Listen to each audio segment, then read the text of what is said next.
favorite YarnTubers. Welcome back to Wanderlust Crochet with Dina and Benji. Benji. Are we ready? Yeah. I got to take him outside. So we're going to go outside and do a quick walk. We are in Stanfield, which is basically Hermiston, Oregon. And we'll be live going on to Yakima, to the rest area up there. Okay. I gotta take the dog out, you guys. Hey, Kari, hang on. I gotta take the puppy for a poopy. I'll be right back. Let me turn this around, and then I'll get you guys in my ear before we leave. Okay, walking the dog. Come here, baby. Stay close. Stay right here, baby. Come here. Yeah.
Just say no to goat heads. We don't like goat heads. Those are bad things, huh? Yeah, we don't like those.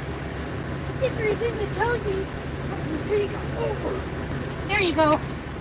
All right. Let's hit the road. Okay. Let's see. Good morning. Let's see. Oh, lots of people came in. Where's Pearlside Fiber Fest? Good morning, Christine. Good morning, Stephanie. Oh, you did? Oh, cool. Michael, good morning. Michael, happy to see you. Adrian, yes. Where is that Fiber Fest? So I'm in Stanfield, which is just outside Hermiston. And then we're gonna roll on up. We'll be live going on up to the other side of Yakima. So where's this Fiber Fest you're talking about? Gotta know. And when did you say that is? I gotta get you guys in my ear. Everybody speak, so I'm sure that I got you. I'm gonna turn you back around here. Whoops. There we go. Okay, we're ready to roll. We have a long ways to go and a short time to get there. I think I've heard that somewhere before. Okay.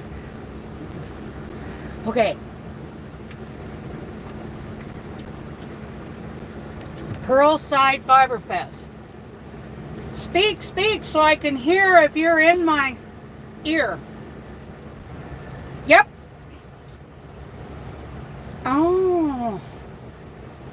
Loud and clear. Carrie, Pearlside is in Hermiston. Okay. Have you been there before? Oh, well, that's excellent. Michael, speak. Woof.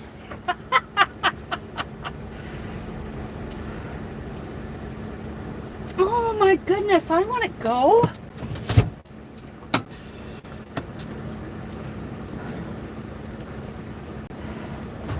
But I don't know.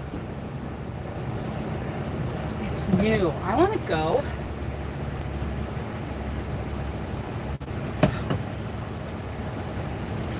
I gotta look at my calendar. I'm gonna circle those days on my February calendar. You said 22nd and 23rd, correct?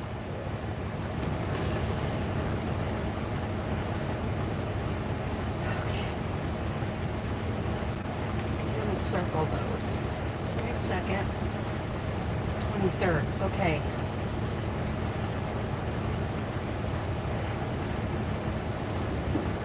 And I'm going to go ahead and go out to October. I think we're pretty much set on the second weekend in October, right? For, so that would be the 9th, 10th, and 11th. For the Yarny Social.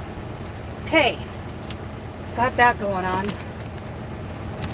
I got garbage that needs to go in my... Real quick, I'm going to put, a garbage bag. Oh, that is spicy chicken. Oh, my mouth is on fire. Ugh! I don't know if I can eat that. Oh, I am burning up.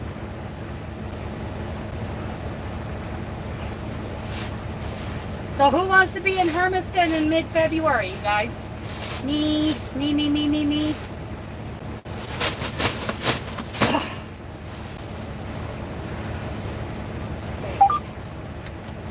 Garbage can is lined and ready for all kinds of garbage. There we go. Oh, that was hot. I don't think I can eat this chicken. Holy cow, that is... Woo! I am on fire.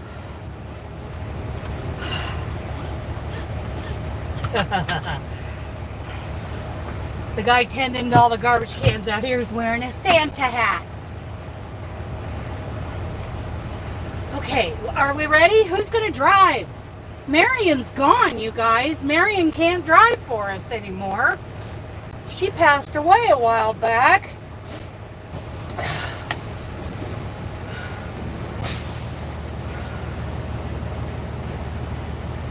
And right now I'm really missing Marion because I want to chat with you guys and let her drive.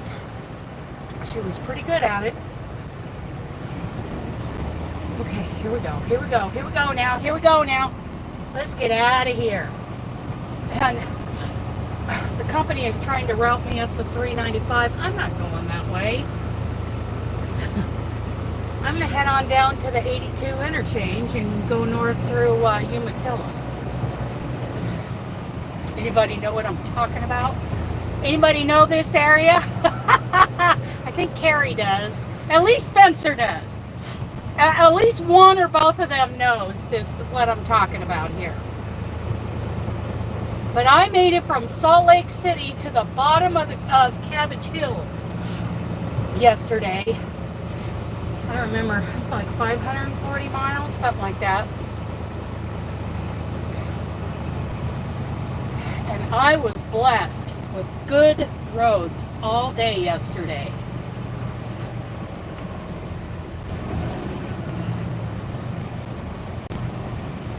Angela's here. Okay.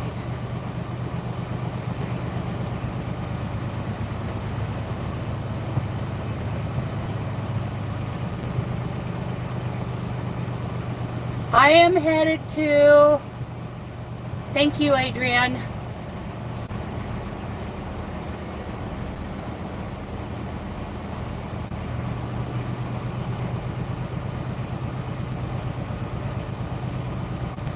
Lots of Oregon driving. Okay, let's get out of here.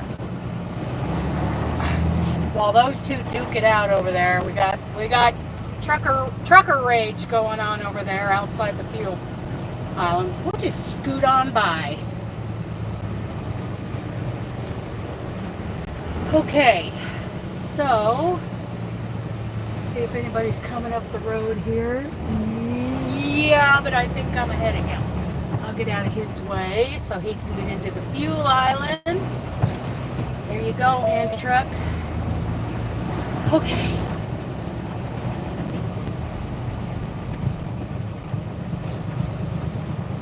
So, Kari, have you been receiving some packages this week? Let's hear all about that. I think Kari got some packages. Did you get mine from the neighbor? Right. Oh, my mouth is still on fire. Come on in, Creep.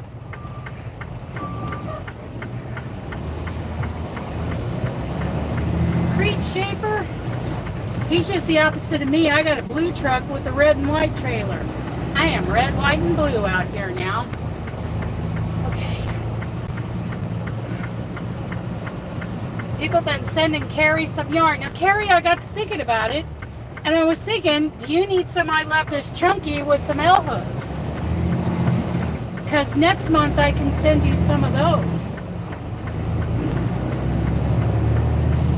Today I am hauling probably tampons or diapers, something along those lines.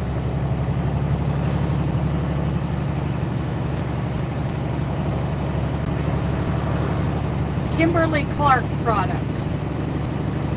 And I'm taking it up to DuPont, Washington this afternoon.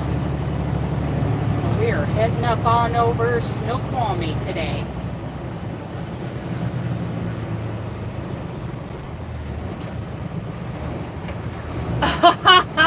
I bet they are. Oh my goodness. Yes, very important items. So,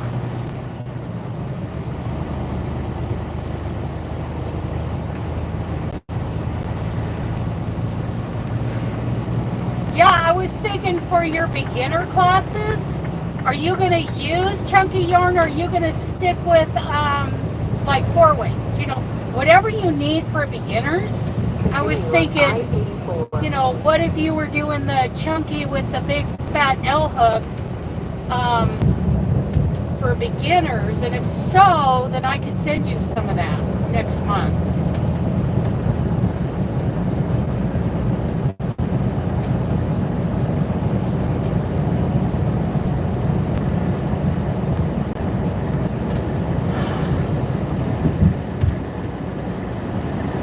Oh, Yes.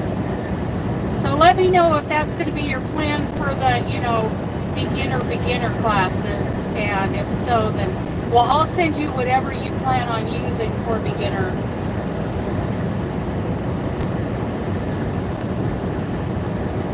Okay, so I'm gonna start planning for that for January, maybe the end of January, and because if you're gonna start taking on 20 people at a time for brand new crocheters, wouldn't it be nice if they all had the same I love this chunky with a Yarnology L hook to get started with?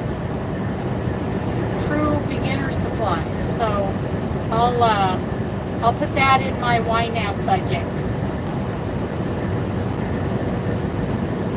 Oh yeah, the company's tried to tell me I'm off route now. I don't think so. I don't think so.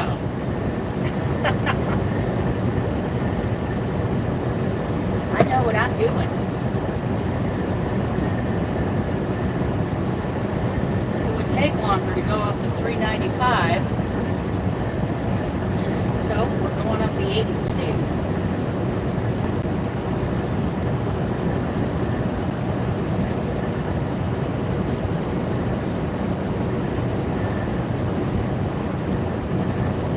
Oh, see? They could probably use like some little certificates of completion or something.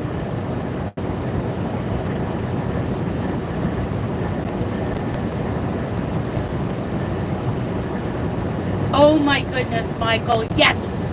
Thank you. Oh my goodness, I'm so excited right now. Thank you. Thank you. Oh, I hope so, Carrie. We all want to know how this is going, how those guys are doing. And Michael, that is awesome. That is awesome. I'm very impressed with how everybody is coming together. I imagine you got a couple of packages this week from people donating. You know, there's a handful of people that were donating. I don't think Robin got a package out yet, but you'd have to, I'll check with her later and see if she got to that. She had some stuff she was setting up a whole box for you, or a big bag or something out of her stash. She's got a good stash to choose from. Someone was asking, I tagged you in the comment under the video about partial stains. So go look under the video, the live that we did, and you'll see that where I tagged you. I thought it would be best if you answered that directly. I think she got a little offended because I didn't clarify that I was tagging you.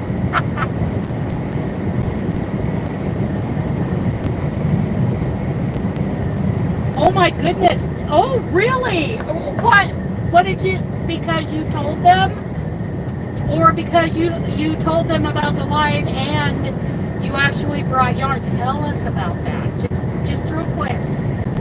Tell us what brought that on. You told them about the live, I imagine, but was yarn also included when you were informing them? Or had any of those packages? Oh my goodness. Oh my goodness. I love that. I love that. Those guys.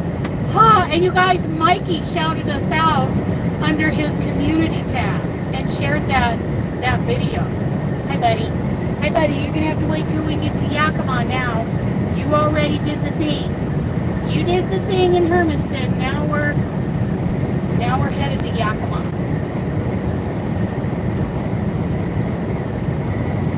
Yeah, beginner-friendly yarn, you guys. Sent to Carrie's Threads of Hope.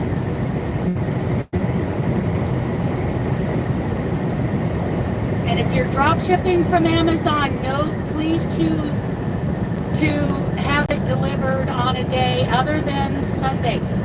Colorado, you have a quarter of a mile ahead of you. Figure it out. Dang, people are idiots. Look, I gave you an opportunity. Now go lay down. I'm dealing with this Toyota. You want to do the speed limit, Toyota?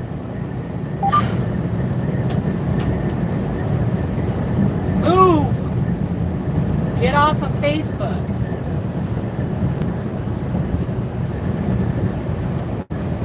People do care. All right, Michael, thank you. And thank you for checking with your Joanne's contact. I'm about ready to call DOT on you, Toyota, for impeding traffic.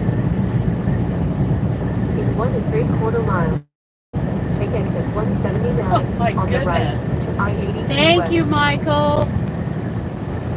And if I wasn't looking for this exit,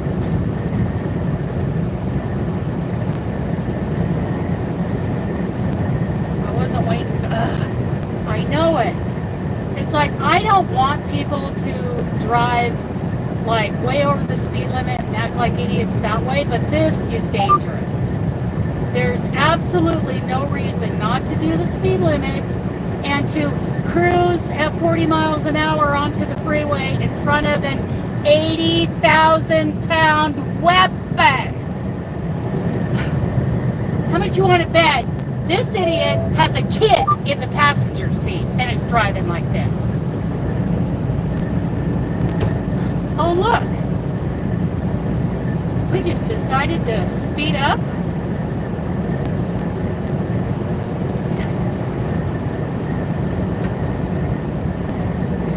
Take exit 179 on the right to I-82 West. Oh, good. They're going the same way I'm going. They started to, now they're hitting the brakes.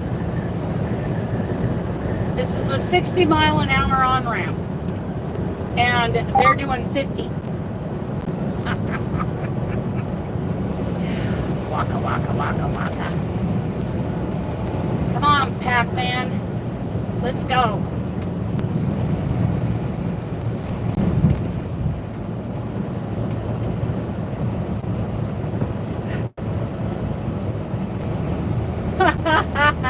Yeah, just get out of the general vicinity when someone wants to fight with a truck driver. I'm going around this jerk because they are not safe.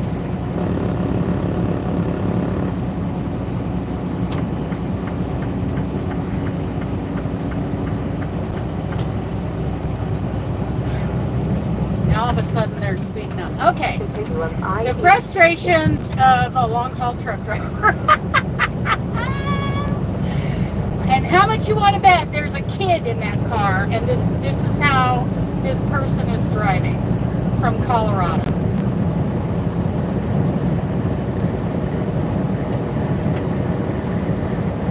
Thank you, thank you.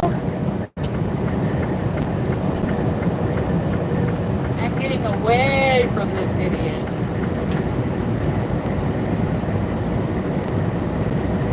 Now they're speeding up.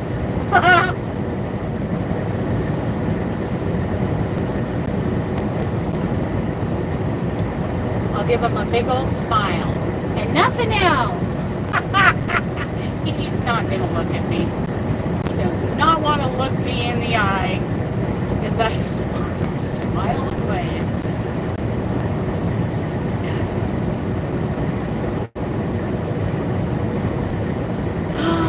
Anyway, bad drivers aside.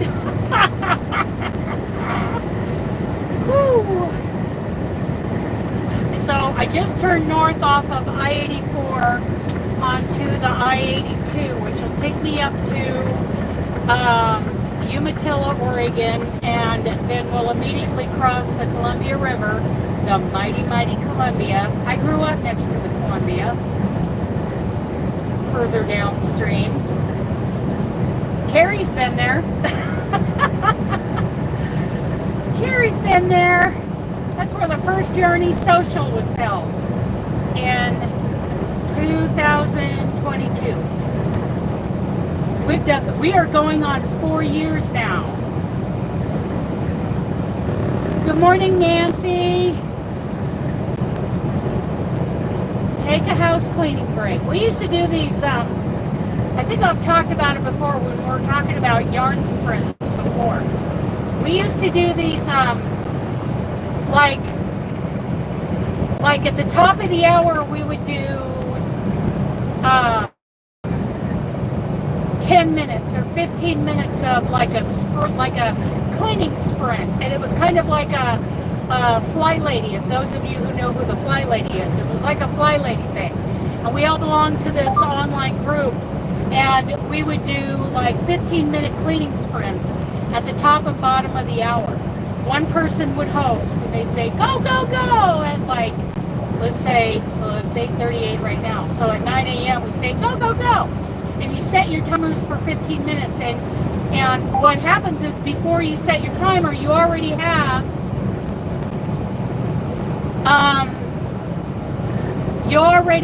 planned out, what am I going to do? I'm going to hit that countertop that is, where everything gets thrown when you walk into the door, that pile, or a junk drawer, or, I'm going to vacuum this room for, 15 minutes, and if I get done with that room before the timer goes off, then I'll move on and just get started on the next room.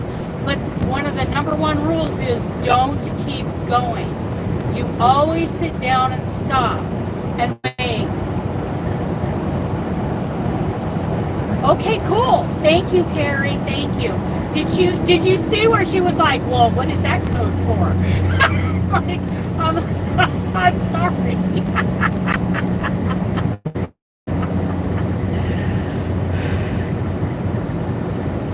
Okay, that is great. That is great. Yeah, I think she was a little miffed with me when I tagged you because she didn't understand what the tag meant. Hi, Amy. Secret codes. That's right. So, I was thinking that, what was I thinking? Now it's gone. Oh, I was thinking about having like a 99-cent a month membership where we had secret codes. We had secret emojis that all meant something, like little bunny emojis that would mean something to me and Carrie. A chicken and a diaper emoji together, that all means something to this channel. And so we all know the insider codes if you're part of the 99-cent club, but and then in lives we'll be throwing out our secret codes like gang signs. Wouldn't that be fun?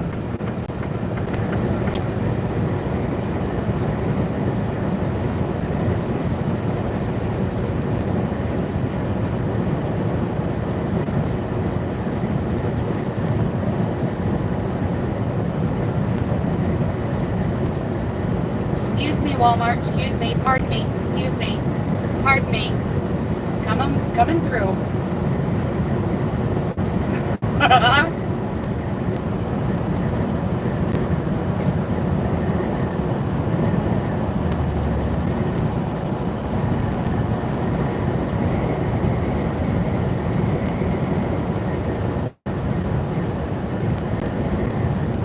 Yeah, we could all just have like a 99-cent Insiders Club.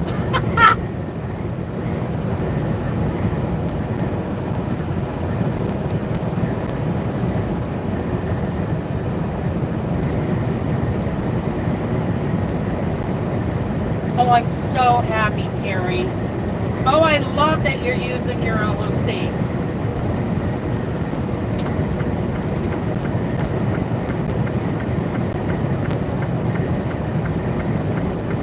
So if anybody wants to send to Carrie's Threads of Hope some beginner-friendly yarn, big beginner-friendly hooks with, handles on them. Make sure they have some kind of handle on them, not just the straight aluminums. Apparently the guys are not fans of those. And, a variety of inlines and tapers. But as long as I got a good handle on them, like those very inexpensive Yarnology hooks from Hobby Lobby, some Clover Amours, you know, all the things. Dots. What's the other ones? Prims. Oh my goodness, Nancy, that is awesome.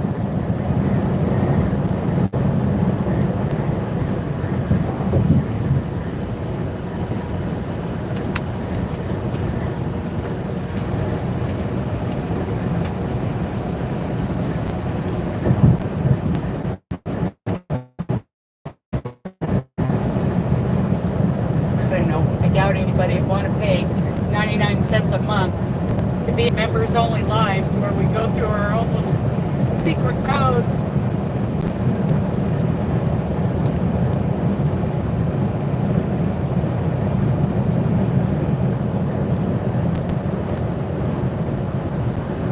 Exit 1. Last exit before the Columbia River.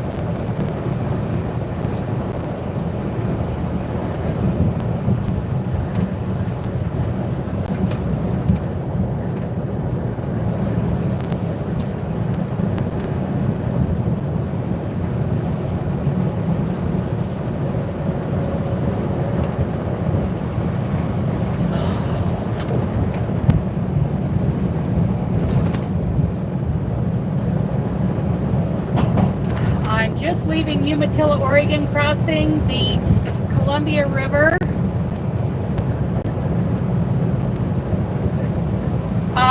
Into southeastern Washington State. As you can see, I'm very foggy. Okay, get some work done, Nancy.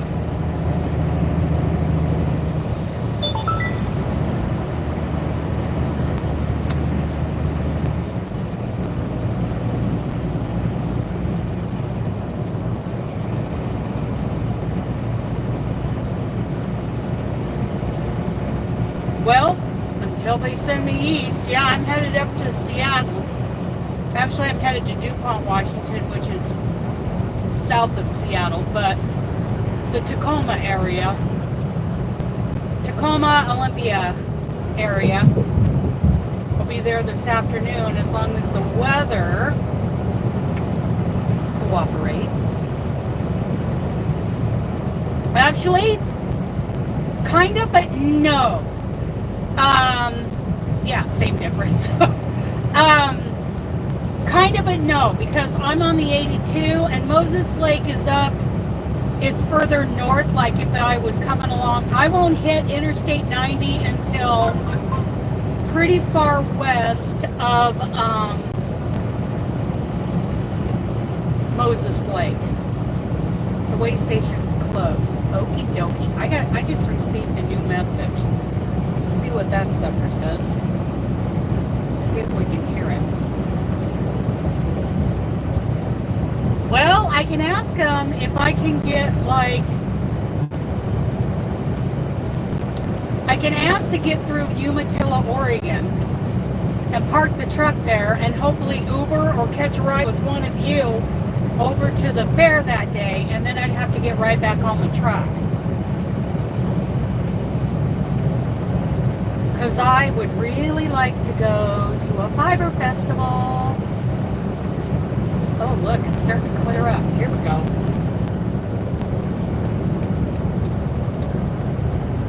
I'm going to kick the cruise on to 62 miles an hour for the state of Washington.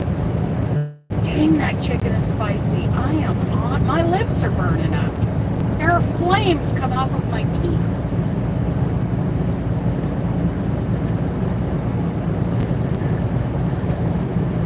Wow, they completely leveled that whole port of entry, so they're starting over with it.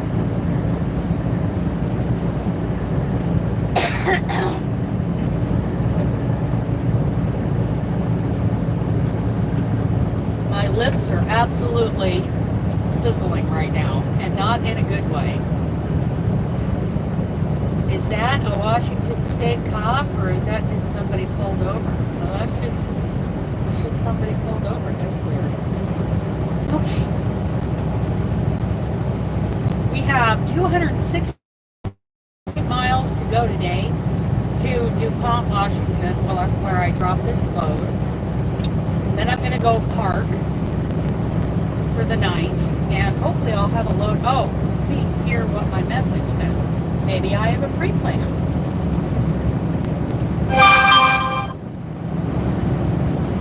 Nothing. I can't hear it at all. Huh. Okay. That's alright. I can barely understand the voice when it reads my messages to me on the tablet from the companies. I'll just check it when I get to Yakima.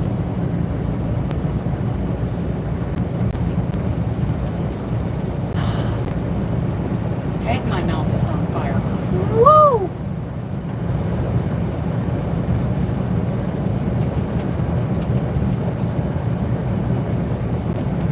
Okay. So,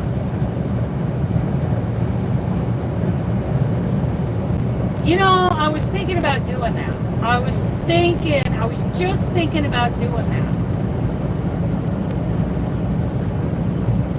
Because I would really like to get something on my to-do list, my scorched earth. Do you want to do that in the... What were you thinking, Kari? Good morning, good morning. How's that wonderful little wiggle butt? How's the baby girl? There's another one of our Yarny social attendees right there. I was just thinking about. I'm wondering, are you thinking about a Discord sit and stitch? What were you thinking?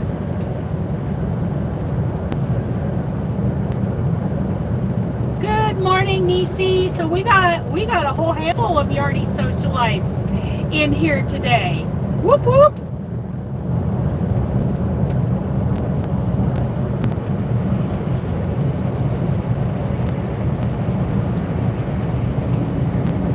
We got me and Kari. Did Kari the Yarny outfit come in? We got Nisi. We got Elle. Who else? Who else is in here from the Yarny social?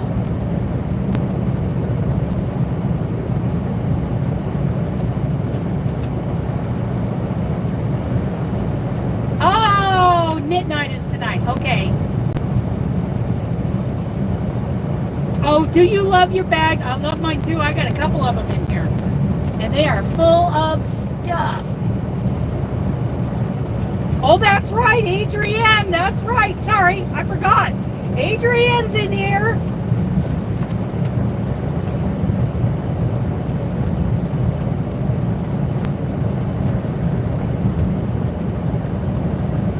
I can eat this chicken without burning myself up. Holy cow, that's spicy.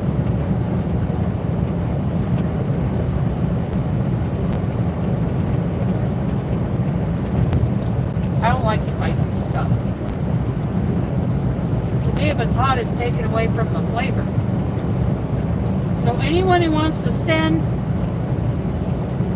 beginner-friendly yarn and hooks with handles of some kind to Kari for her crochet guys. Those guys are just absolutely going nuts over what has been sent to them already, just since, well, it was a week ago today, wasn't it, that we did that live.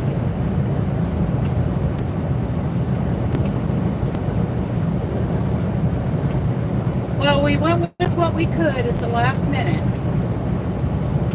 Hi, Linda.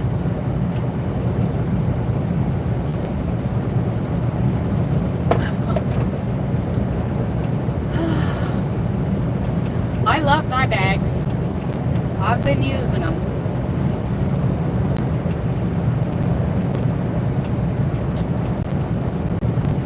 Yep, it's Friday.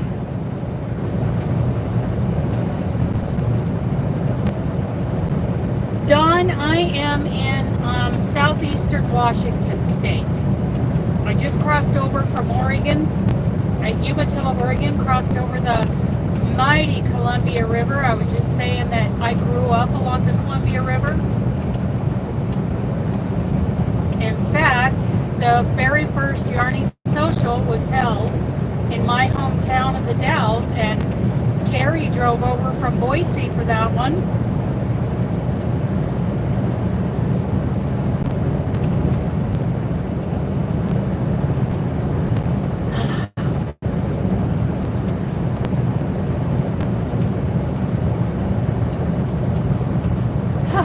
My mouth is on fire. I don't know if I can handle any more. Holy cow. Ugh.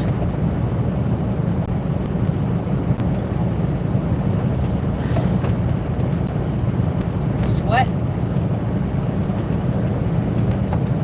Sweat and sweat. So those guys are being blessed with donations from those who were watching the live last week, with yarn and hooks and all kinds of things being sent for that program.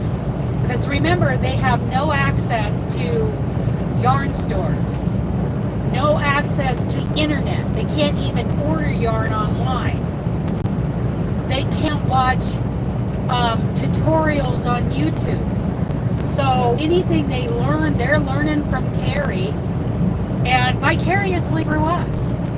So paperback books, no hardcover books.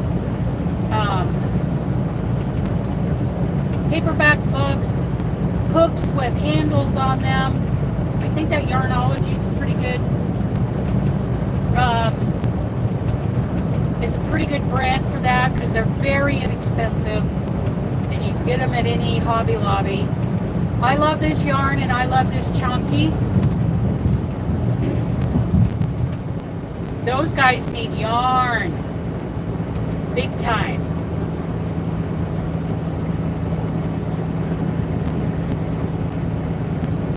I can't imagine. I cannot imagine how excited those guys were to see some new yarn.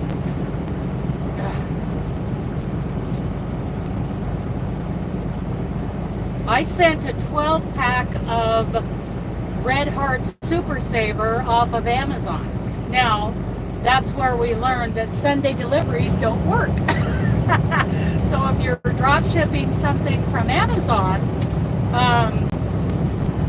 make sure you choose a different delivery day than Sunday. Holy cow, my lips are burning. Man.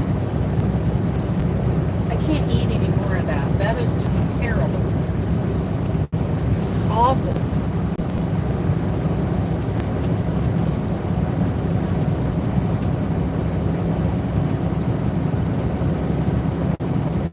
Well, and that was part of my idea, I guess, for the first Yarny Social to be in the Dalles.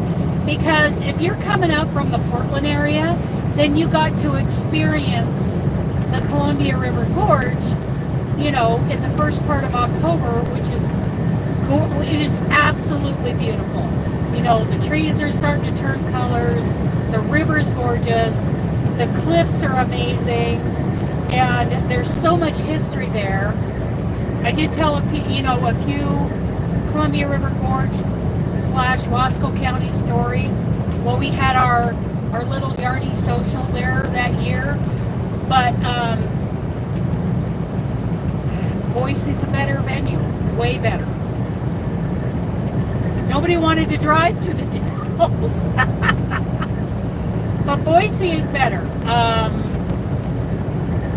There is a huge... Sorry, I just got interrupted by Robin trying to... Oh, are you... Joyce, why don't you drive? I would rather you just drove. Nobody wanted to go to the Dalles. As historical as that whole area is, I mean, a handful did. I mean, we even had Wendy from the Midwest fly out with her daughter. They rented a car and they explored the area. Okay, good. Denisha, good morning. There's Robin, who just interrupted my live with her phone call. I'm like, no, go away.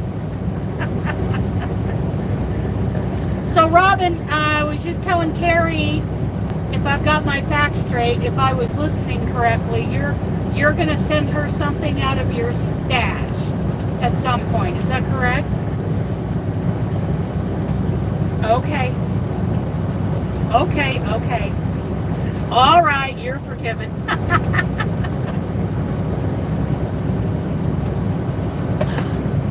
I was talking about next month. Next month, I think I'm going to send her some chunky yarn. Okay, Ellie.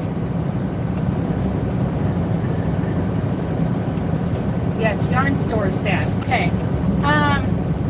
I'm going to send her some. I love this chunky and that light color. It's like a speckled off-white color, and some Yarnology hooks. I want to send her a whole bunch of that. See if I can hear this message. No, nothing. Nothing at all.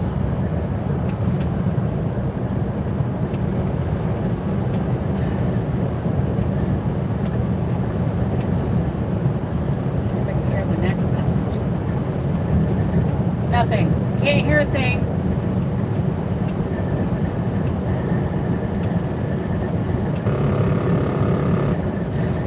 Hear a thing on either one of these messages. Okay.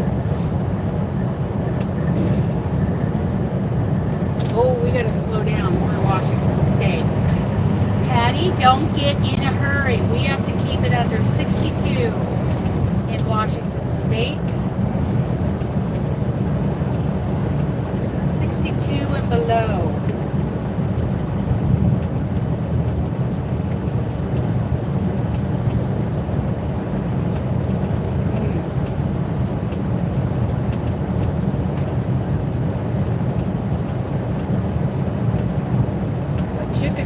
Tasty, but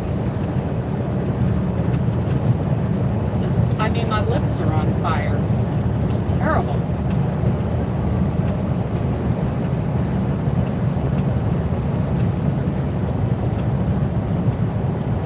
Oh man. So it's like really high clouds, but it's still very dark out. I mean, there's very little light. It's just like a dark day, even though the clouds are really high and I can see some blue sky. I always wonder about that. I don't get it. It's like, why isn't there more light?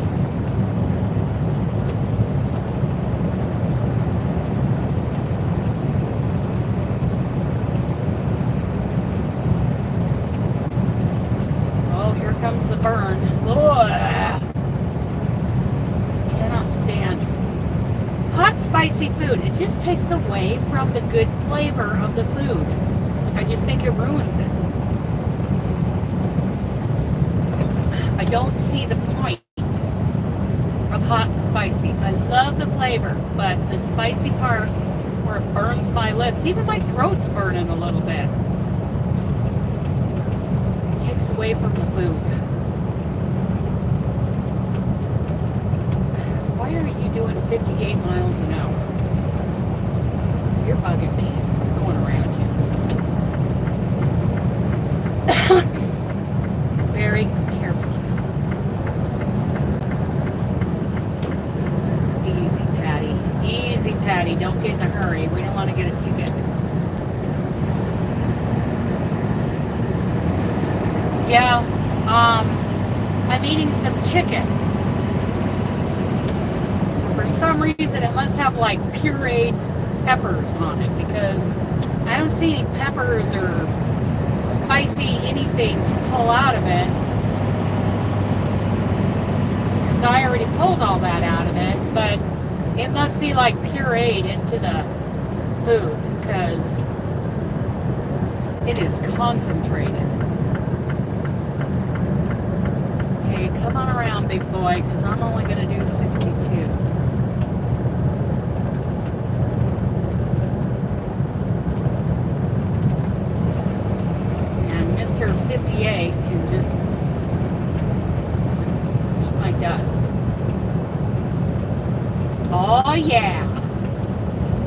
it's starting to lighten up a little bit. I don't know. There's somewhere. I guess it's because we're so far north. I don't know. It looks like Missouri or Ohio, where it's always so dang dark.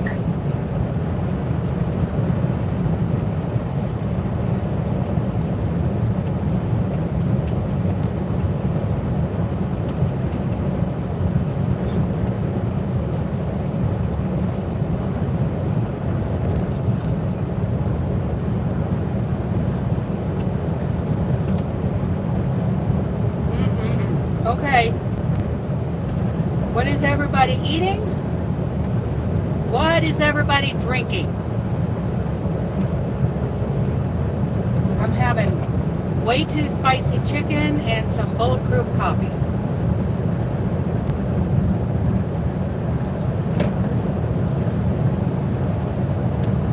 And I'm coming into Richland, Washington. Let's keep it slow. Let's keep it down.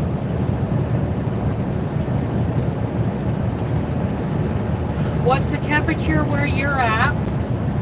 What's the weather like?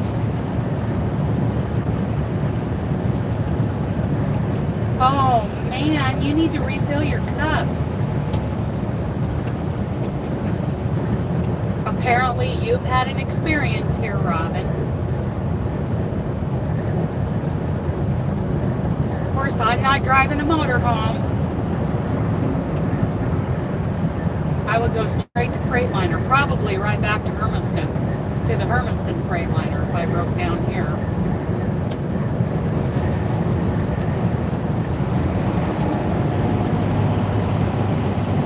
Okay.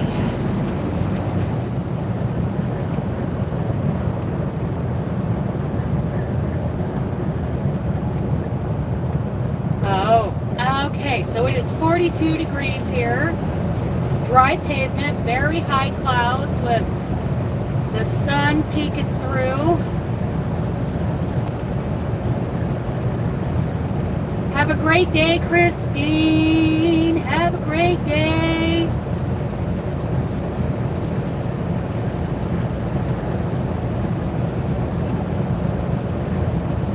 Yeah, bigger and better would be great, but it wouldn't break my heart if we were at the same venue. However, if we found something bigger and better that was...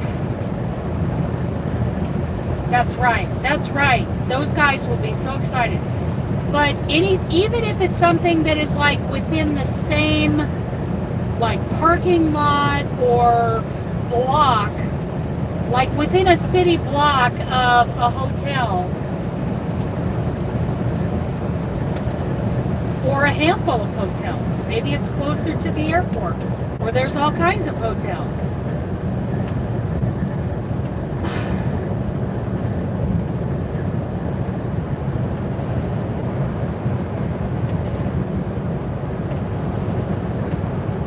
Oh, rain.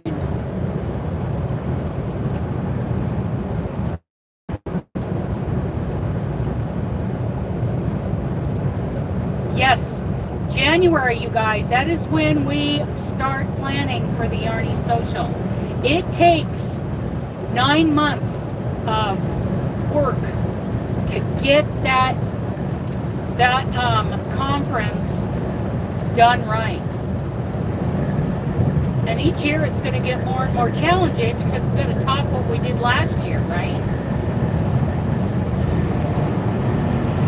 And just to clarify, this isn't like a crochet meetup where we all play games and crochet a little bit, you know. This is a conference, you guys. This is all about the art, the materials, the skills, the knowledge, the experiences, the friendships. This is a crochet destination.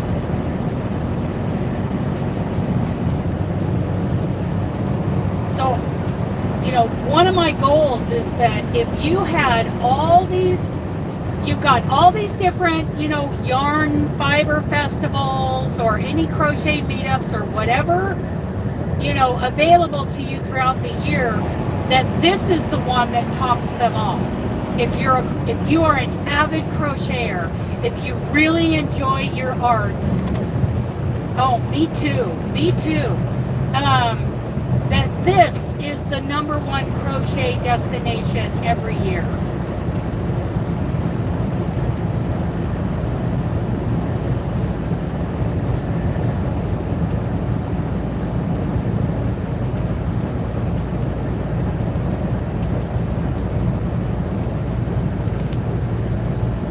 And you definitely go home feeling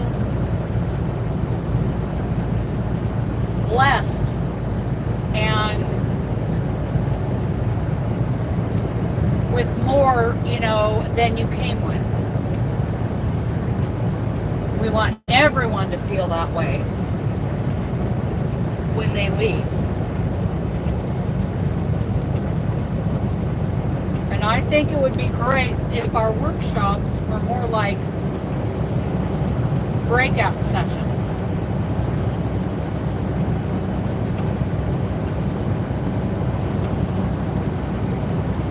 Maybe even a speaker one of these years. We'll have someone like Selena Baca or Tony from TL Yarn Crafts come and speak to us. We want more vendors, and we want our vendors to have more room and make it a better opportunity for them.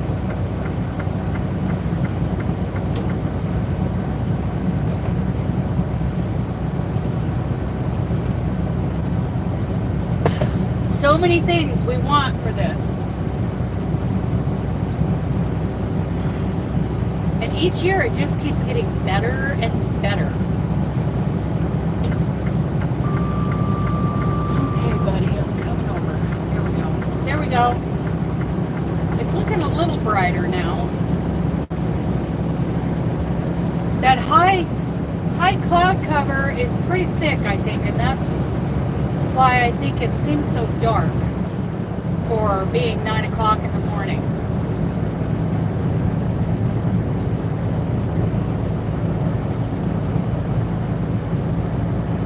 $5B. What county is 5B, Carrie? Because I know Boise is 1A, Ada County, and 2C is Canyon, 1G is Gem. What is 5B? Is that Bonner? Bannock? All of our license plates start out with a number and letter code in Idaho, and it designates what county you're from. Blaine! Didn't even know we had a Blaine County. Where is Blaine County?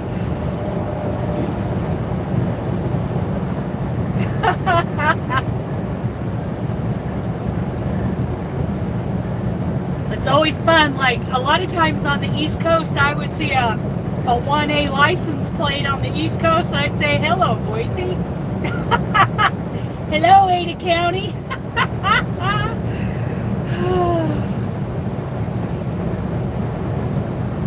I never saw any 1Gs though for Gem County.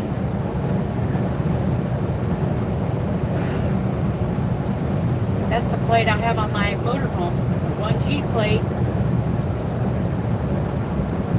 Oh, okay. Okie dokie. Okay, West Richland. We're in West Richland, Washington. Lots of vineyards. Oh, Sun Valley and Bellevue. Okay, gotcha. Gotcha. Seems like Ohio plates have like the county name like on the bottom of them or on the top, like above the license plate number, and then it's got the license plate number, and then it says Ohio at the bottom, I think. Like, I haven't paid that close of attention. If Karen comes in here, she can tell us.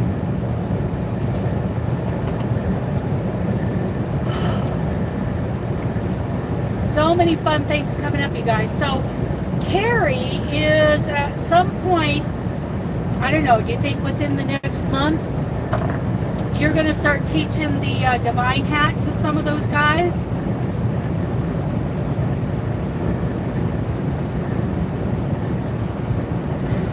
those grateful crocheters that we love so much. We love those guys. Oh, and the pictures that she's going to share with you guys is just amazing. I love seeing those pictures. I love you in the picture. Oh, that is amazing. I love that picture of you and the guy who is all tatted up. That picture just, it chokes me up. That one chokes me up. I don't know why, but it's very emotion evoking.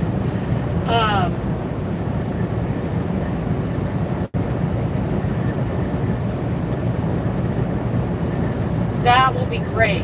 And in honor of those guys learning how to do a divine hat, something they have never heard of. Like, we've all heard of a divine hat.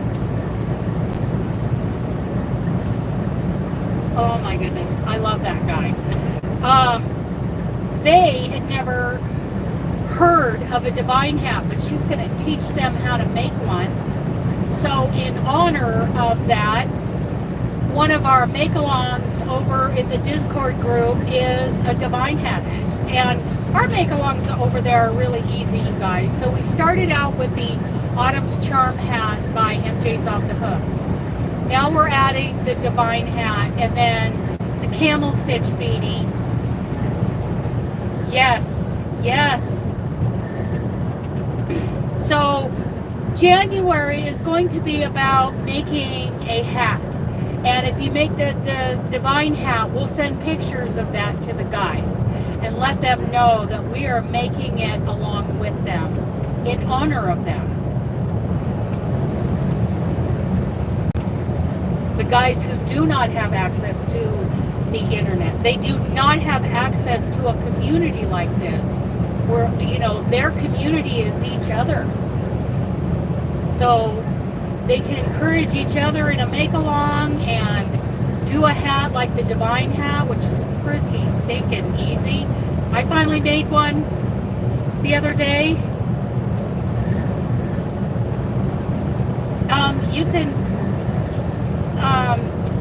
You can use a worsted weight. I used, what did I use?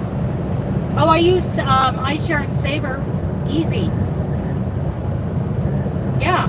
And Ice Yarn Saver, you guys, is so thick and squishy and spudgy, and I just love the way that stuff feels. It is so squishy. It's premium acrylic, and per yard,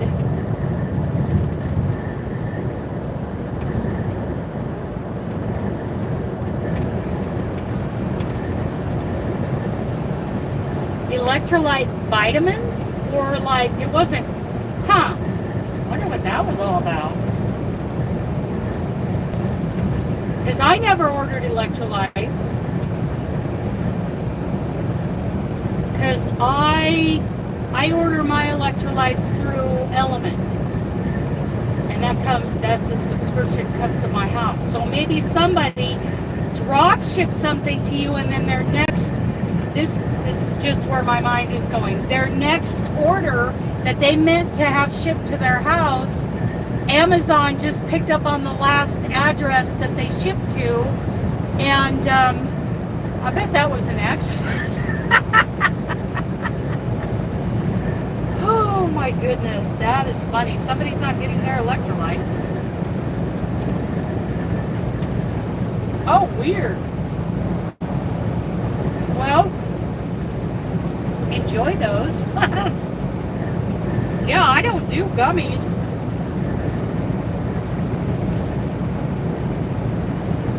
I don't do any gummies.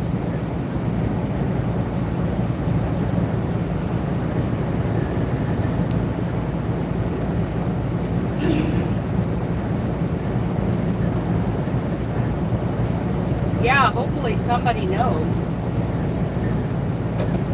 Hopefully they'll be watching.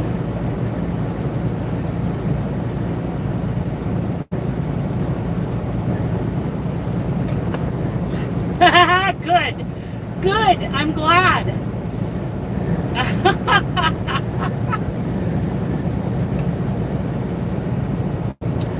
Whew, I'm sweating from that chicken. Holy cow. Look, a kidnapper van.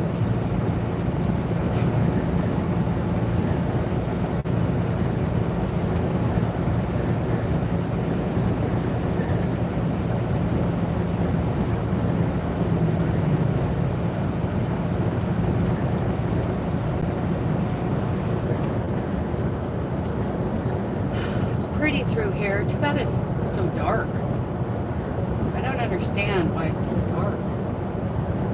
Maybe it's inversion.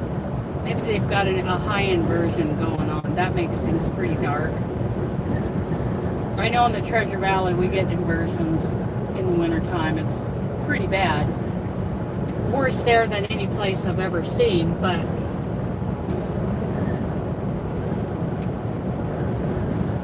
inversions happen everywhere.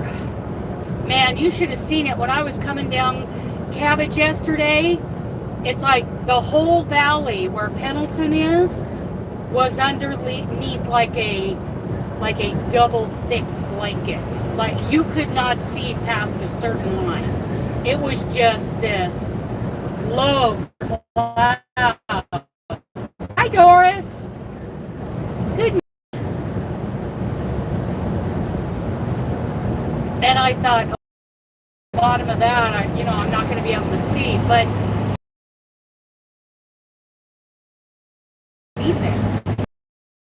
underneath, but it wasn't foggy, so I could see. It wasn't quite dark enough for me not to, be able to drive anymore. I pulled into that Wild Horse Casino truck parking lot just in time to get parked and shut down and poop the dog and go to bed.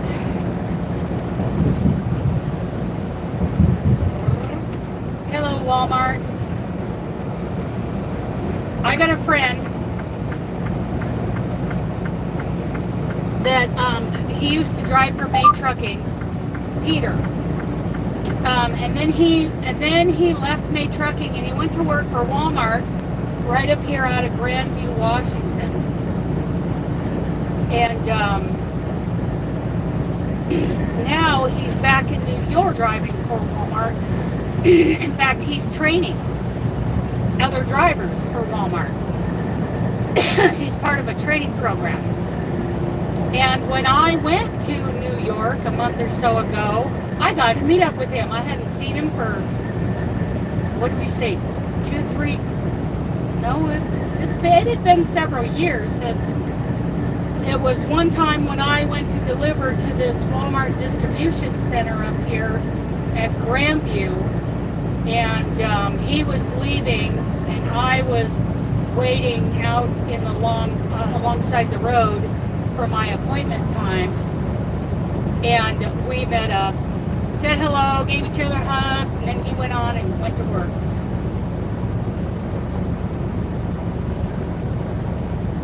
But then I got to meet up with him. We were both on the same freeway headed towards each other that morning, and we met up at a little gas station and took our 30-minute breaks and got caught up and went on our merry ways.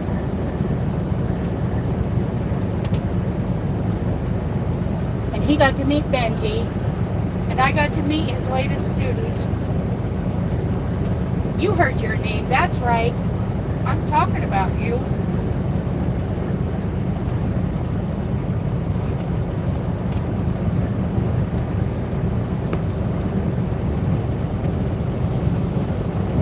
No peppers, please. I'm gonna have to throw that away. It's just, whoo.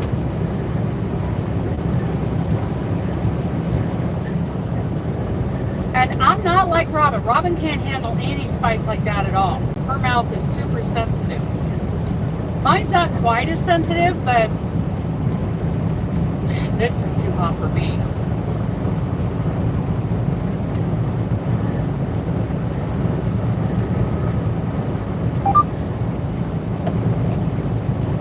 My husband and his friends would play the who can eat the hottest food game overseas. So I had to find the hottest XXX hot sauce I could find at the grocery store and ship it over there to them so that they could play this stupid Russian roulette.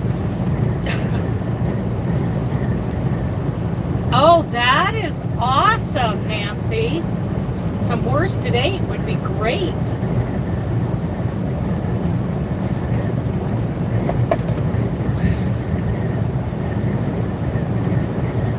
That would be amazing.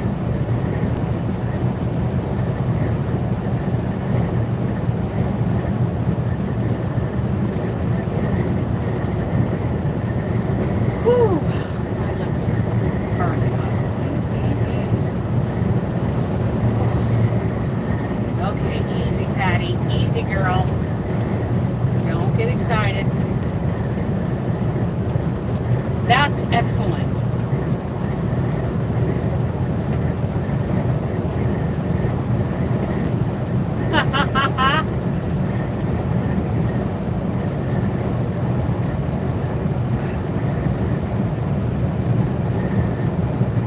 I've used worsted 8 before, years ago.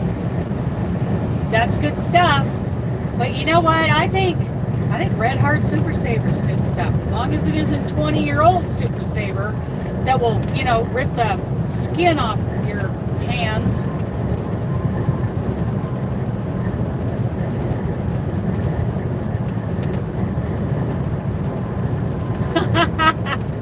I have more food here in the truck.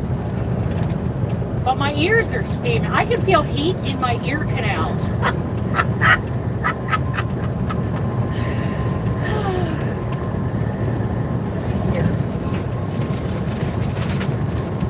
I think I'll just throw it away.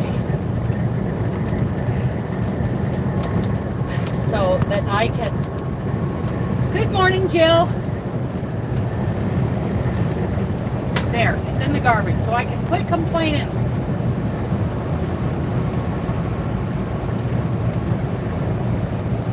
Oh, cool.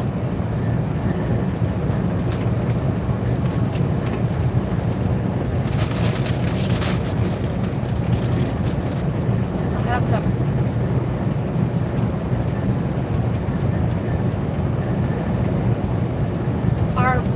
Our what?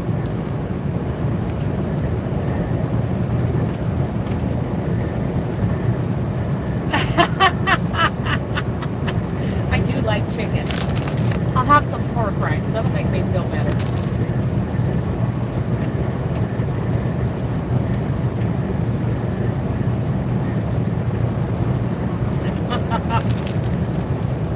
Well, I ate all the chicken out of it.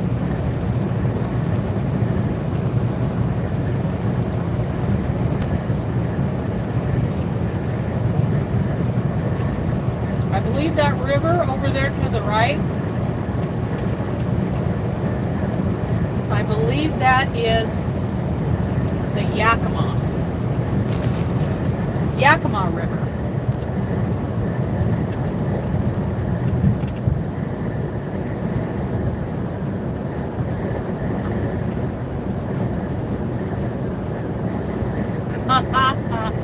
I've done that. I've got some steaks in the fridge that I think are a little suspect. They're either going to get cooked or thrown away today.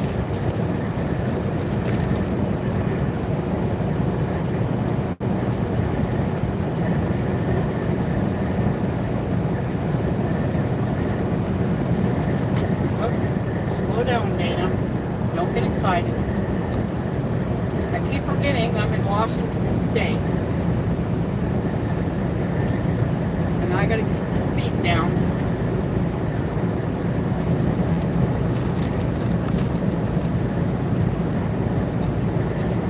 But I think that Hirschner's free shipping sounds like a good deal.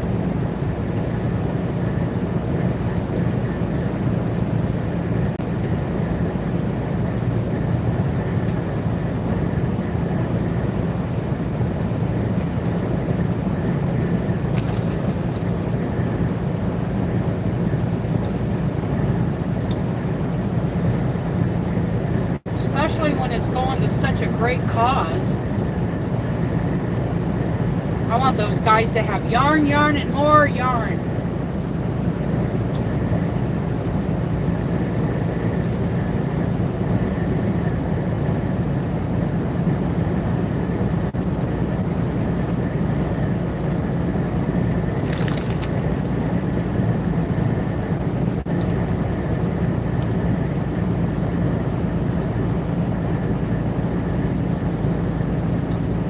I'm gonna have to check that out. Oh, I bet. I bet.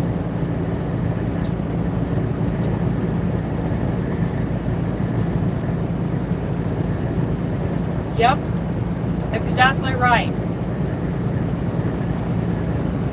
And I've heard of them pulling over for less than 5 miles an hour over on semi-trucks and giving them tickets.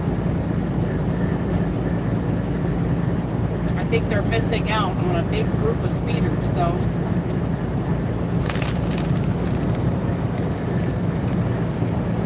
But it's more popular to target semi-trucks.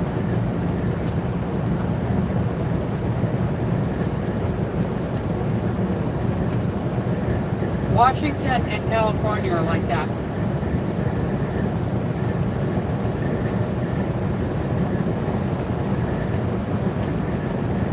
Because your voters are driving four-wheelers. Most of the semi-trucks are from out of state.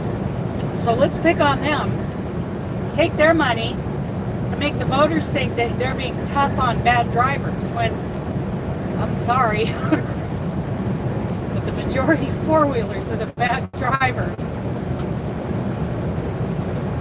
But the politicians and law enforcement don't care about that.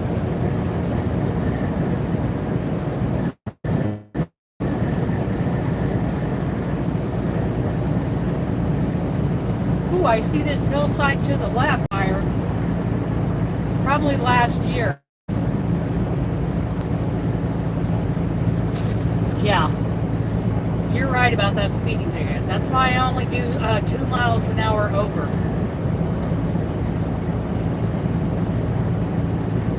And I have to constantly remind myself not to speed up because it's habit.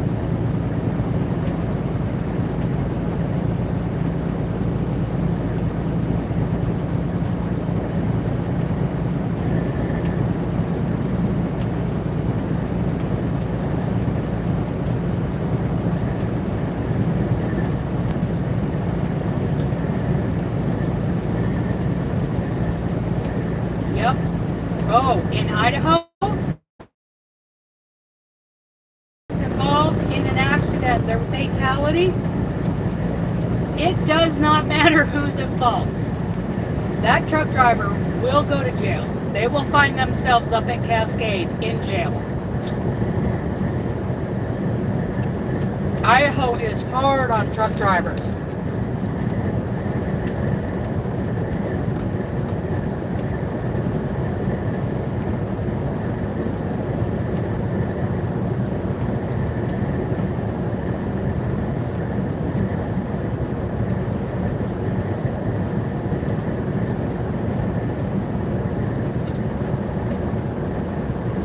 Many years ago,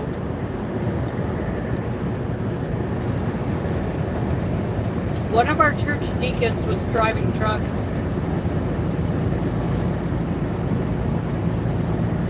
Yeah, we need to start sharing those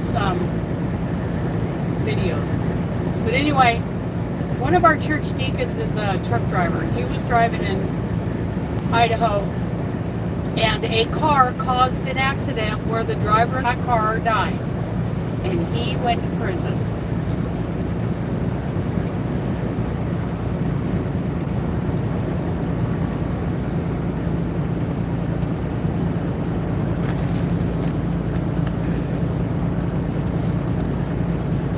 Boy, there's a lot of vineyards out here.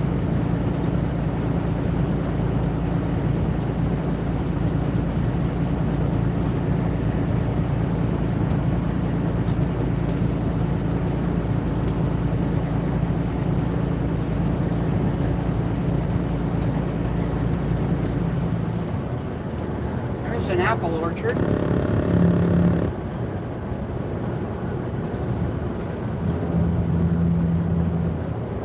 Welcome to Benton, Washington.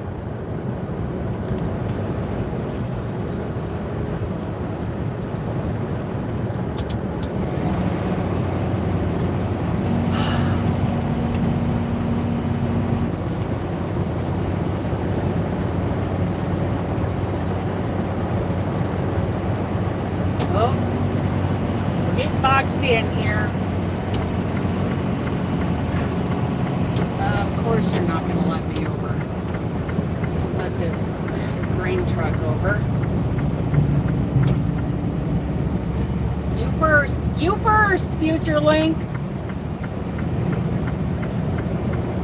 He's being impatient. He about crawled right under that Amazon truck.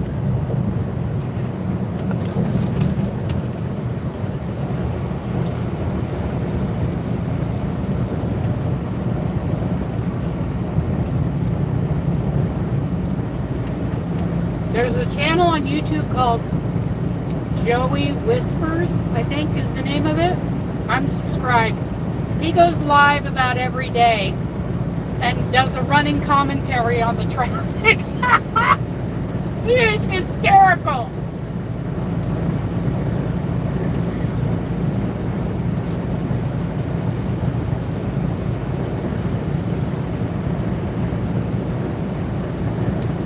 Oh, he is funny. Funny. He drives what he calls the Red Baron.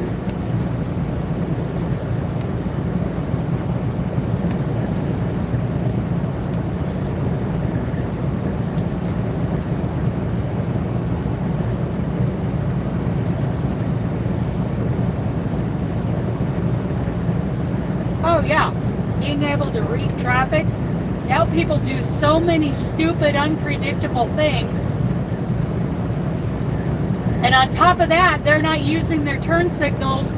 If they use them at all, they're not using them. They're not using them correctly. Oh, I call children speed bumps. Oh, maybe I should switch that to Hondas.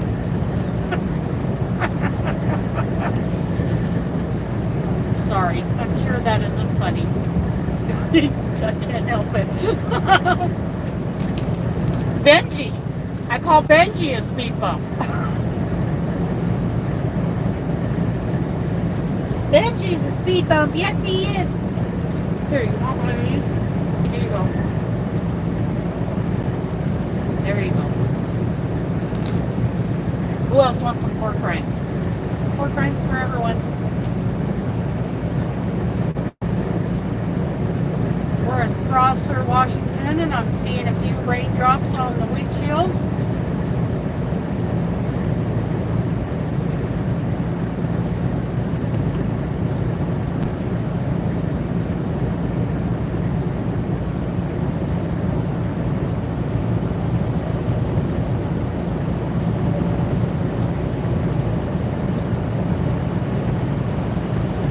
There's a sneaky stater right there in the median.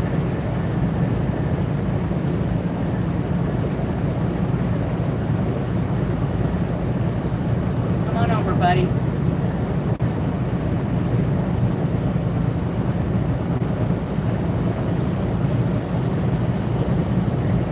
There is nothing smart about a smart car.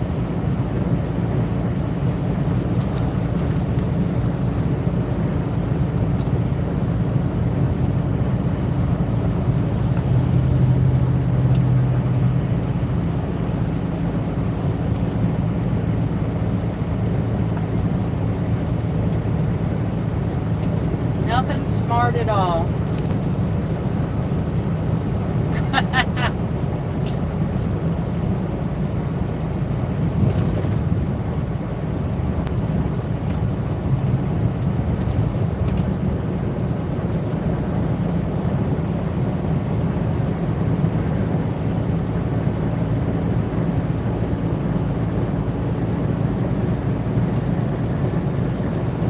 Oh, I see hops.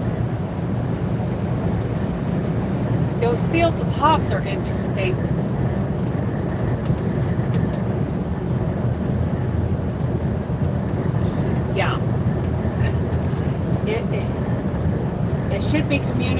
before you start your turn or lane change.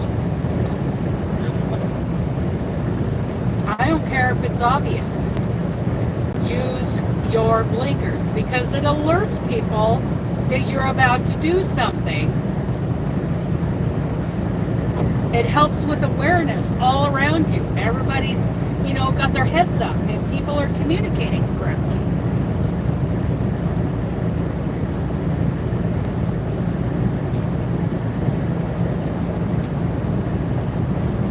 Oh, look, there's sunlight off to my left. That is weird.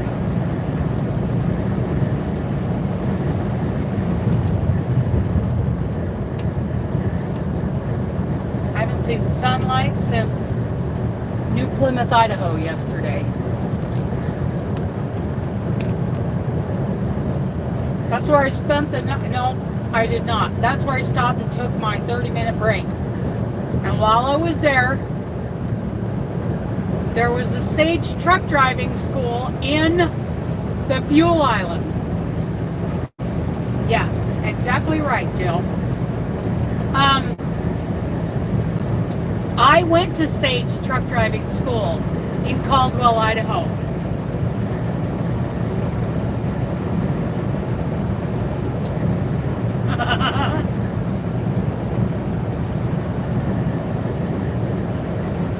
And as I was going into the store, here came the instructor and the student, and I pointed to the instructor's hat and I said, I went to Sage. So we had a little conversation about my time at Sage and that I'm still driving truck.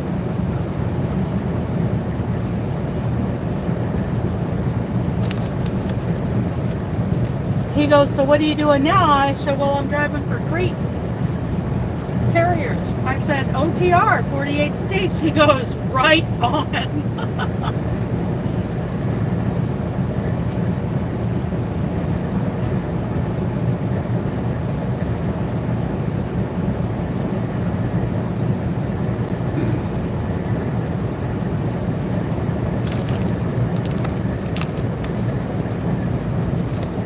I love OTR 48 states.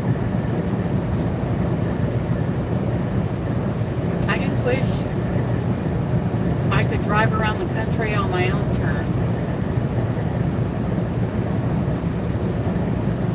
Go wherever God leads me to go. Visit all these congregations. Wouldn't it be great if I called ahead of time to these little towns where I was going to go visit the congregation and see if we could get together a crochet class or something during the week?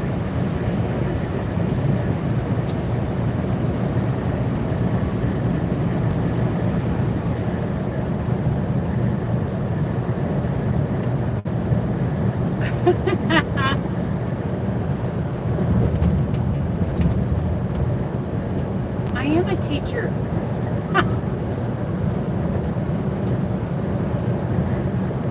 We are talking about crochet, right? Because I'm not going to teach anybody to drive truck.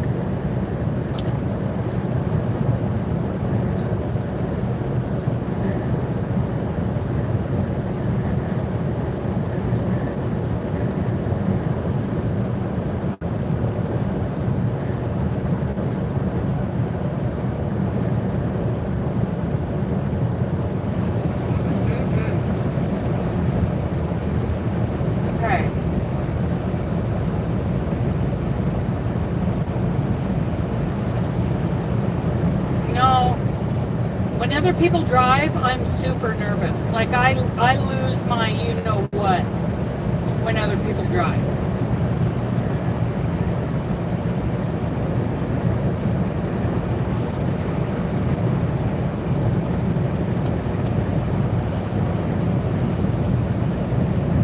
You and my mom are some of the few people I can ride with.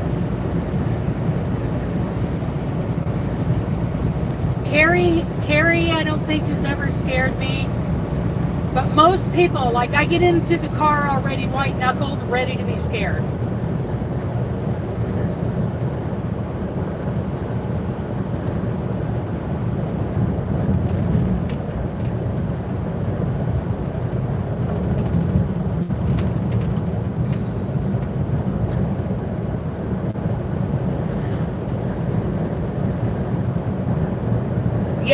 You are.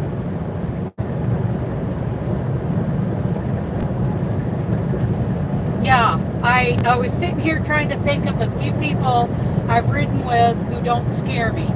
You are one of them. Robin is, and my mom.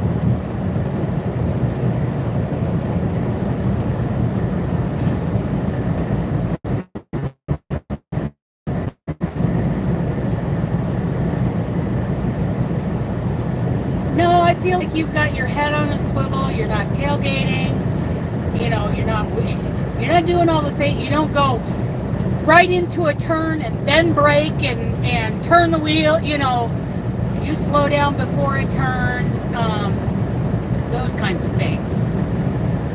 It's people who get right into a turn and then hit the brakes and or they tailgate. No, I drive if we're going on the freeway, Robin. You've been doing okay on the freeway.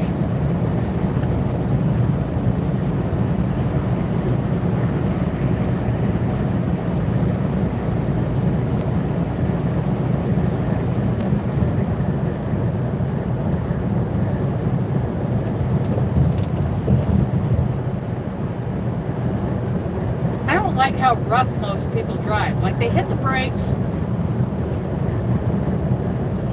kind of at the last minute. You know, they don't ease down on the brakes, slowing down gradually for a stop sign. Or they don't ease down and slow down and get to the speed they want to be at before they get into the turn. And it's a jerky, nasty, getting thrown around the car kind of drive.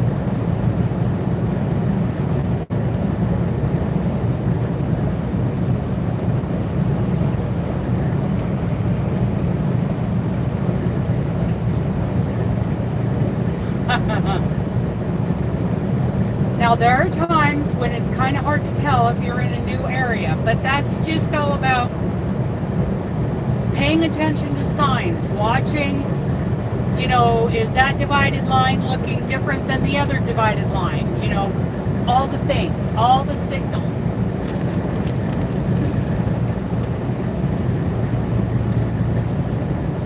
Reading the road and reading traffic. Now, I don't want to come across like I'm the greatest driver on the planet, because I'm not. I make mistakes every day. But I would be making 10 times the mistakes if I wasn't reading the road and reading traffic.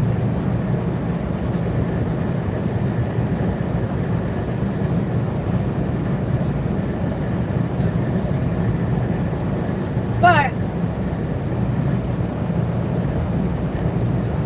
complaining about other drivers on social media doesn't do anything to fix the problem.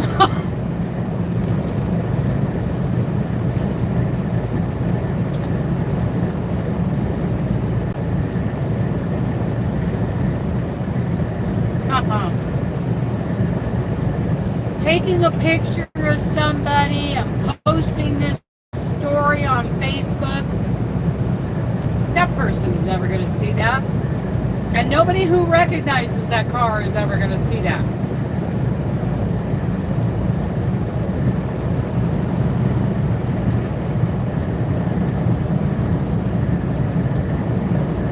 And all you're doing is spreading, you know, bad feelings across the internet.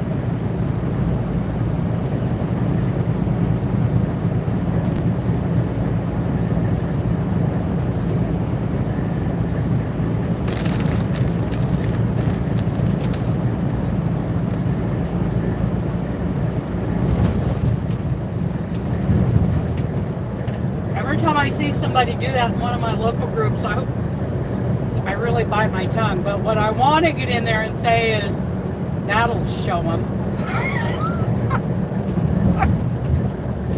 I'm so funny. That'll teach them.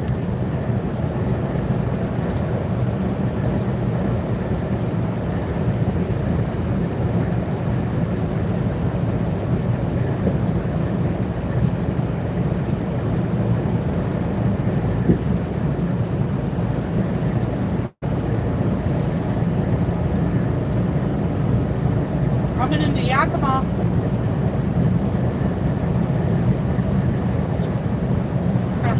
Oh, here we go. Another message that I probably won't be able to hear.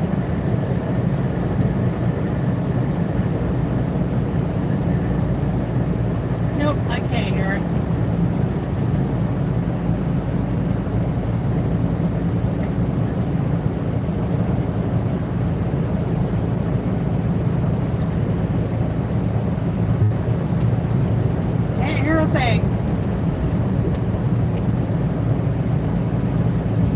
Volume turned up all the way, but it's not reading any messages to me. Okay, we're going to go through Yakima, and then when we go to climb out of Yakima,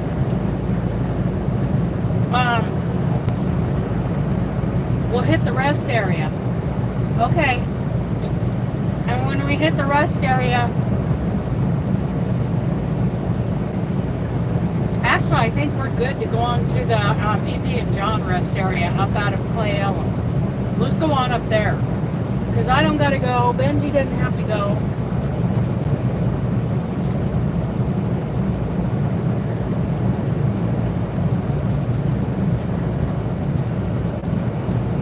We have a YouTuber who lives right here in Yakima. Colleen. Haven't heard from her in a while. I need to text her and find out if she's okay.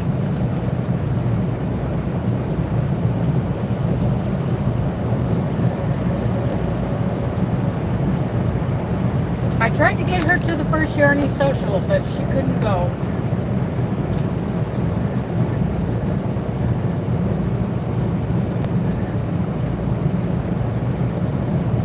Come on over, big boy.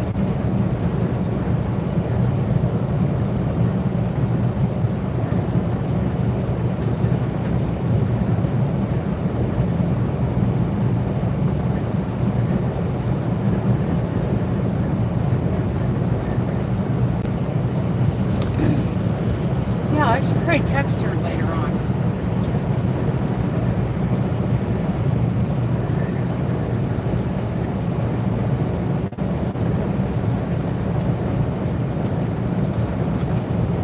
Come on over, truck. Comes another one.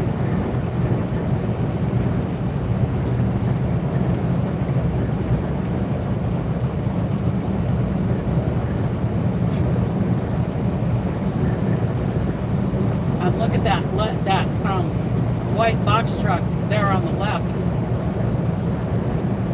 I'm trying to picture it inside as a camper build out.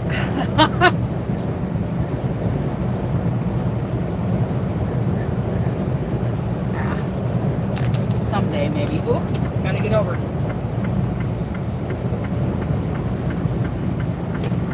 Nobody let those trucks over up there.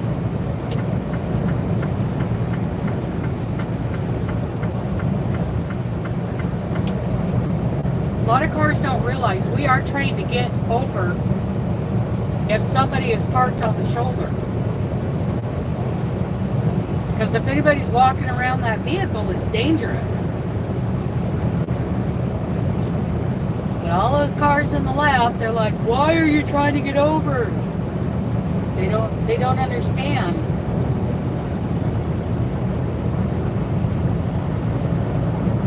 That's our training.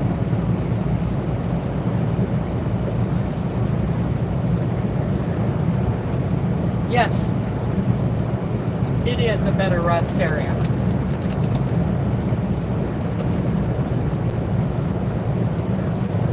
The question is, can I go that far?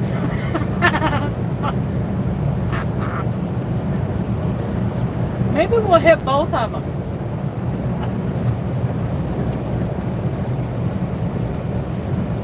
I didn't want to make that many stops though, because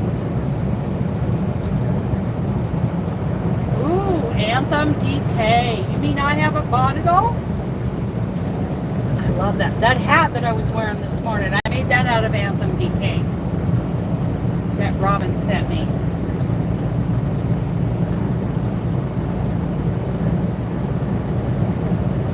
I'll be showing that in the video on Monday. Is today the first day of winter or is it tomorrow? Somebody look that up.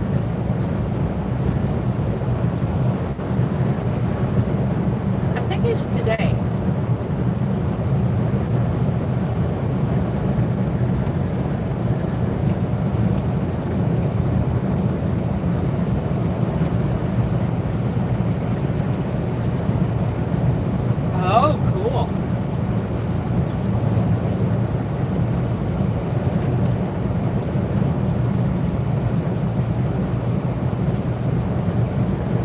The 22nd, which is what, Sunday? Well, my seasonal Yarny YouTube Hub video will go up on Monday.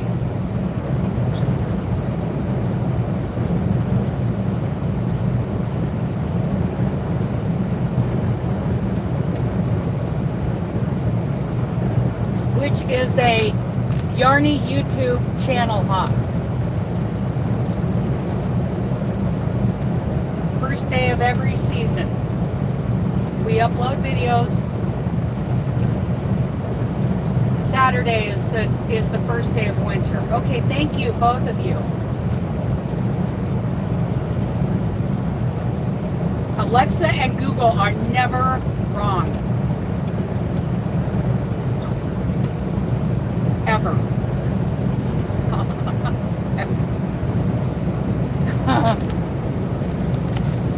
I say silly things. Such silly things, Benji.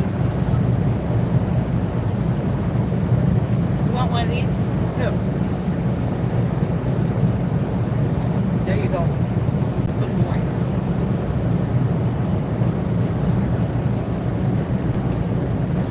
Ranger. We don't want them. We don't want to pump up their egos, right?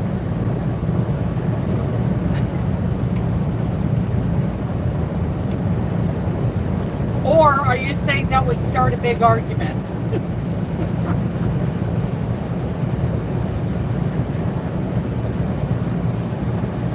Yeah.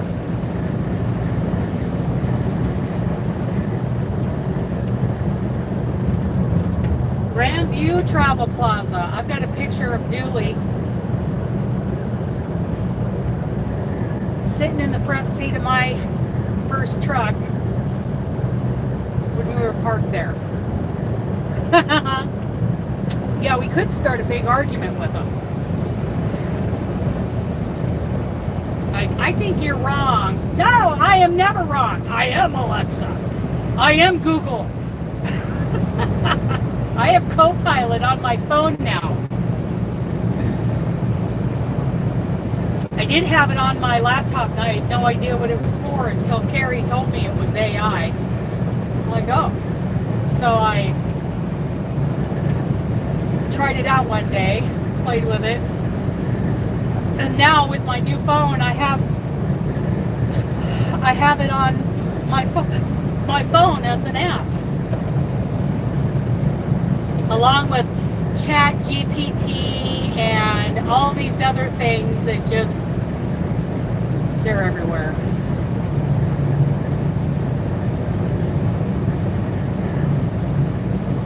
I don't know. I have no idea. Which yarn was that? Did you win that on my giveaway live? I don't remember.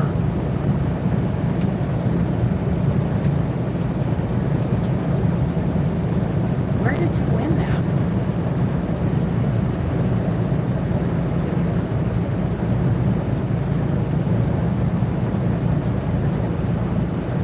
it from me or from someone else?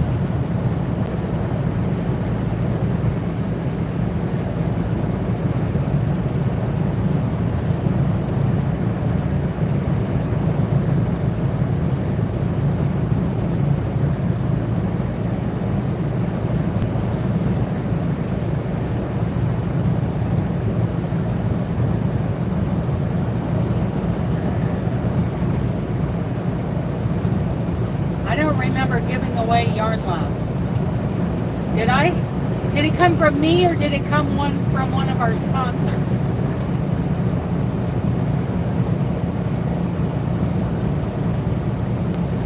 Oh, Joyce! Hello! She's supposed to be driving right now.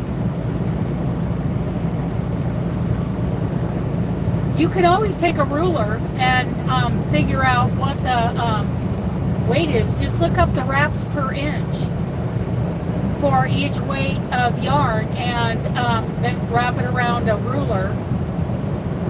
Yeah, it came from Joyce.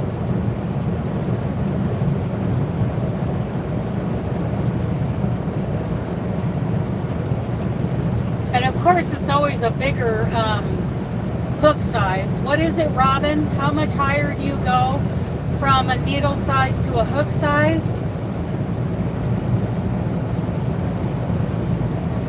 1 through 3. That's quite a range.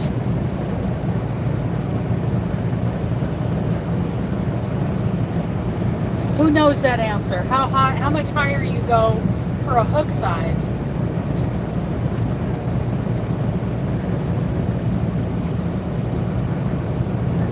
You could make some cool stuff out of that.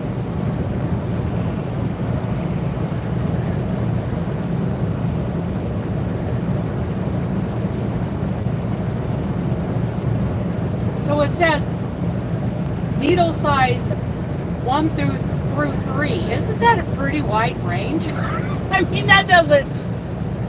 I think you need to check the wraps per inch to find out what size it is. Find out what size yarn it is.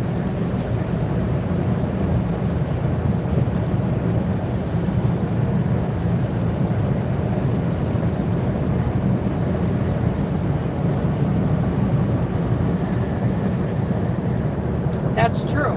Yes, that's another way to tell, is by the yardage.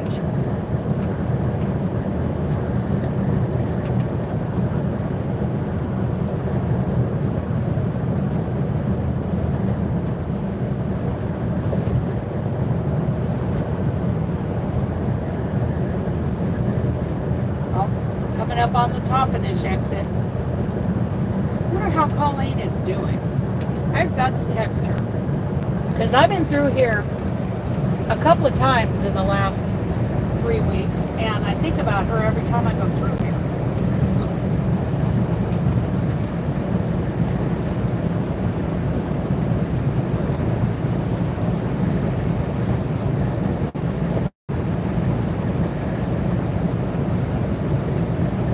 So it's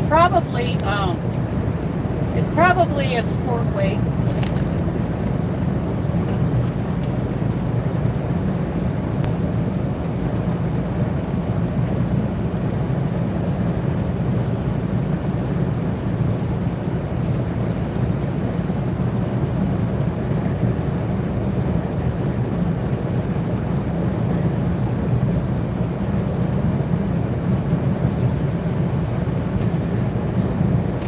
For them to say needle size 1 through 3, that's like saying, okay, use a G-hook. Really? Which G-hook? The 4.0, the 4.25, the 4.5?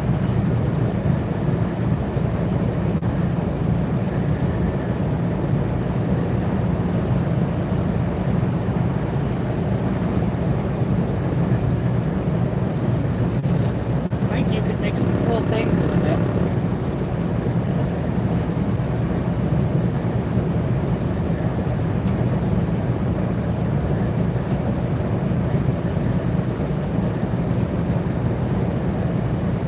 That would be fun to play with. I think I would really like that. That was pretty generous. Joyce.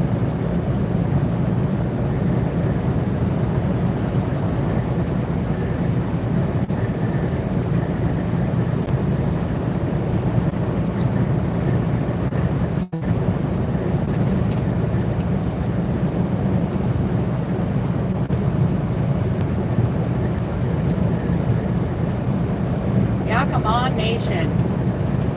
Coming into the Yakima Nation.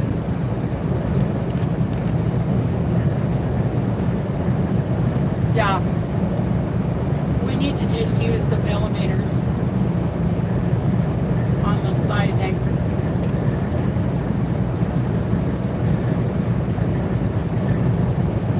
I know that the Craft Yarn Council is trying to standardize everything, but not everybody in the world follows those standards.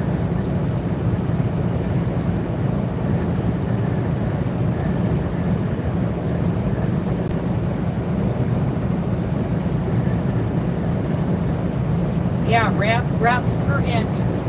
And you can look up how to find a yard gauge using wraps per inch. Like you could look up, you could search that on YouTube or on Google.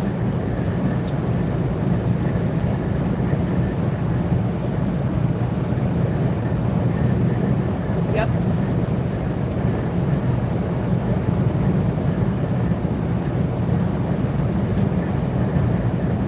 Yeah, I think it's silly.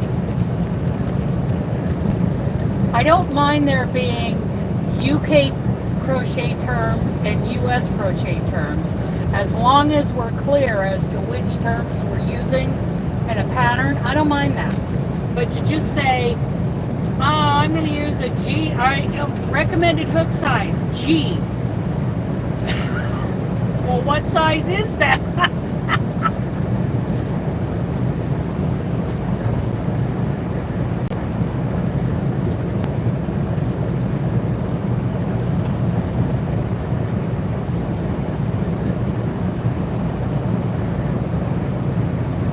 Oh my goodness.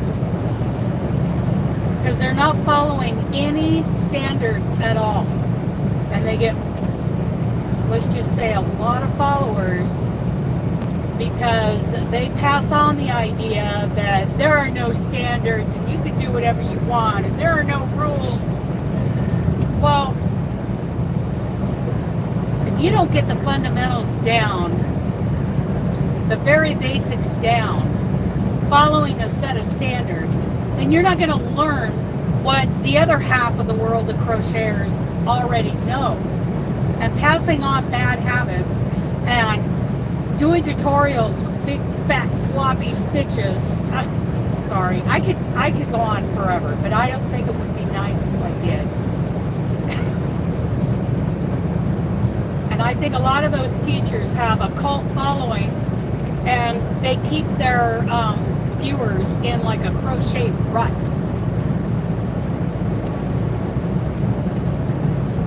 Instead of opening up, oh yeah, exactly.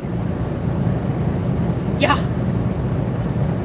Instead of opening up the world of crochet to somebody in a way that shows them, yes, there are foundational standards. And once you learn those foundations, then, you know, you can go on and be creative and do things differently. But don't pass on bad habits to beginner crocheters.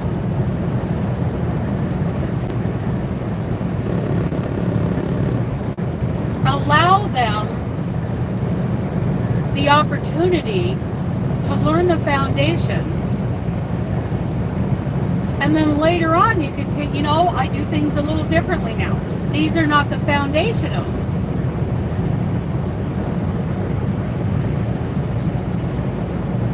You know, I don't know anything about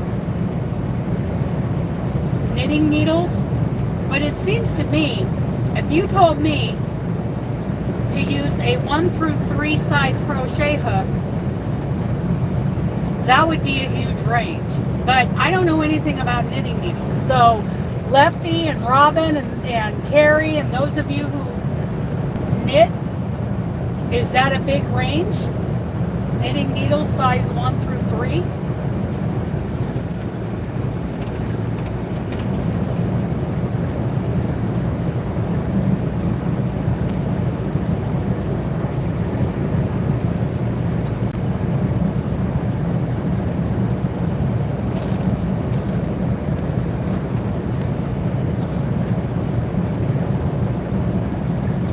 Wapato. Wapato. Wapato. I know what Wapatai means, but I don't know what Wapato means.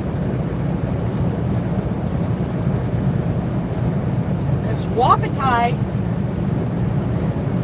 is elk.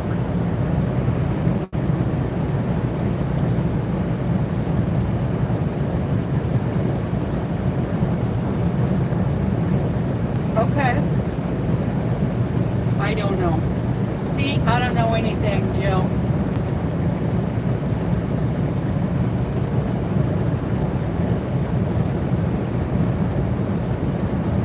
But what is a size 1 through 3? Oh, say hi to Karen.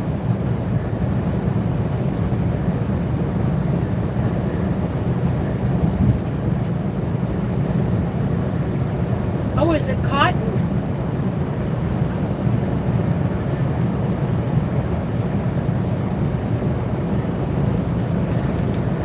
I think and honestly, if you just start crocheting with it, you can tell whether that hook is too big or too small. And, pull it out and make adjustments.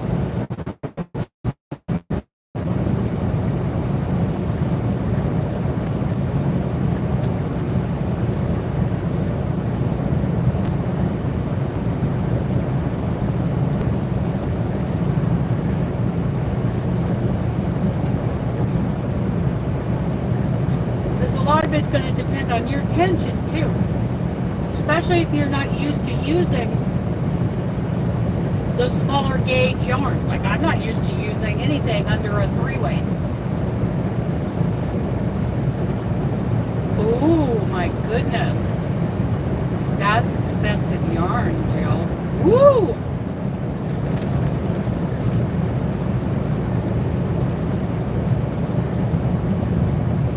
I'd make something like that for my dog or cat. But it's your yarn. Hi, Ellen. Merry Christmas. For a second, I thought I saw Sasquatch rocking alongside that pond. It was just a guy with a fishing pole.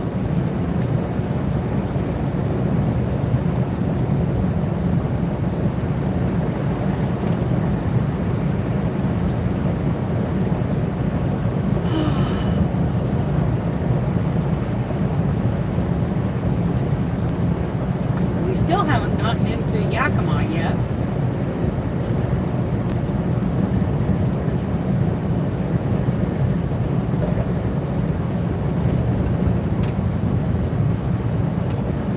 I love my coffee.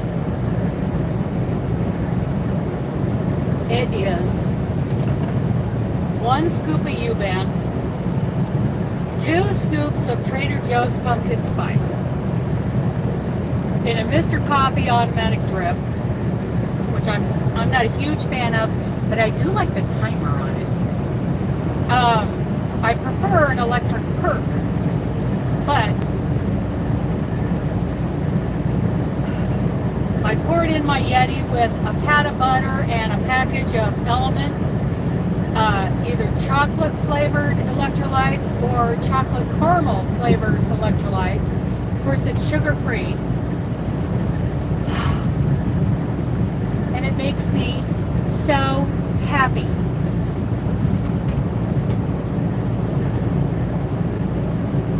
Yeah, what's the other 10%?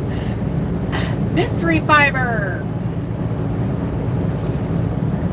Weeds. It's just grass and weeds. Or some other animal. Some obscure animal we've never heard of before.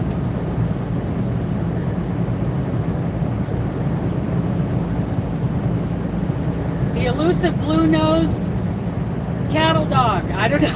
I don't know what that is. It's tumbleweed.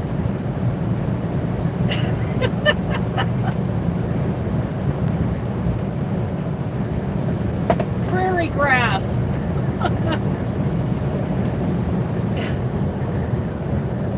I I don't know, but it ought to make something pretty fabulous. It sounds like a really nice yarn. I think I would double it up. Yeah, yes, excellent. It's too bad they don't list that. I think I would double it up and make whatever you're going to make. I think it would be awesome.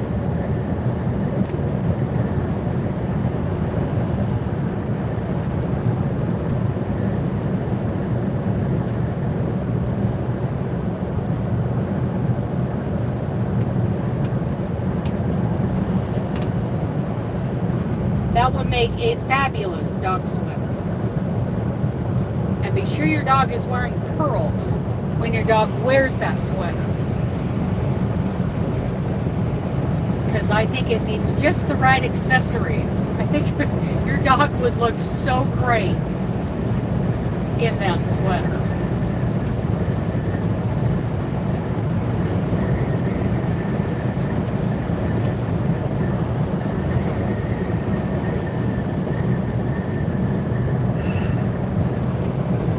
Still haven't made it into Yakima. I mean, we're in the Yakima area. Cool. Yes, go ahead. You've obviously you already did by asking that publicly.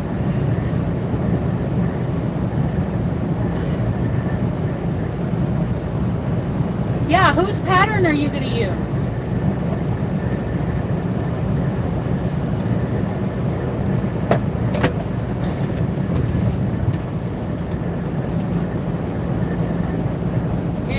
Now, okay, we're crossing the Yakima River again. Oh. Does anybody have an idea? Like, how big of a dog are we talking about?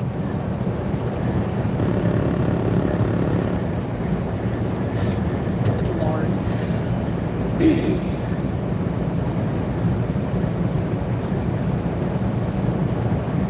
What kind of dog?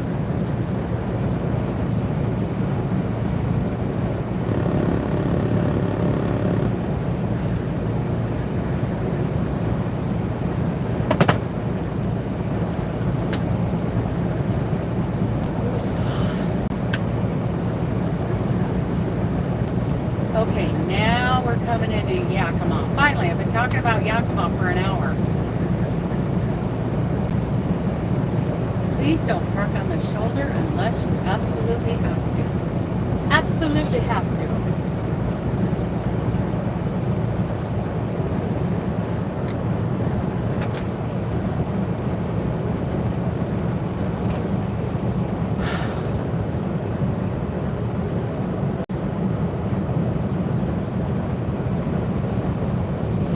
So kind of like a puppy cut, a Shih Tzu. So that is a Shih Tzu Poodle cross.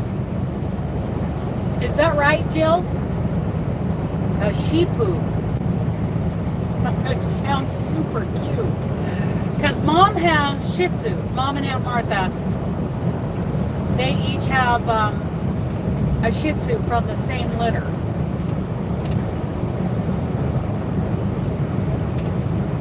Guess I had no say in that.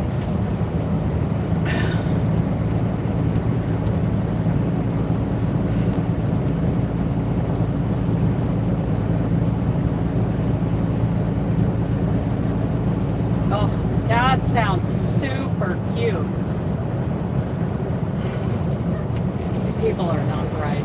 Not bright. I got a hot shot coming up on my left, and you're all just not merging. Not merging.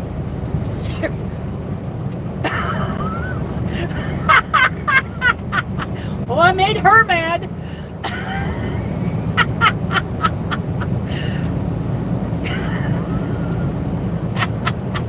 Well, her and I are having a conversation. Let me tell you, she is having a fit. You go, girl. You go. You'll show me. Call my company. The phone number's right here on the door.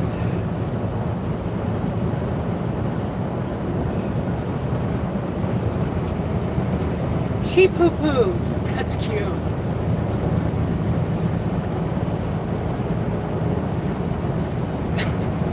did you expect me to get over with that hotshot hauling 2 full-size vans in the left lane?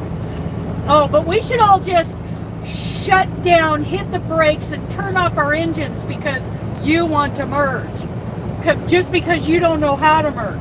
Oh, I gotta stop because I could go on and on.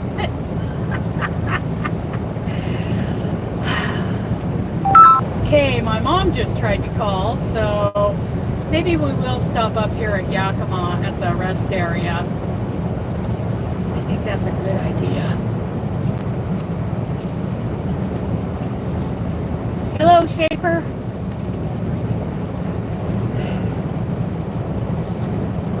I need to talk to my mom, see what's going on there.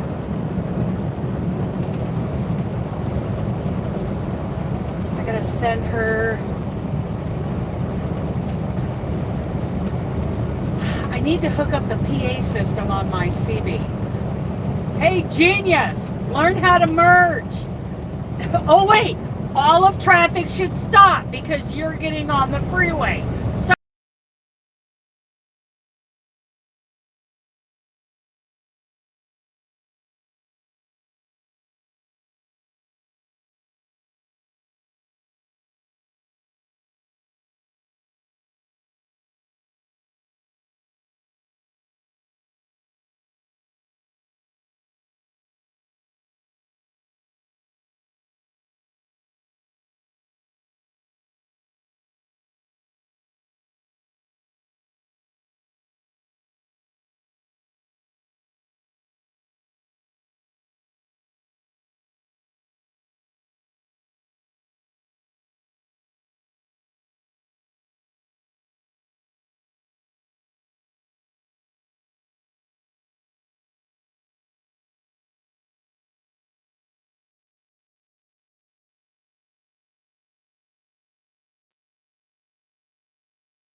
okay, can you hear me now?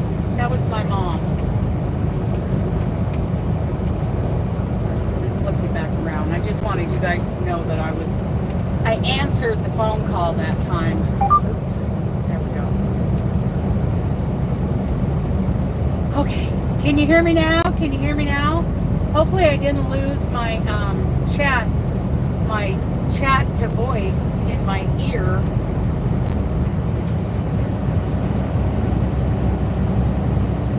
Hello? Hello? Hello? Okay, good. Thank you, Jill.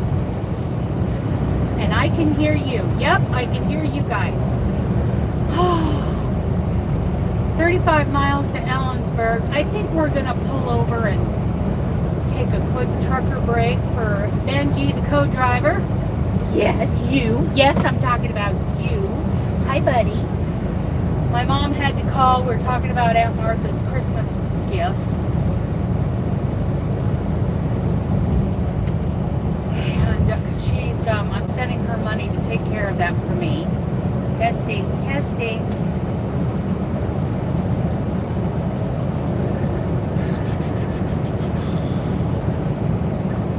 So we are kind of putting a hold on everything collaborative for the rest of December, and we will pick things up again in January because people have really had trouble this month, including myself, in getting things done. And even though we had a long time to get it done, I am one of those who did not get it done, and I'm talking about the square swap. So we're putting up a pin in it, and the new deadline to mail everything out is January 31st. And Robin was saying that the last day of the wintertime postal rates is January, what'd you say, 19th? So wait until the 20th. Okay, bye, Ellen. So wait until the 20th to mail everything out. You have until the 31st. And then February 28th, actually the morning, 12 a.m. March 1st, is our new giveaway date. So, yeah, we got that going on. We're not worried about, you know, any more make-alongs in the month of December. We'll pick all that up in January, including the Divine Hat in honor of Kari's crochet guys, because they'll be learning the Divine Hat. And we'll have 3 hats going. You can make 1 or make all 3 or whatever. We've got the Divine Hat, MJ's Off the Hooks, Autumn's Charm hat, and the Camel Stitch Beanie. And all of those are linked down below in the description box. So those are for January. In the meantime, let's just relax and take a break from all that kind of stuff for the next 2 weeks, and just enjoy your families, just take a breath, work on other things, all of that. And then the community is gearing up to honor Kari's crochet. I just keep calling them Kari's crochet guys, who have no internet access, they have no resources. It's why I sent them the Edwards Menagerie book, which they can have crochet books, just no hardbacks. They have got to be paperbacks. Trevor said that a spiral bound is okay, but no hard covers. Like, I've seen spiral books with hard covers. We don't want that. We want soft covers. Okay, easy girl, easy girl. Got all of that going on.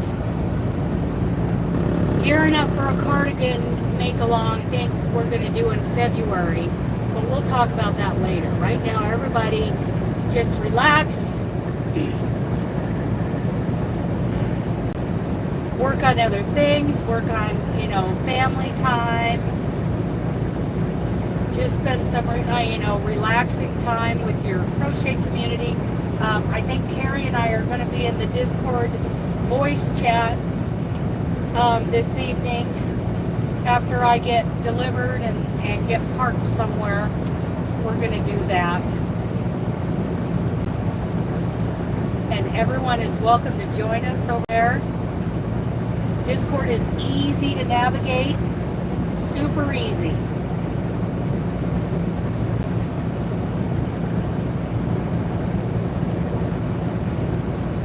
Hi, buddy. Hi, buddy. Yes, we're going to stop up here. He acts like he's got to go again. So we're gonna, I'll just leave you guys running. Oh, see, that's amazing. They are going to love that.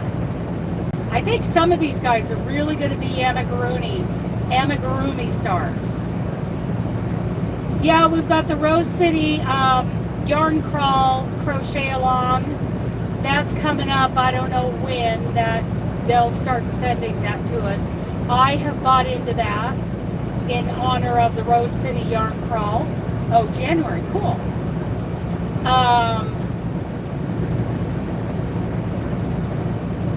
I don't think, and I probably need fingering weight for that, which I don't have any fingering weight on board, except for the Sasquatch yarn from Have Us Some Yarn, but that's for socks. That's not for, we'll see. I may have to get some. Oh, I don't think I brought that Anthem DK with me. I may have to swing through Spokane and get some more. We'll see. We will see. I imagine it's going to be a wrap or a shawl, something like that. And I would like to participate, especially since I bought into it. So I don't want that to be a waste of money. What other kind of DK? Oh, I have some. Oh, I have lots of DK. Well, I wouldn't say lots. Now that I'm done with the squares, there's not a whole lot of that DK left. I may just tie all that together with magic knots and crochet along with it. 3 what? Skeins of Anthem DK? wonder if I got that much in equivalent in that 3-weight that I've got. What is that 3-weight I've got? Paint box? I think it's paint box. Love me some paint box. But if I swing through Spokane, maybe I can buy some Anthem DK from somebody. Maybe I'll go to that big yarn store in Spokane because they have a better selection. Sorry, Robin, I'm thinking about our conversation the other day. I tell you what, if I swung through Spokane, I definitely would go to Sasquatch Yarns because I know what they got. Well, I know that you've got Anthem DK though, and I love Anthem DK. Why would I take a chance and take the time, waste the time to go somewhere where I don't know what they got?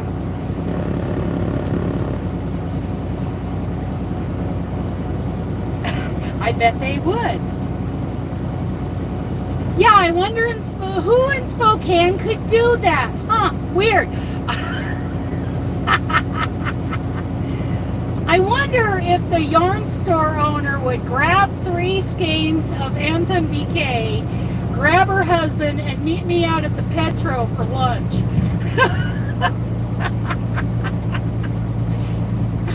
Wonder if I could talk her into that. If she didn't have one of 50 million other appointments already scheduled on her. Yeah, if you're not already booked. Wow, Niles. I'm not sure what kind of backhanded compliment that really came across as. Oh yeah, doctor appointments for your friend. And PT and chiropractors for yourself.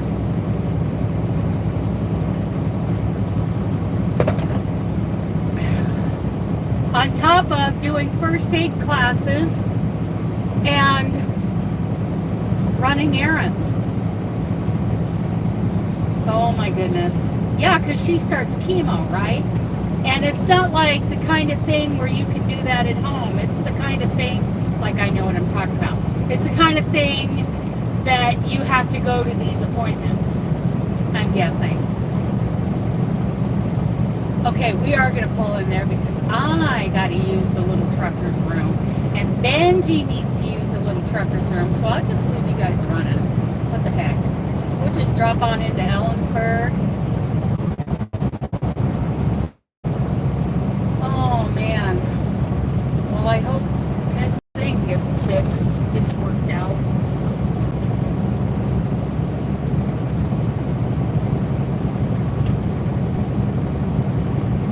Degrees here, and somebody's dropping chunks of ice off of their vehicle in the left lane.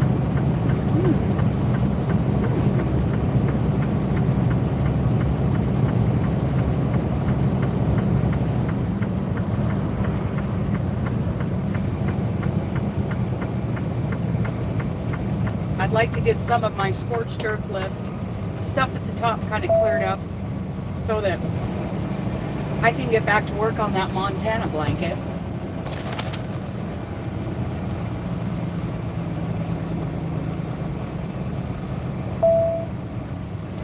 This isn't a bad little rest area. It's never very crowded. But I don't like the sign right there on the right. You know what that says? It says, watch for rattlesnakes.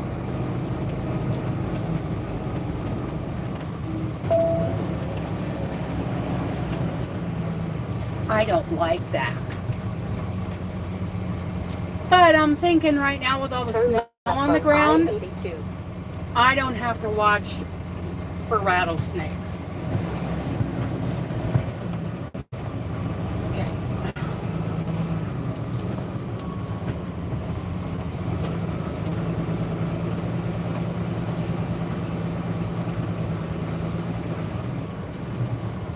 Here we go. Yes, I'm thinking maybe.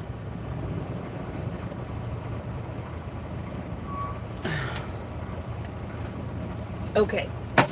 Well, hang on, mister. I gotta get my coat on, my hat on. Change my duty status. Going off duty. You guys just hang out. Don't make a mess, please. I just cleaned this truck last week. And you, mister. Ugh.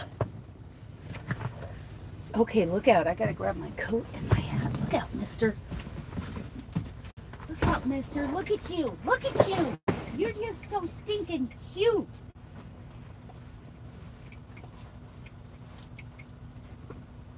You are the cutest boy. Yes. We're going to go right over there where the rattlesnakes live. Yes.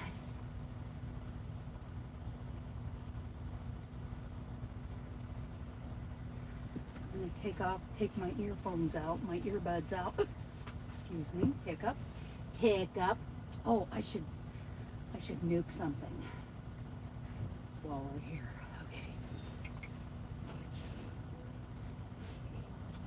I think I'll put this sausage and egg and cheese thing in the microwave. Leave the truck running.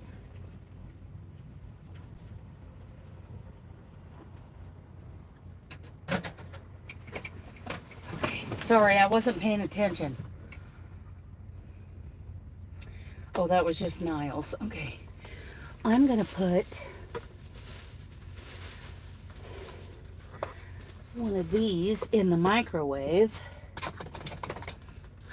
And I should start the truck when we do that. Okay. Boop, boop, boop.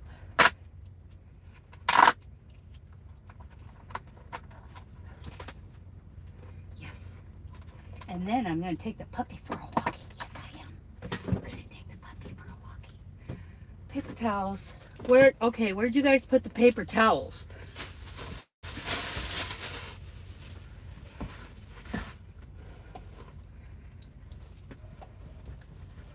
Put this stuff over here. I'm taking you guys out of my ear for now. Otherwise, it'll disconnect when I walk too far away from the truck. And Robin, I see that you texted me something, but I can't go look at it while I'm live. Okay, here we go. Let's do this. Okay, buddy, who's ready? Who's going to take the dog for a walk? Any volunteers? I suppose I should do it. Okay, here we go. Stay close, stay by me. Come here. Come here.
Okay, we ready? Ready? Let's hit the road.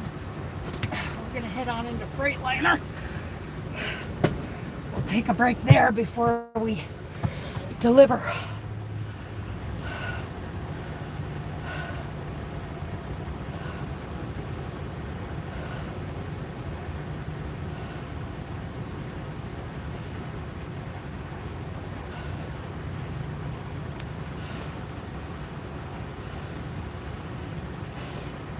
You hid the paper towels, Betty? Oh my goodness. Oh my goodness. No parties. You guys make too big of a mess.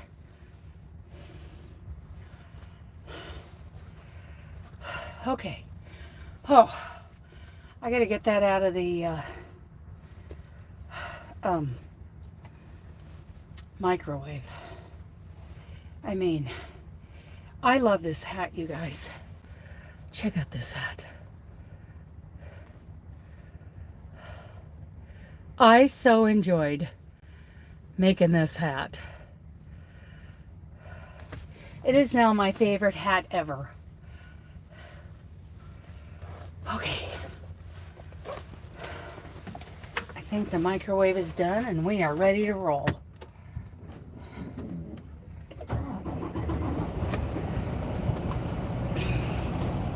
What do you think, Benj? Are we ready? We're going to go clear over to Stewart Road in Pacific. Take a break there, and then we're going on down into DuPont to deliver. Okay. That coffee's good. That coffee is just, oh, it is the best stuff ever.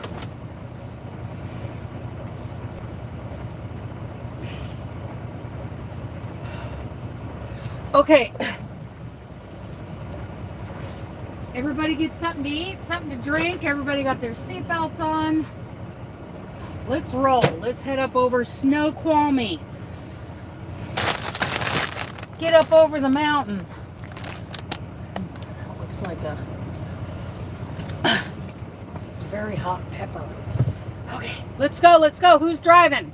Who's driving? Okay.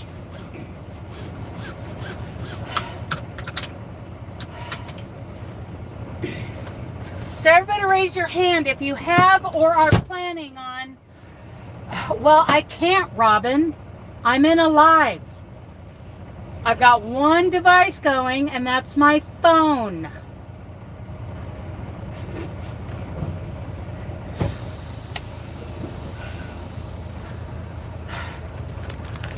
So raise your hand, everybody who is planning on or has already sent some yarn or something to carry for her guys.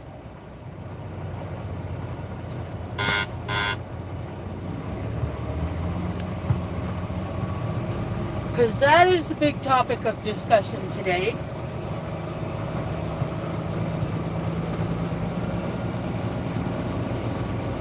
Is brightening there. Yay!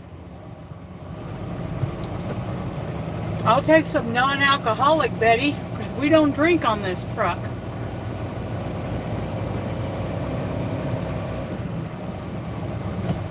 No drinking on the Freightliner.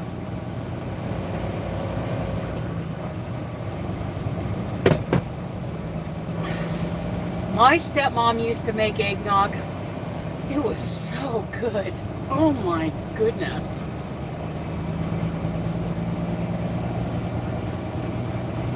Is it? Oh.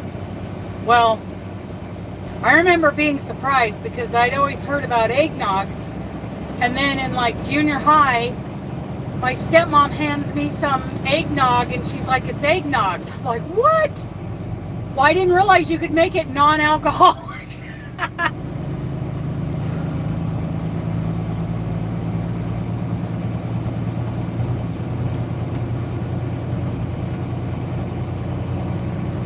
Oh, yeah. Because Folsom isn't that far from you. That's excellent. Maybe, so is your friend teaching crochet out there? What is What does your friend do Continue there? on I-82.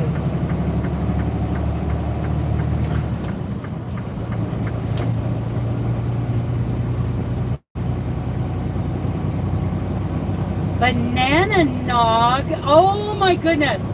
I want to know all about banana nog. Like, how do you make that? What is in that? Do you have a recipe for that?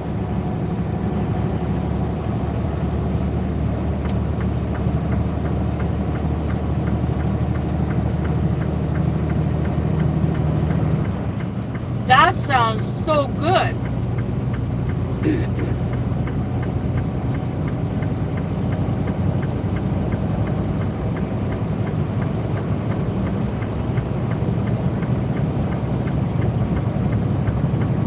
So, what level of security is that place? Because if it's a medium or high level security, these crafting programs may be very, very different from what from the program that Kari's in, because Kari's is minimum security.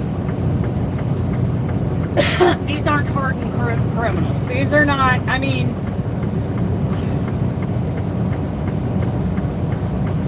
I have no idea what you're saying.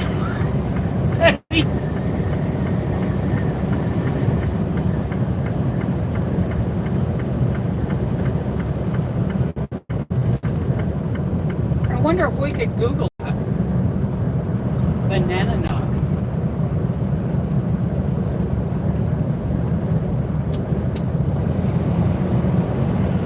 Because, like, my stepmom's eggnog, of course it had eggs in it. I don't know what else, but I do remember there being cinnamon and nutmeg in it.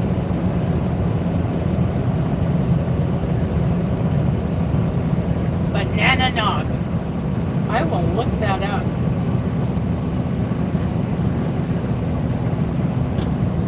Oh, by the way, you guys may have noticed that there haven't been any color palette shorts going up. I'm taking a break for the rest of December, but I will get more up. The plan is to make a bunch and have them start going up in January. So everybody's song requests, I still have those lists, and I'm still going through those lists. But it won't be too long before we need to do another live with more song requests.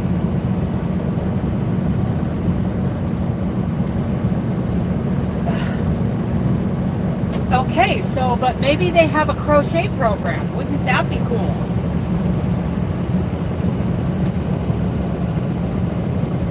Maybe there's someone out there teaching crochet.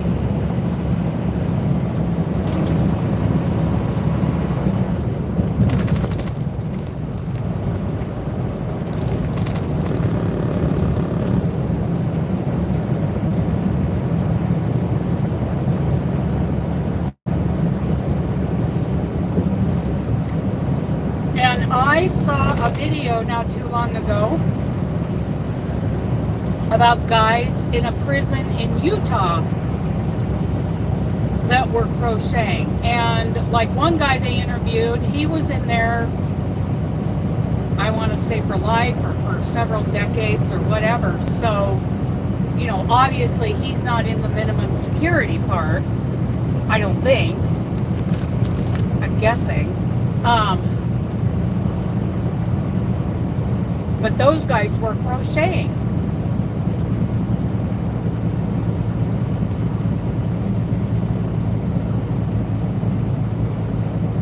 But each prison is going to have a different set of rules.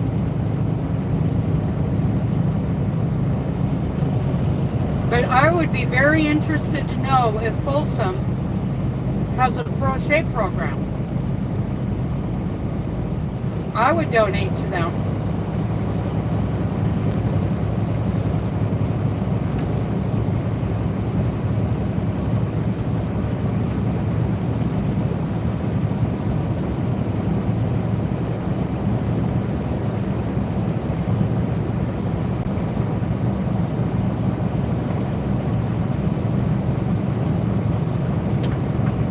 Okay, hub driver, I'm going to come around you.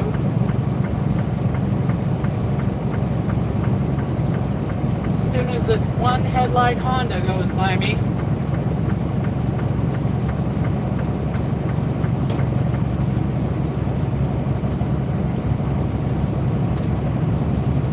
There we go. Maybe I can spot that one barn quilt outside of Clay Elm when I go by. One barn quilt you can see from the freeway. I have never seen any others. Oh, that just all came up at once.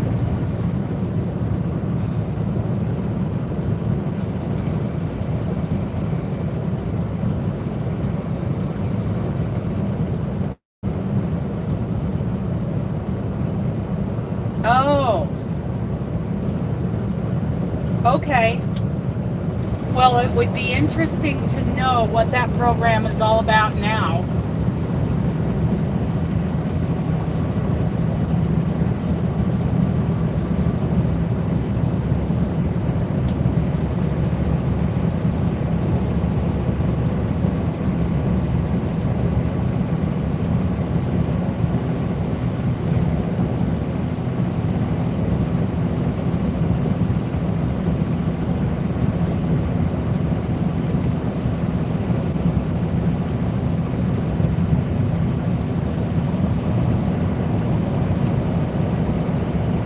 Trucking. Go, May Trucking. That's excellent, Amy.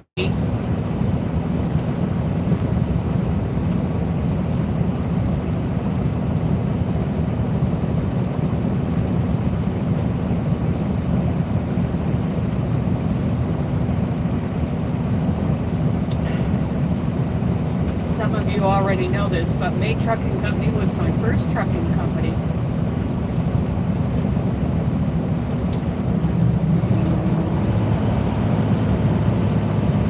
I need a little bit of defrost going on here. It's 38 degrees.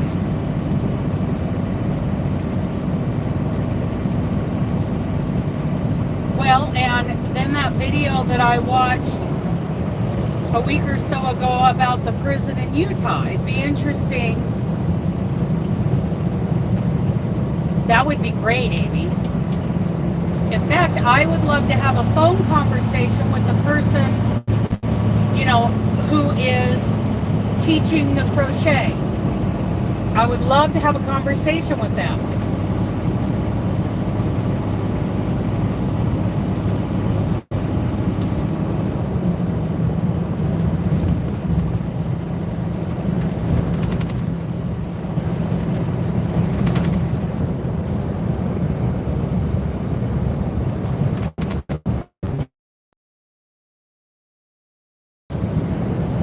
Give them my phone.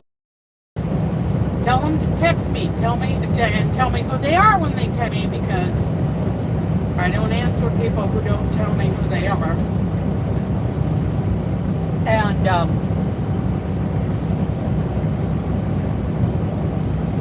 but if they text me, I would love to have a phone conversation with them. You have my number, Amy? If you don't, let me know when you're ready for it and I'll give it to you. I'll just tell you. I tell everybody my phone number.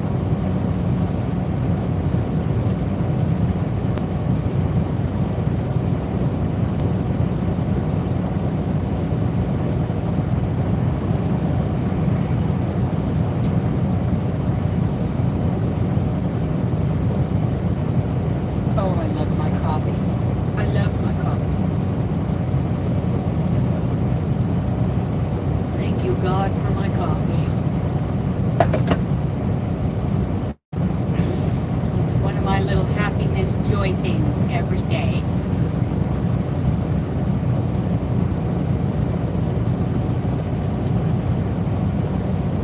Yeah, it's getting all fuzzy in here. We need some defrost going on. There we go.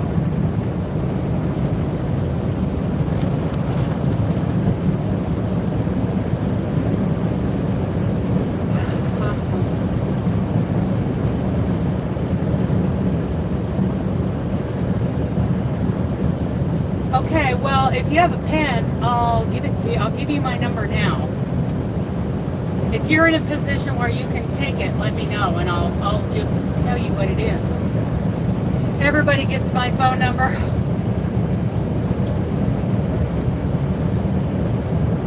Looks like it might be cluttered up a little bit up ahead. That would be good. 208. Excuse me. 805 7111.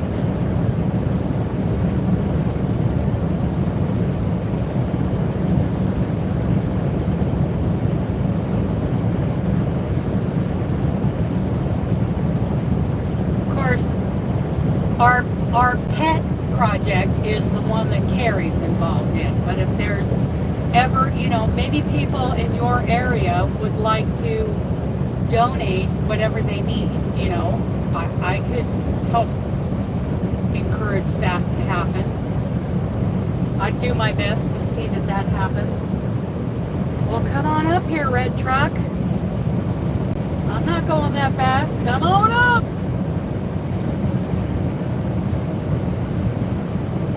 Good deal. There you go, Swift. Florid Swift. Go, go, go! Yeah!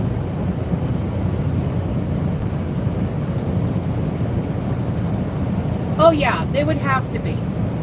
For something like Folsom. Even I know that Folsom that's a big deal. Johnny Cash sang about Folsom. That's how I know about Folsom.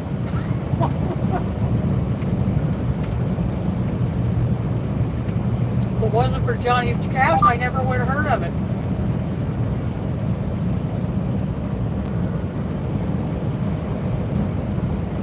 Here comes another Swift. Go, baby. Go, baby.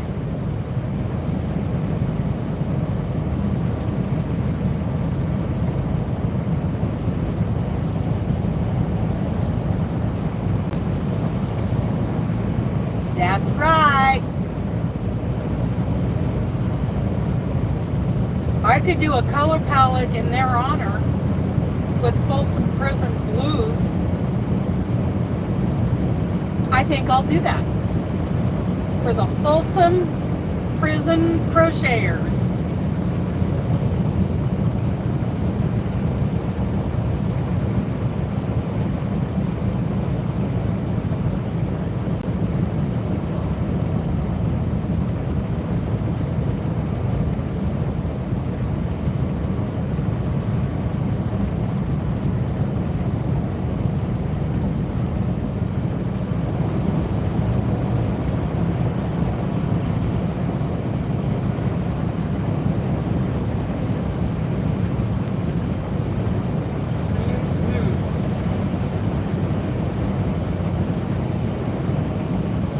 I'm in the middle of a dog pack right here. All right, I think they all went by.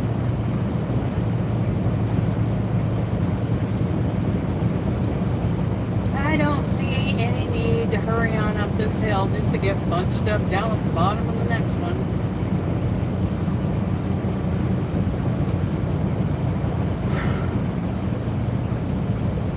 Okay. Oh, I forgot to check my messages while I was parked. Oh well. Yeah, I can do one in honor of them for Folsom Prison Blues. But I'd like to do one in honor of Kari's Threads of Hope also. Got to come up with a song for it, of course. With Folsom, it's obvious. Why wouldn't you just choose Folsom Prison Blues?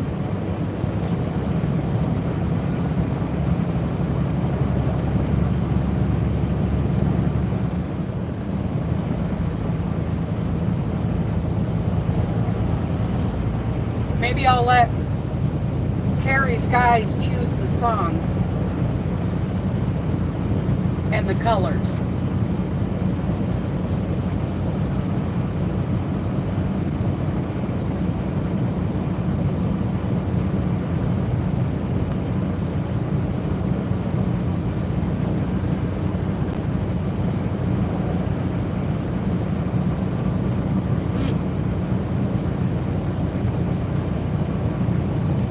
that be great?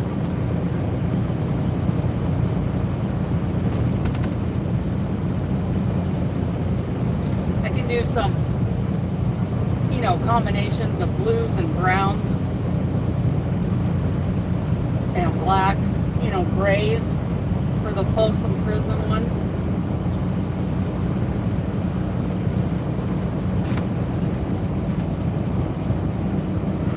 It's looking kind of nice up here.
Manastash Ridge.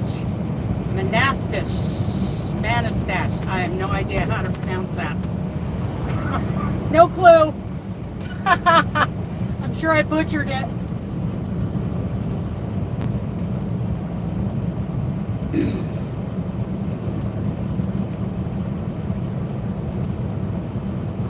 It's 39 degrees. Things are looking good. Pavement looks good. Weather looks good. Except I can't see the pass from here. Normally I can see the pass on a clear day, but I think there's some inversion going on here. Okay, I am going around this guy. Goodbye, container man.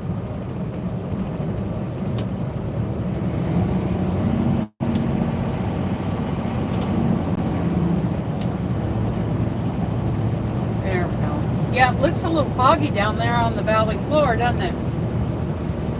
I mean, I can still see through it for the most part, but that's Ellensburg, you guys. That is a cowboy town, let me tell you. A lot of cowboys come out of Ellensburg. They got a pro rodeo here every year, too. Whee! Easy, girl. Easy, girl. Oh, got another container. This is JB Hunt. He's going to fly by me. Oh, JB. JB Hunt has been calling me like crazy.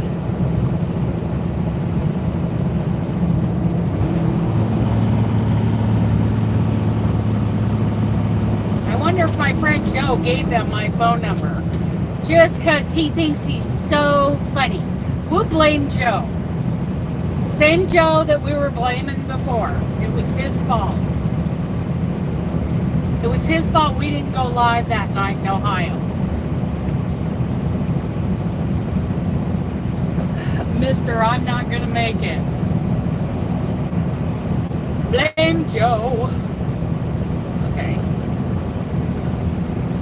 Yeah, it wouldn't surprise me if Joe gave the recruiting department at JB Hunt my phone number just so I would get inundated with these phone calls.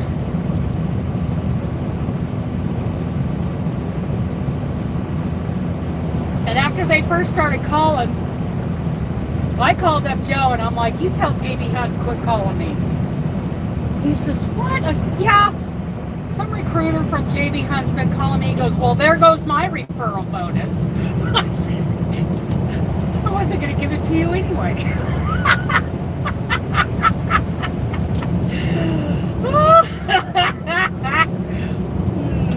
Poor Joe. He's so miserable.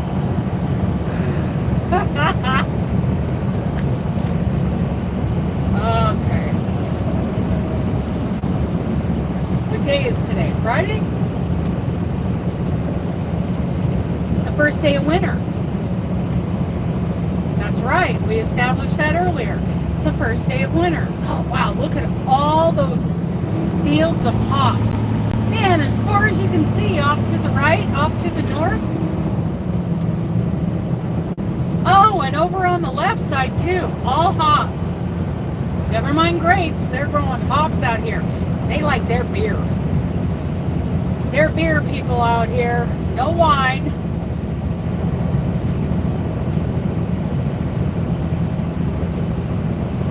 I'm gonna sit right here until I die. Now I got that song in my head. Got a little Johnny Cash playing in the back of my head. Oh well. Could be worse. Could be Milli Vanilli. So I'll be honest, I liked Milli Vanilli.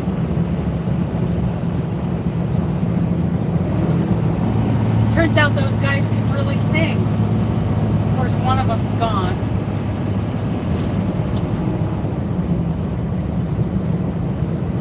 Sad, sad story there.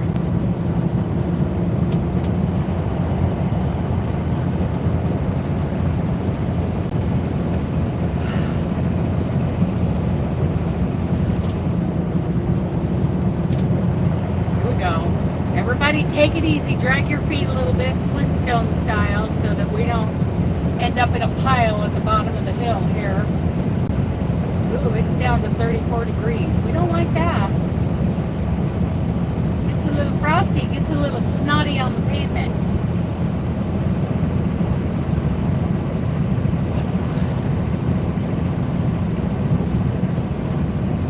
So, this time I'm hoping I not only spot that same barn quilt going through Clay Elm, but I'm hoping to see a second one. There was one that I saw down here on the 82 last time, but I can't remember where it was. Let's look at this. These two ranches up here. There's one on either side of the freeway. I'm looking at all these barns. Not one barn quilt anywhere. And this is like a big barn quilt area. But apparently you can't see them from the freeway. Oh, now I got the hiccups. Who gave me the hiccups? Who gave me the hiccups?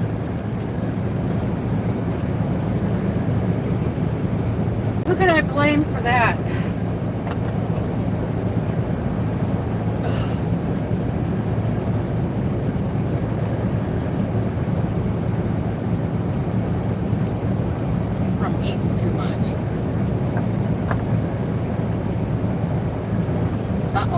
Ruh-roh. Oh, he nabbed one of those containers. It's not J.B. Hunt, though. In 1 3/4 miles, keep left to I-90 West.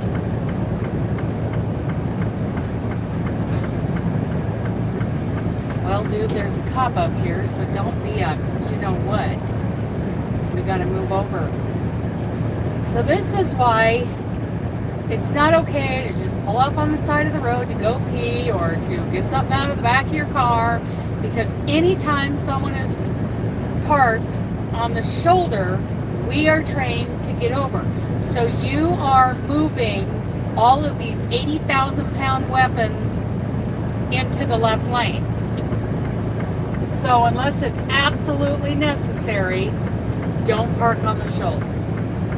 I understand flat tires, breakdowns, all that kind of stuff.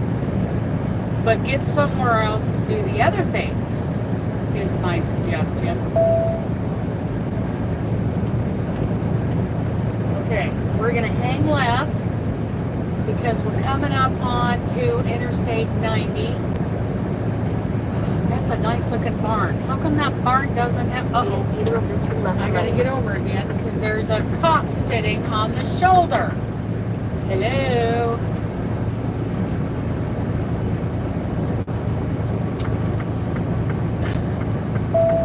Of course, nobody taught these other drivers to get over. Even though in some states it's the law. You've got an emergency vehicle on the right, the law doesn't say if their lights are flashing. It says if there's an emergency vehicle parked on the shoulder, get in the other lane. But no, not everybody does it. Okay, I gotta slow down for this curve. Okay, I see lots of barns and not one barn quilt. Tons of barns. I see a barn out there that would be perfect for a barn quilt.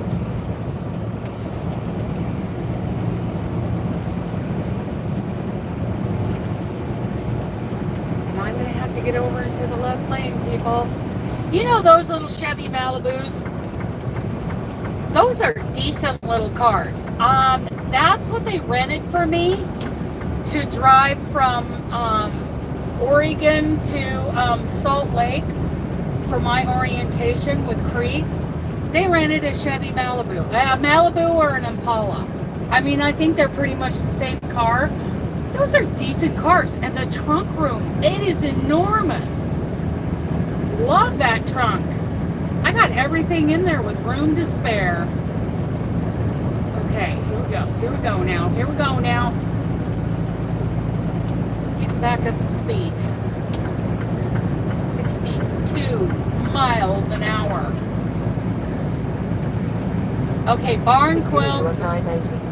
Who here knows what a barn quilt is? Raise your hand. Let me know if you have barn quilts in your area.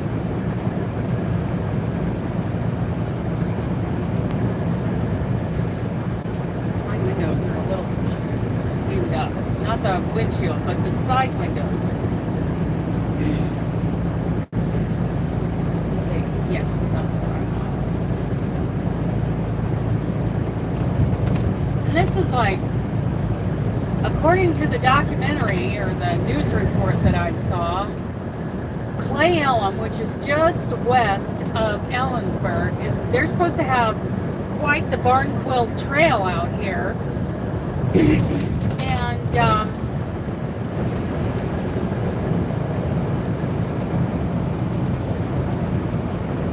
I've only ever seen the one from the freeway. Of course, I can't be taking my semi. Hello, Angela. Wait a minute, hang on. If I could get that to replay, I could hear your name correct.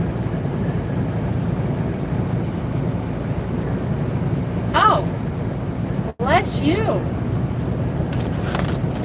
So we're out here in Eastern Washington looking for barn quilts. See if I can see some from the freeway.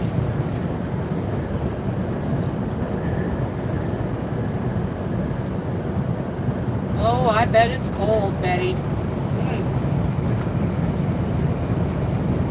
We're down to 33 now. I imagine it's going to get below freezing as we go over Snoqualmie.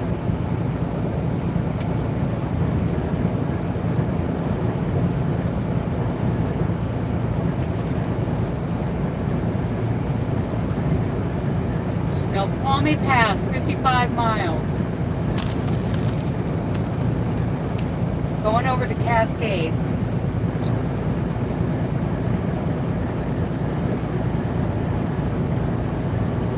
Here's the Wenatchee exit. I've been to Wenatchee once or twice. I think once.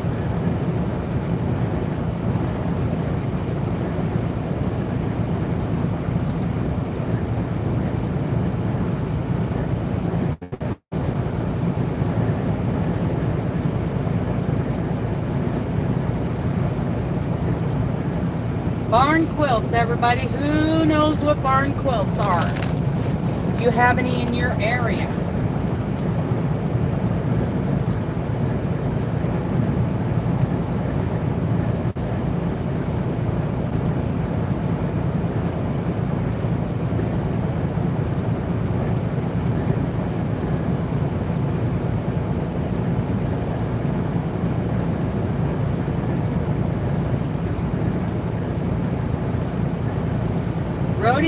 City RV Park. Not a park. It's a dealership. Ellensburg is definitely Rodeo City. There's no doubt about that. Lots of rodeo cowboys here. Always has been.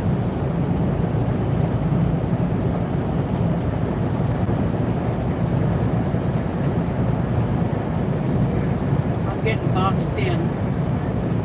Keep it in your lane there, Mr. Container. Anybody see any barn quilts? It was you?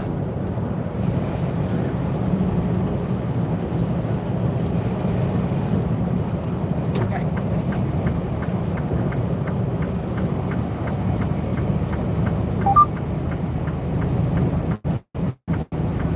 Here we go.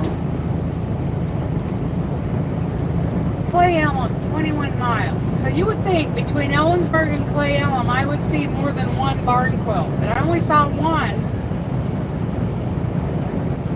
Last time I was headed this way, I was on my way home that day. I was headed to the same customer in DuPont, Washington. So I delivered my load and then I bobtailed down to the truck stop where I met up with Susan. One of our new friends from the Yarny Social.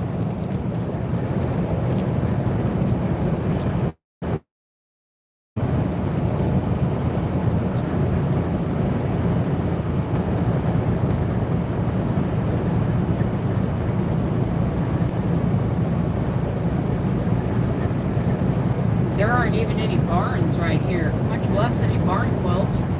I see the Yakima River.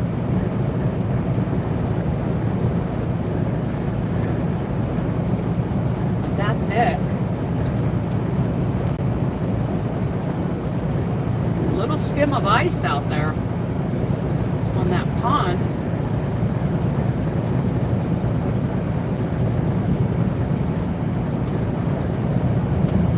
I'm in Eastern Washington, Tina. I'm looking for barn quilts, but I don't even see any barns. Oh, wait a minute, there's one. But so far, no barn quilts.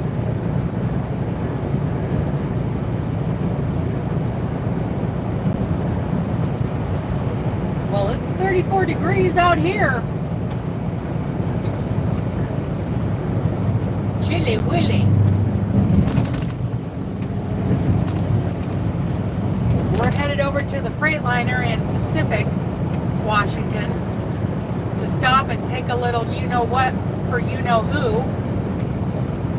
And then we're going to go on into DuPont and deliver this load.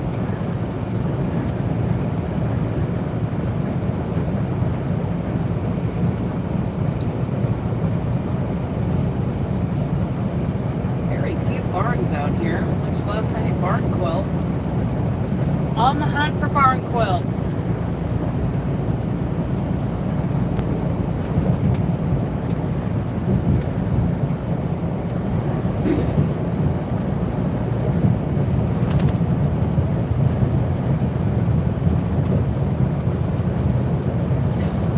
Here's an interesting place out here.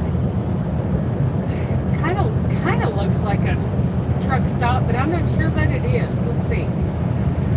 What's it called?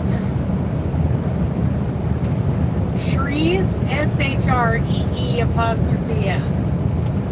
Shrees.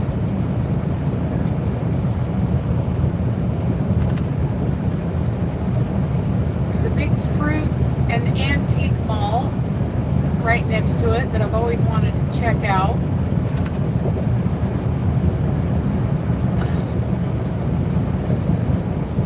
Pretty nice looking barns out here, but no barn quilts. What's wrong with these people? You're right in the heart barn quilt country. Now we need to see them from the freeway. So,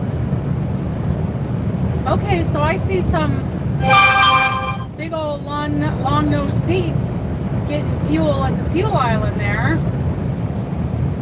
A couple of trucks parked here. Oh yeah, that was genius for a runner.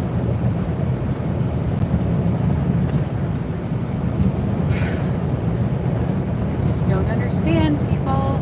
Yeah, did you see that, Tina? It's like you had to come flying around me so that you could take the exit at the last minute. Seriously, if your exit's within a couple of miles, just hang back. You're not gaining that much time. I know, it's normal. And I'm out here in a very rural area.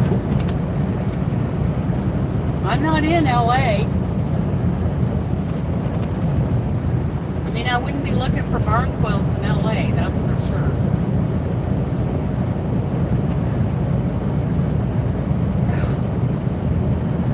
People are not very bright, I'm just telling you. Not very bright. The good news is, all of us survived, even that driver.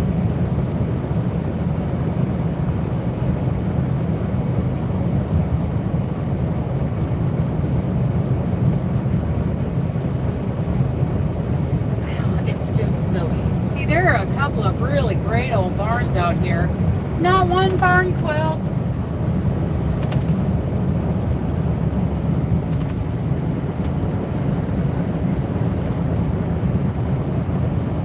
Oh, there's a barn quilt. I see one. Ah! And it's actually a quilt square. What does that say underneath? Oh my goodness, it's beautiful. It's pink and blue. Oh. I wish I knew what it said underneath it. It's a beautiful barn quilt. Oh my goodness. That was gorgeous. I think that's a new one for me. I don't think I've ever seen that one. Ha! I saw a barn quilt. Yay.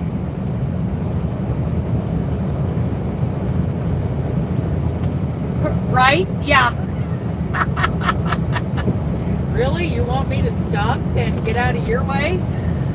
I don't think that's how this works. I just saw a barn quilt. I am so freaking excited. It was beautiful. Kind of an orangey pink, kind of like a salmon-y color with blue.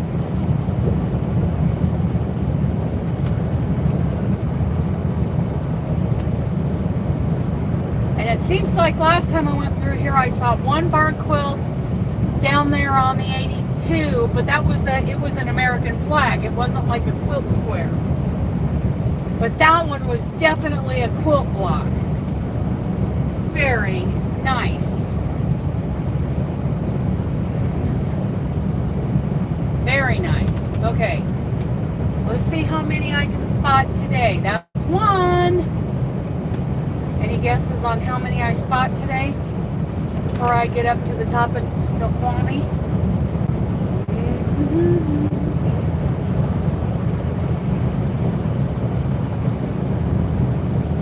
I just wish I could read the writing underneath it. 3. You think 3? Okay. I got one guess of 3. I think I'll be lucky to get 2, but we'll see.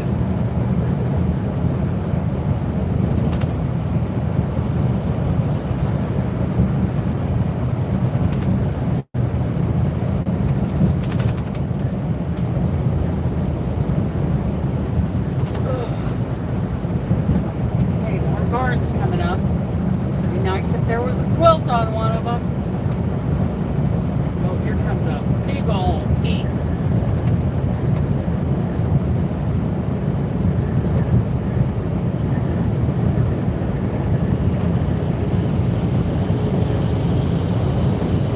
You say 2. Tina says 3.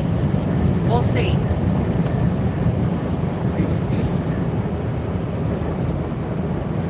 Come on over, big boy.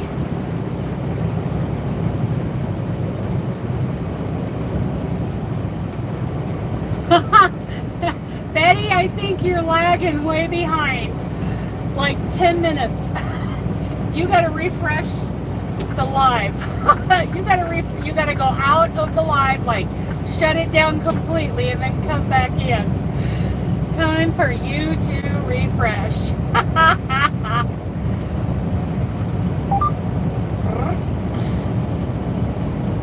Okay. Okie dokie. Let's go, container. You went flying by me. Let's go. Let's get around these slow guys.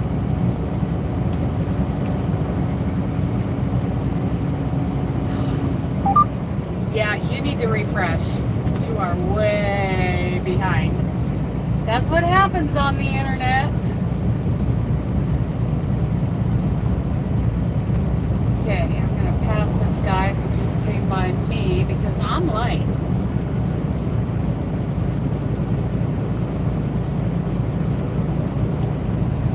Okay. Uh-oh, I got to get over.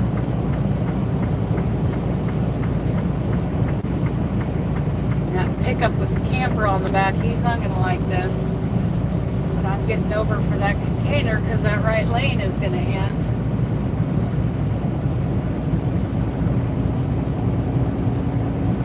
And he did not take advantage. Okay, well, hoop-hoopy-doo. Okay, maybe I can see some barn quilts out here. Let's see. I see barns. Oh, I see a log cabin up there in the tree line. Elk Heights Road.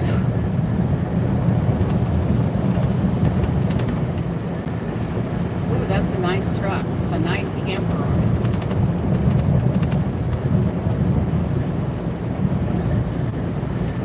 Oh, you're loom knitting. Oh. Nice.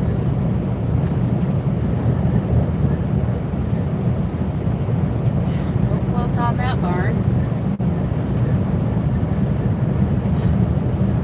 That little cluster of barns over there. I don't see anything. Clay Elm, this little town of Clay Elm is supposed to have a very nice yarn shop there. And I would really like to check it out and get a hank of 100% superwash merino in a 3-way to go with my granny merino blanket. I wonder if they're snobby and don't like crocheters or if they are nice to crocheters. It's always, yeah, it's kind of rough.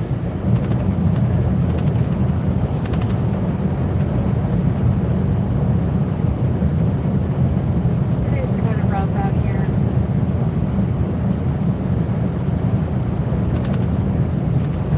Some elk silhouettes out there. That's interesting. Come on, barn quilts. Oh.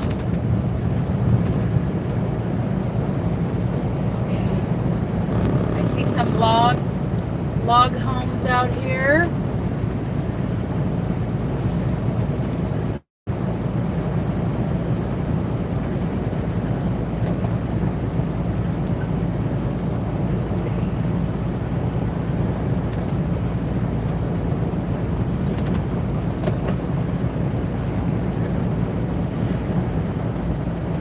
Pine forest, lots of pine trees. Elk Heights, elevation 2,359 feet.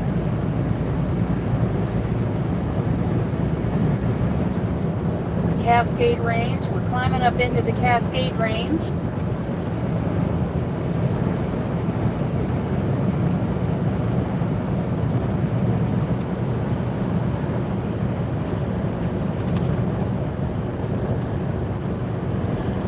There are some great barns out here that could use barn quilts on.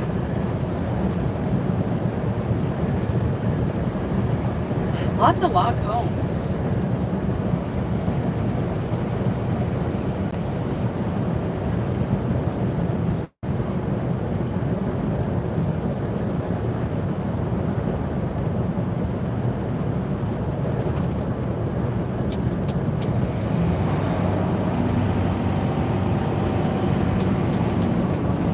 But no barn quilts.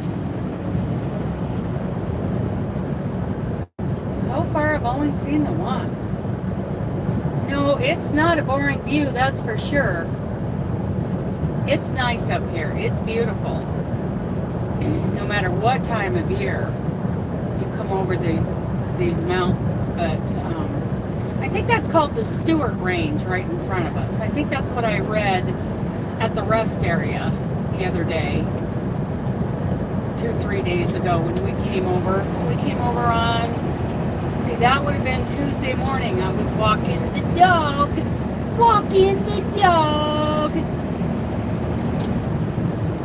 And I was reading about, yep, I'm pretty sure that's the Stewart Range right there.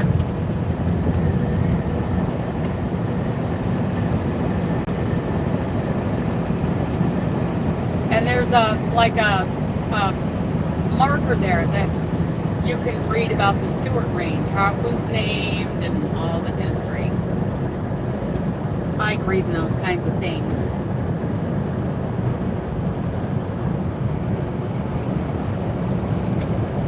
While Benji was over doing pirouettes in the snow.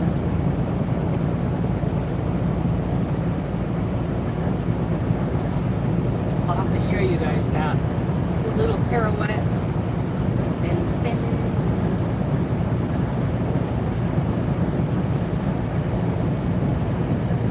Oh, well, I love having you here. I do. I love driving around the country with you guys.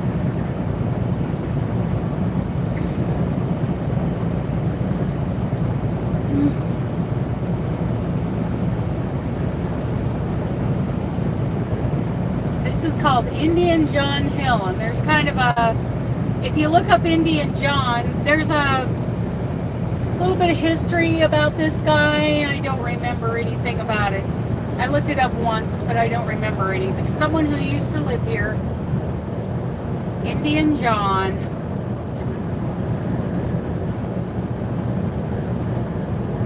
It's getting a little foggy. It's kind of hard to see some of these, well, there's a little bit of fog off to my right. Kind of hard to see some of those barns over there. What are we at? 34 degrees. Everything looks good so far. Might get a little frosty up on top. My truck just told me to watch for ice. Clay Elm. 3 miles.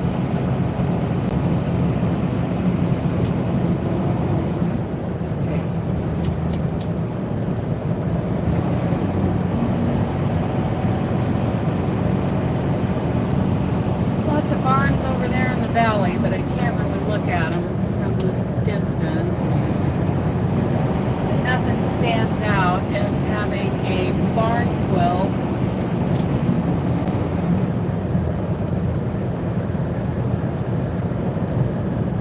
We need to be able to see more from the freeway.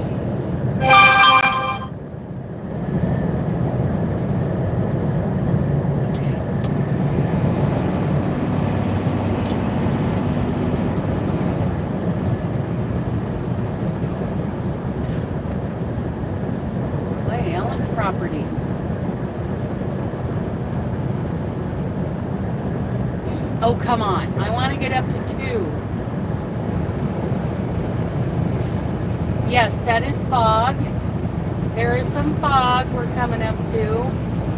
That ought to be lots of fun.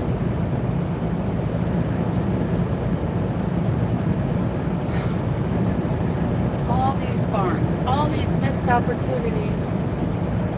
Have a barn quilt on the end of your barn.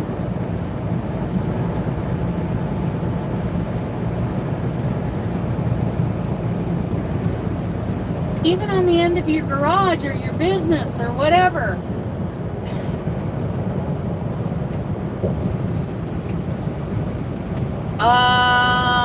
Say pumpkin, Betty. Type in the word pumpkin. We'll see how much you're lagging.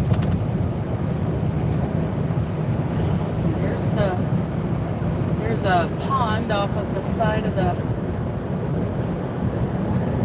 river. Off the side of that creek, actually. Elk!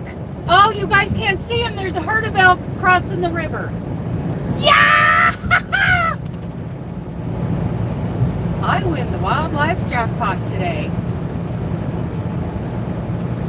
What does she win, Bob? She wins a full day of driving truck.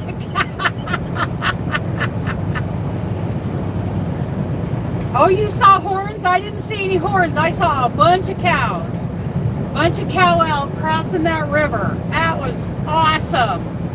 There are like 20 plus, at least 20 of them. That was cool. I win the wildlife jackpot.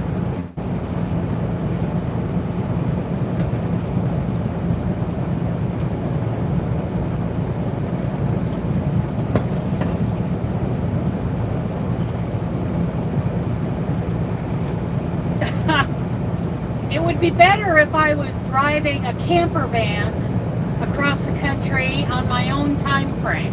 You know, on my own time schedule. I wish I could make a living doing something from a van. There's the other barn quilt right there. It's got cows on it and flying geese. Oh, 2 barn quilts, you guys. Whoop, whoop. 2 barn quilts.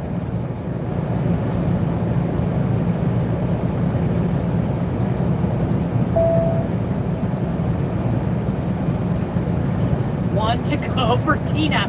So far, Amy is correct. But I will keep looking. We'll see if Tina's right. See if I get a third one.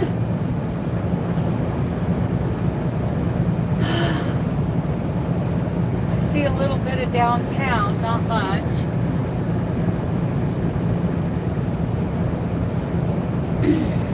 Some of these businesses you'd think would have barn quilts on them. Yeah. We'll see. One more to go. Now, one of those businesses downtown have a freeway-facing barn quilt on them. Oh! 2 barn quilts in one day. That is pretty awesome for me. Now, being in Ohio, when I was driving up and down Ohio, I saw quite a few. Because that's where kind of the whole trend started. Do you, Nancy? Tell me again what state you're in. I forgot.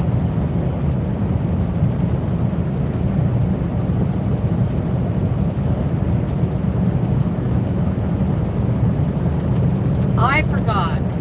I know in Ohio, I mean, it was wonderful. I saw so many.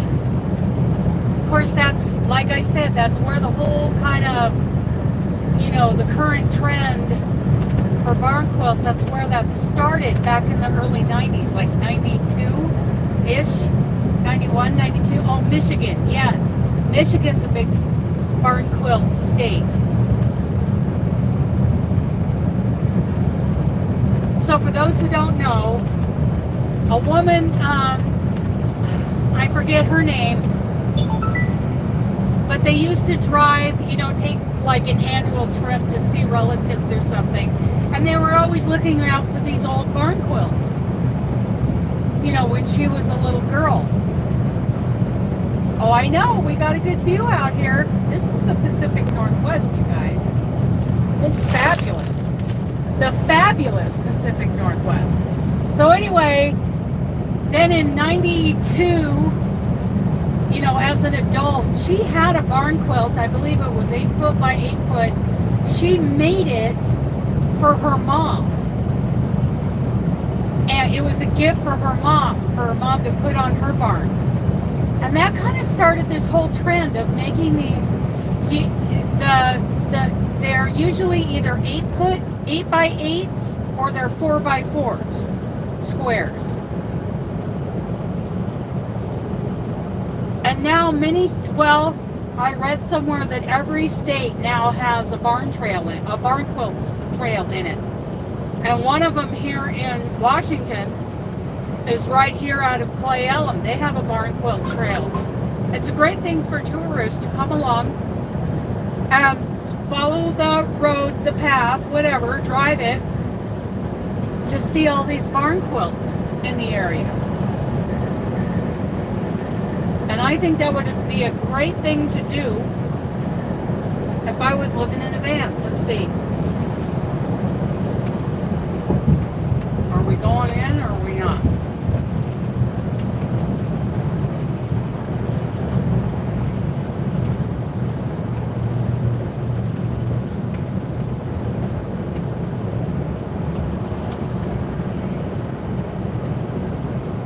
Yeah. That is a barn quilt trail. Oh, we gotta exit. We gotta go in, you guys.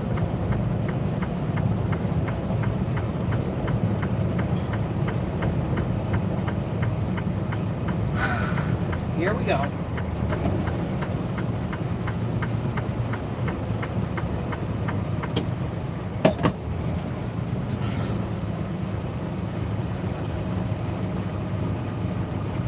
Let's see.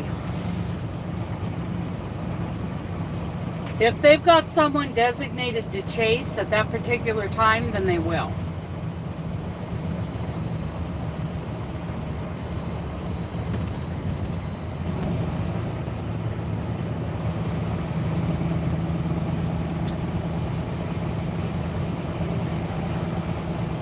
Something tells me that guy did not get the bypass. And a lot of guys get away with passing the way stations because it isn't often that they have a chaser car set up. But when they do, you get a ticket.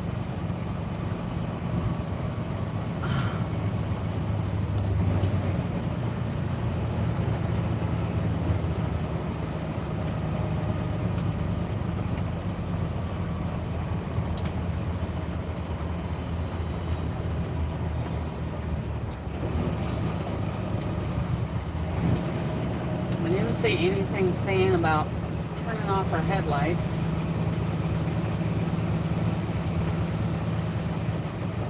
Okay. 5 miles an hour.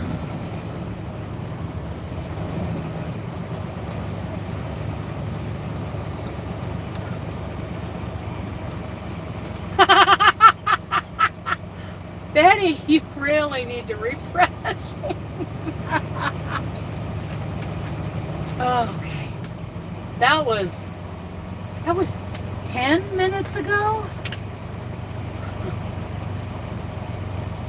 Very slow. Okay, 4 miles an hour.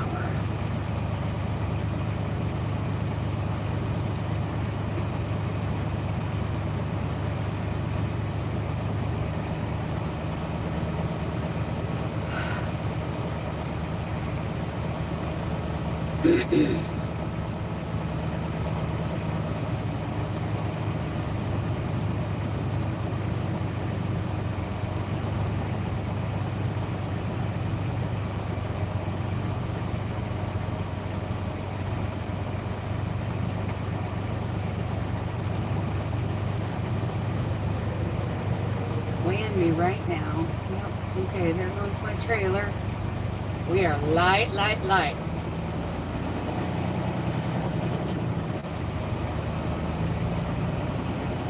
Yep, we went over the scales. We're good to go.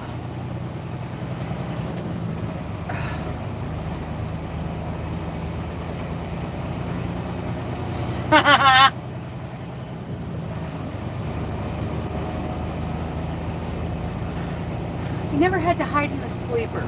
Of course, I wasn't on trucks very long when my dad was, because I was afraid of the trucks. They were big, loud, nasty, smelling rattle traps, freight shakers, and they scared the crap out of me. Of course, I was just little. Yeah, I would cry. I was scared to death. Okay. Here we go now. Come on, baby girl, hit the road. Go.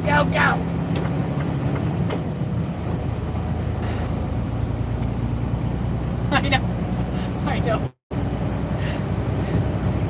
I still don't go very fast.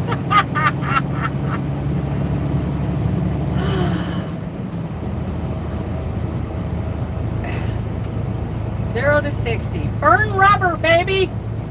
Okay, we are going to come over because this lane is going to end.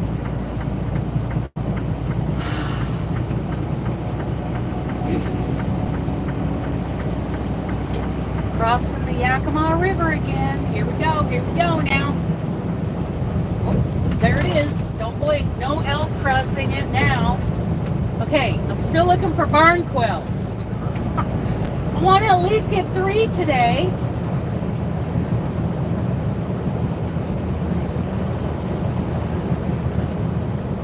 No barns. A little bit of houses over there.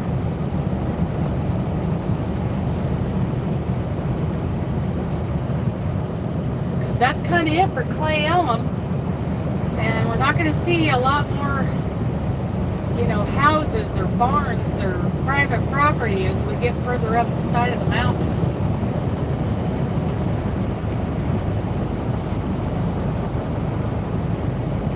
Come on, baby girl. Oh.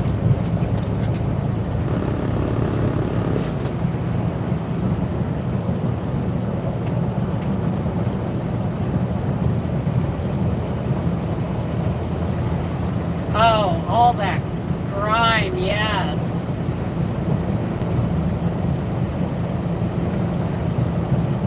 Yep. These trucks get pretty nasty. I can keep the inside fairly livable, but boy, the outside, I just drive it through a truck wash once a month. Keeps my company happy, keeps my truck happy.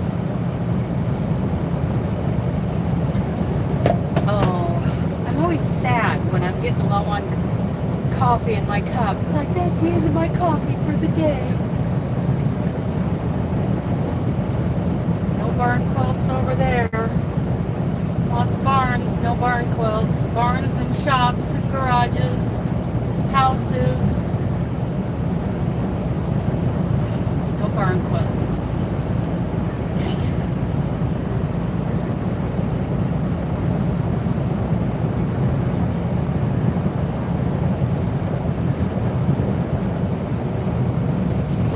Dang it. Elk Meadows Part 2, a private community. They don't have any barn quilts.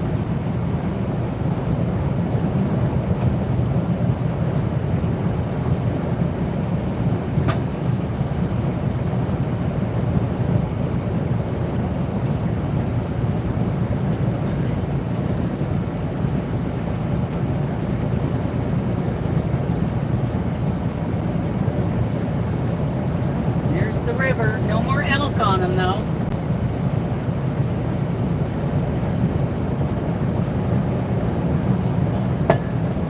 Well, here's a little ranch.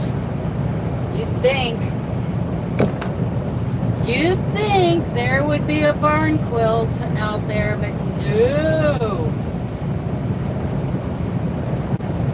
Ensign Ranch. Family and group oh, a barn quilt! Yeah!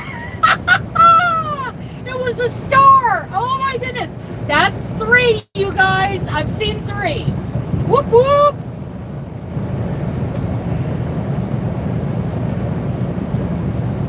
Three barn quilts! Let's see if we can make it 4. Woo! Ah! And I will never remember where they're at for the next time I come through here.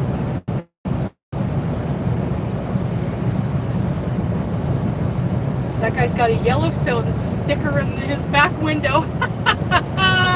Yay, Tina!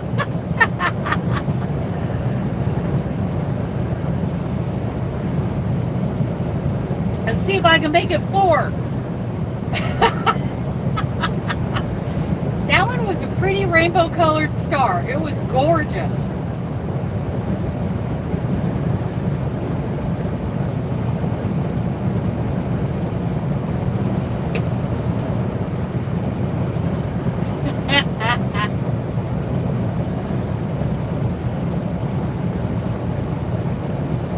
Oh, yeah. I fill up jugs when I'm at home. because I use it for my coffee water. Yes, so I can be all surprised again. Yeah! 3 barn quilts today. Whoop whoop! We need to make a game out of spotting barn quilts.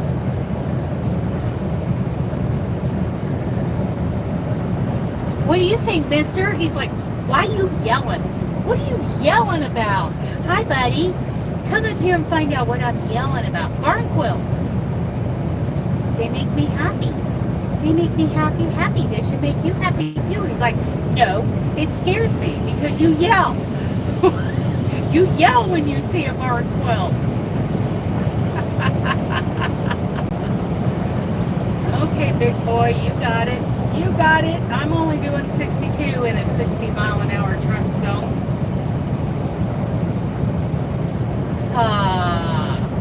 3 barn quilts. I'm like winning the barn quilt lottery today.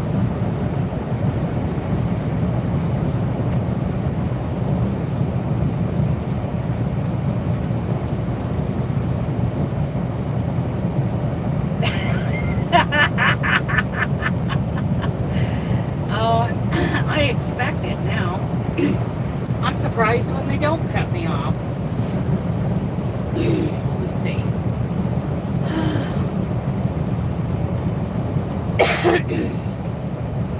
Hi, buddy. Hi, buddy. Ooh, there's an A-frame. I used to live in an A-frame. It was 1,800 square feet.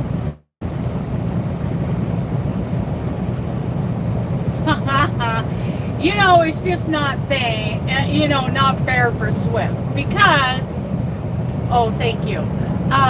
Because Swift is the largest trucking company in the world. Okay, so they have way more trucks on the road than anybody else. So if you see somebody make a mistake, the chances are higher it's going to be a Swift truck just because of the sheer numbers of trucks they have on the road. But yeah, Swift's got a pretty bad reputation. But you know what? Before people made fun of Swift, they were making fun of J.B. Hunt, which is like the 2nd or 3rd largest trucking company in the world. So it is fun to have somebody to pick on, though. I like picking on Swift just cause. But I think my overall stereotypical least favorite company out there to be anywhere near is Prime. I've had experiences with Prime drivers and the games they play and the things they pull on the road. I just flat, my mood goes dark and sour if there's a Prime truck anywhere around me.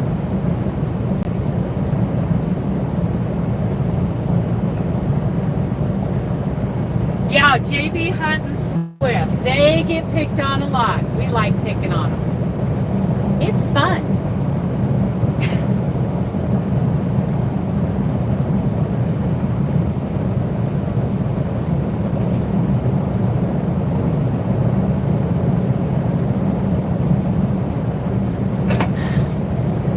Okay, that was my last drop of coffee. It tastes so good. It's okay, we'll go with water now. It's water time. The further east you go, you're going to hear more on the CB than you will out here in the west. I am still a CB. I talk on the CB. I grew up with the CB. Decades and decades, centuries and centuries before I started driving truck. So I am a CB talker, but not many are. Not as much as they used to be. What is this lane thing all about? I guess that's a climbing lane for trucks. Okay. I'll take it. I'll take it.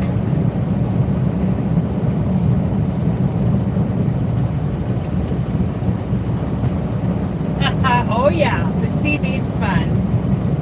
Okay. Water bottle, water bottle, water bottle. Here we go. Here we go.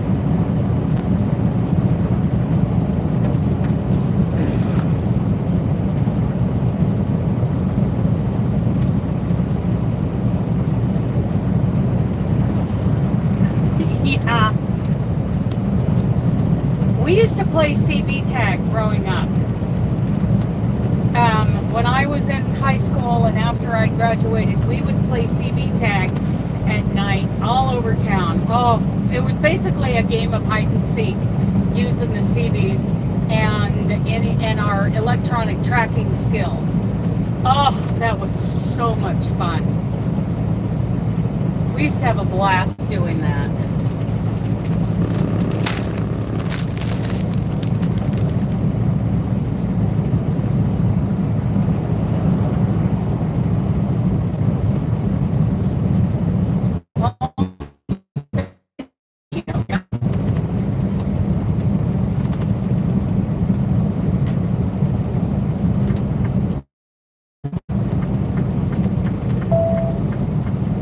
Home base and we had a police scanner, and they were both running all the time.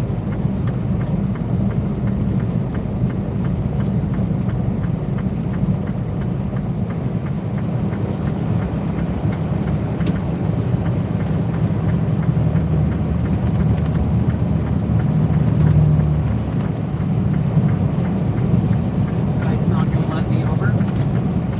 Asshole. Sorry. Oh, you fucking dicks. Oh! God, you guys are dicks. Sorry, you guys. I guess I'm not getting over.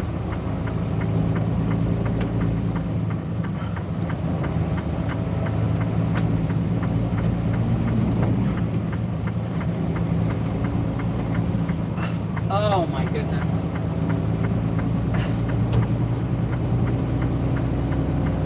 That container, he must be super heavy.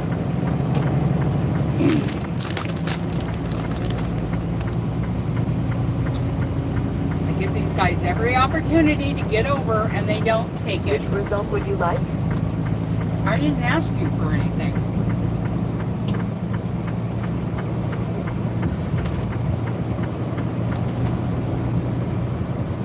Waiting until the last minute is not a good driving practice.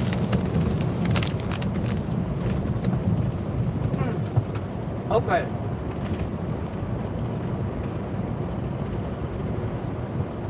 Okay.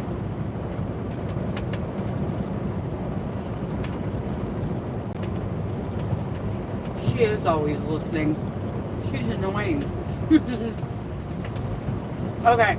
So I don't see any more barns.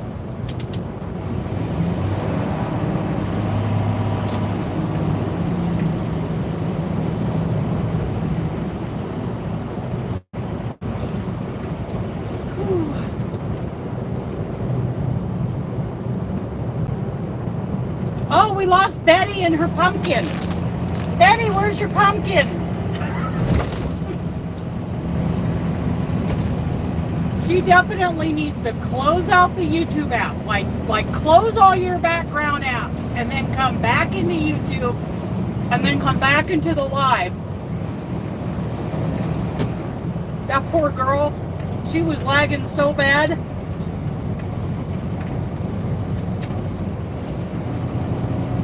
Where did she say she is? Massachusetts? Cold up there.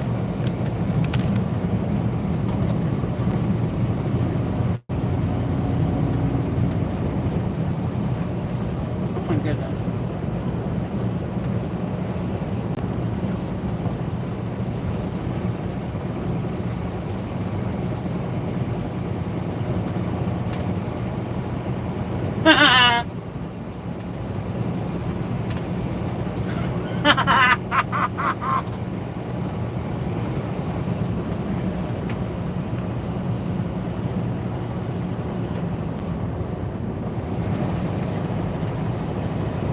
All the staples for driving truck. I tell you what I need. I need my food in the fridge. I need my Vaseline with cocoa butter in it for my lips. I need my drinking water. I need my coffee water. I need right now. Oh, I need my my floss picks. Where's my floss picks?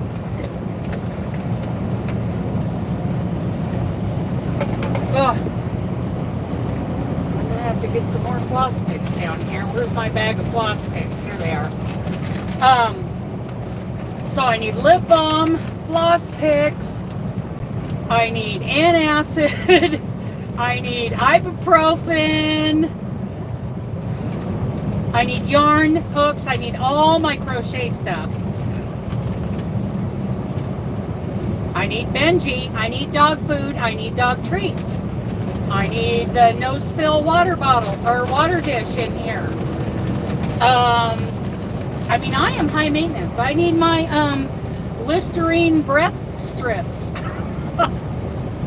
Toothbrushes, toothpaste, deodorant.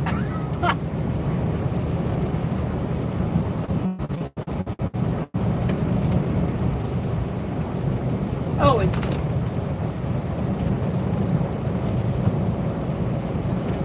okay, Betty.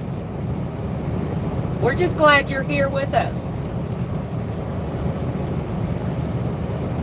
We're just happy to have you.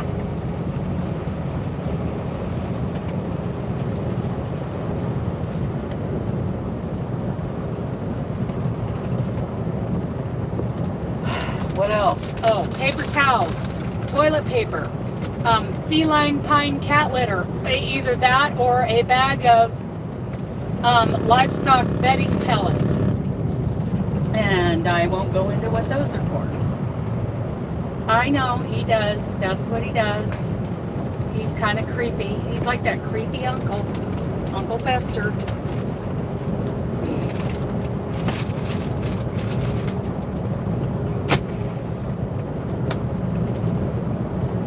I need my bedding. And then I need a bedspread to go over the top of my bedding, something that Benji can get all dirty and wet. Hi, Lisa.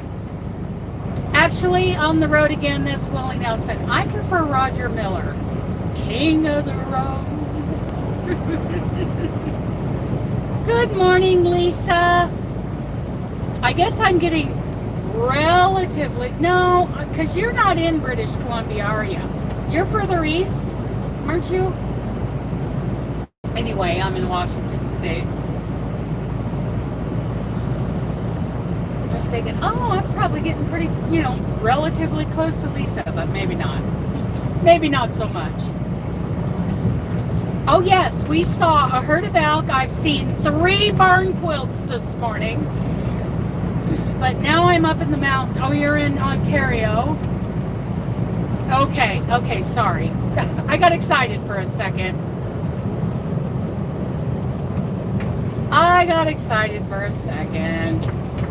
So this big bridge that we're coming up to, that is a wildlife bridge. There's wildlife fences along the sides of the freeway here, and they funnel all the wildlife. If they want to cross, it funnels them to this bridge to go over the freeway. It's an overpass for elk and deer and bear and Sasquatch. Isn't that cool? I gotta get over. There's a truck in the shoulder.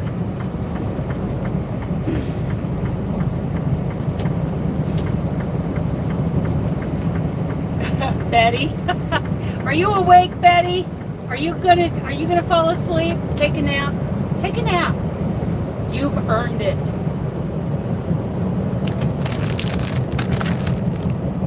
Well, I see them occasionally in different states, so it's not just unique to this area.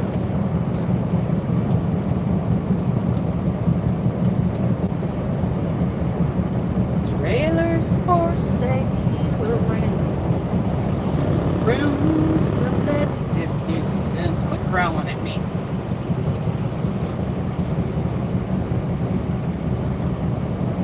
off to our left, we can't really see it, but that's Snoqualmie Lake.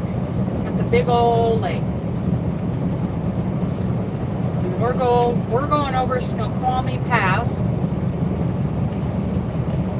There are I don't see any private property out here, so I don't think I'm going to see a barn quilt out here, which is unfortunate. I'm just excited I actually saw 3 of them. That flying geese one with the cows in the middle, I love that one.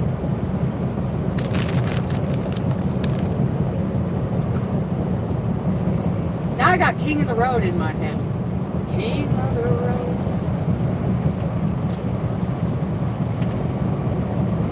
Trailers for sale.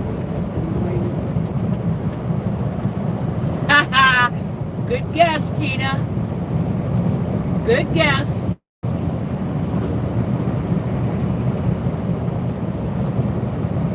Okay. And we're headed into Pacific, Washington, to take a break before we go on into DuPont.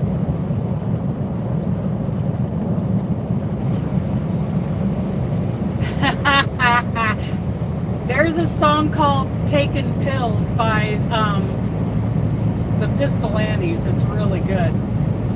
One's drinking, one's smoking, one's taking pills.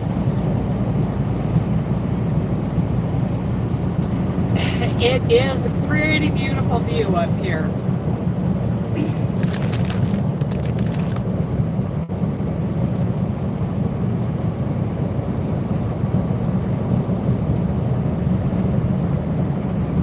We are 86 miles away from delivery, so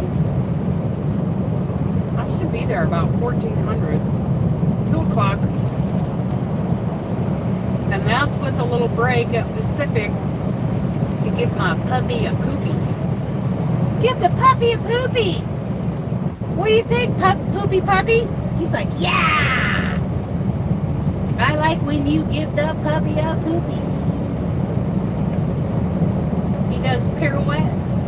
He does pirouettes out there. I'll have to film that for you guys. The poop pirouette.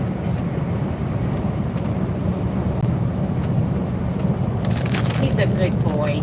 You want one of these? Here.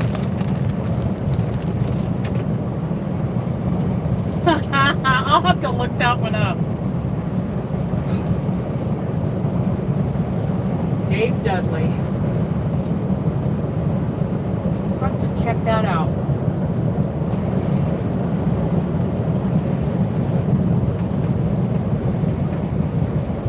Here we go now.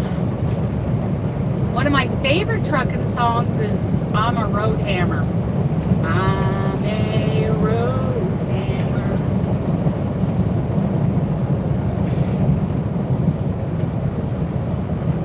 I don't see any houses, barns, shacks, nothing. No buildings anywhere.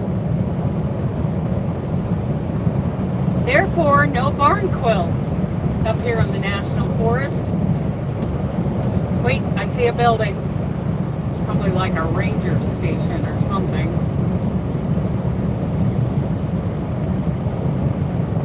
Nope, that's somebody's little ski lodge right there. It's got skis on the side of it. No hitchhikers. Nope, no hitchhikers. Nobody camped out in the shoulder or the median. We get a lot of that in Oregon. Yeah, nobody's living in their tents out here or their broke down motorhome. Those are my people, by the way. Because I live in a broke down motorhome.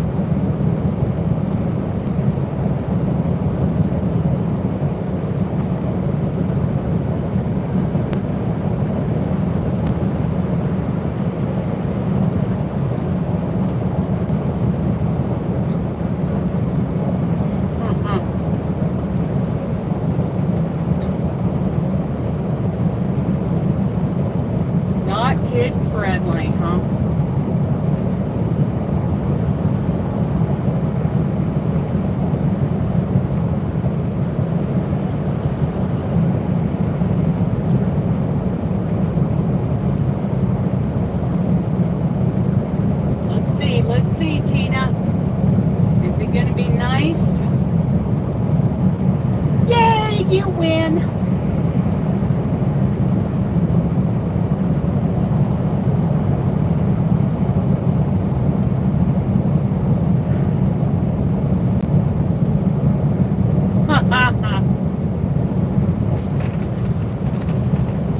There's a trail along here. It's called the Palouse to Cascade Trail. Hiking trail.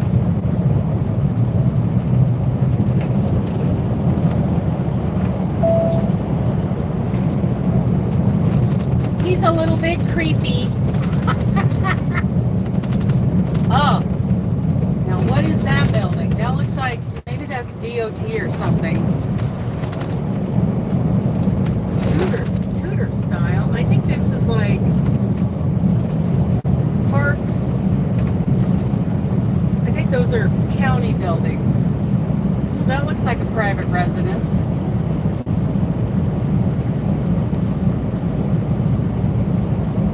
I don't know. Do we need 4 lanes? I don't know that we need 4 lanes.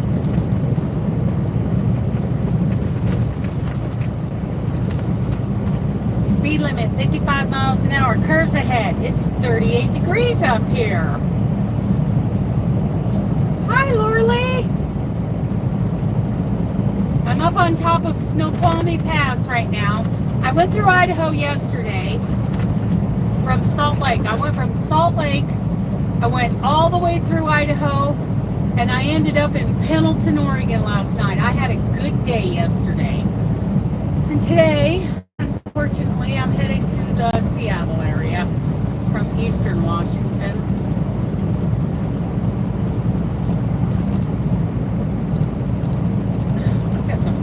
Good wiper blades now. I used to have really junky ones. And it is actually 38 degrees up here.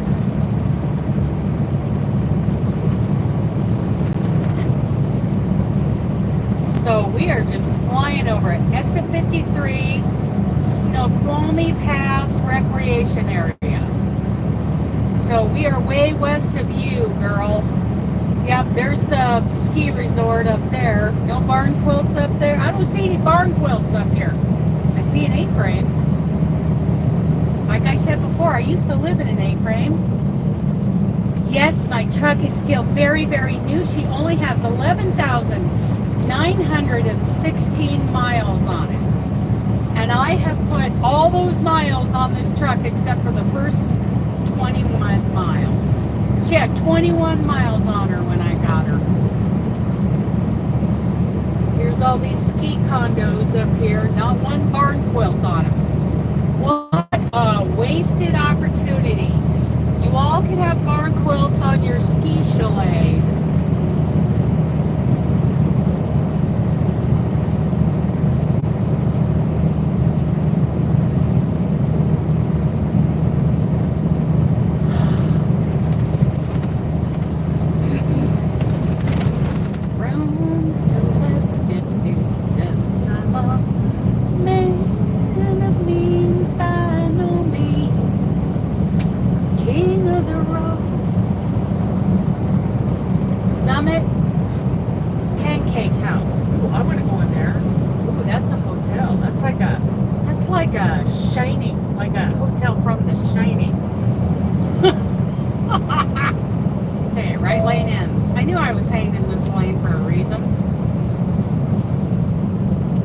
Would end eventually.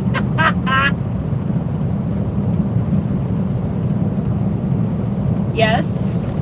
Well, I am pretty proud of Kari and her latest project. Very excited. Yeah, the view is pretty cool up here.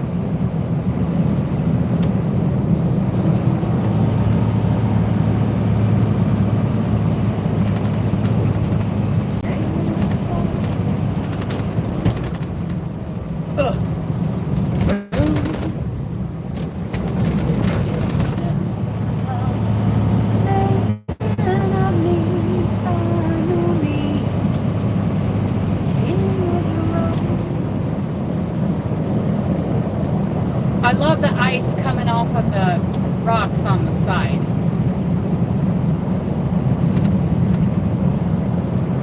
Well, I learned how to play it on my flute in the 7th grade.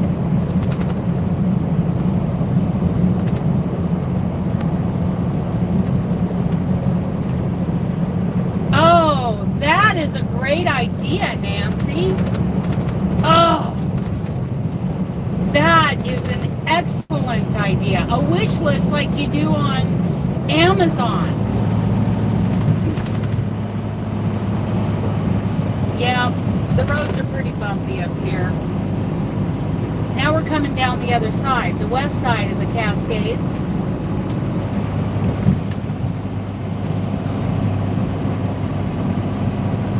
Trailers for sale.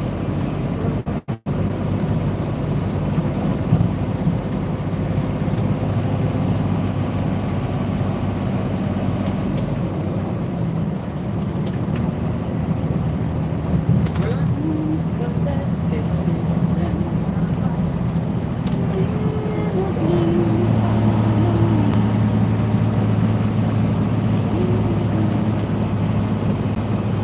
So I think I've told, some of you may have heard me tell this story, but there's a documentary on Netflix or Prime or somewhere.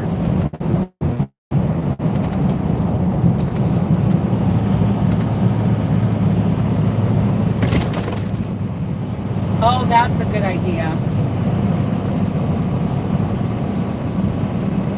That's a great idea. And then she could just put things on that wish list and get stuff shipped to her for those guys. Oh, those guys would be so excited. I'm going to talk to her about that. If we do our Discord sit and stitch tonight, which, by the way, you're all invited to come over to Discord and join us in the voice chat while we crochet together tonight, and we'll talk about it. I think that's a great idea. But I do think you're right. Hirschner's, Joann's, Michael's, Hobby Lobby, they all need to have wish lists for charities. Trailers for sale. Rooms to kisses. I got that song in my head. I'm sorry, guys.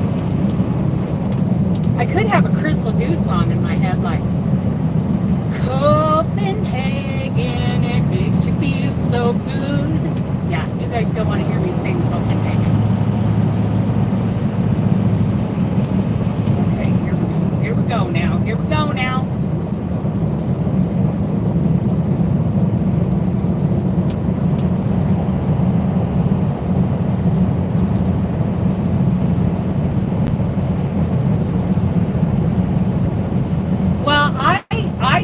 Shipped her, I got free shipping. I drop shipped her a 12-pack of Red Heart, 12 different colors of Super Saver, a package of Prim crochet hooks, and the Edwards Menagerie book.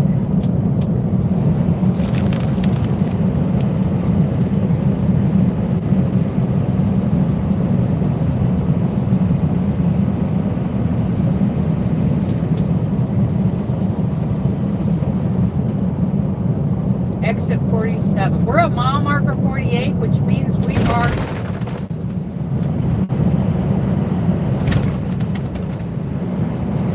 we're 22 miles to my exit to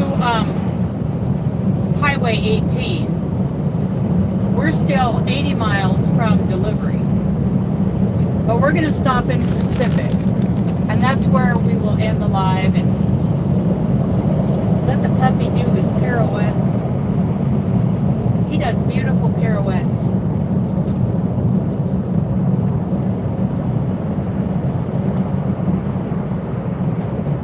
That is the tiniest little camper ever. It's cute.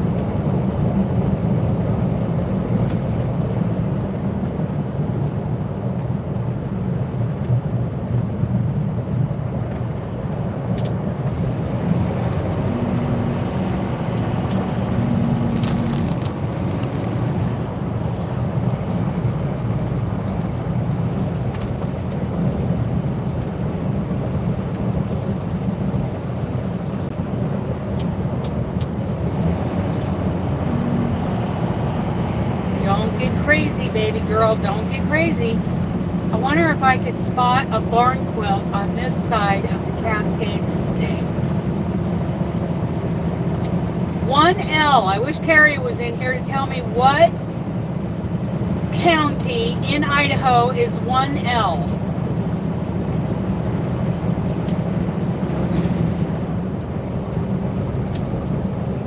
I don't know what county that is.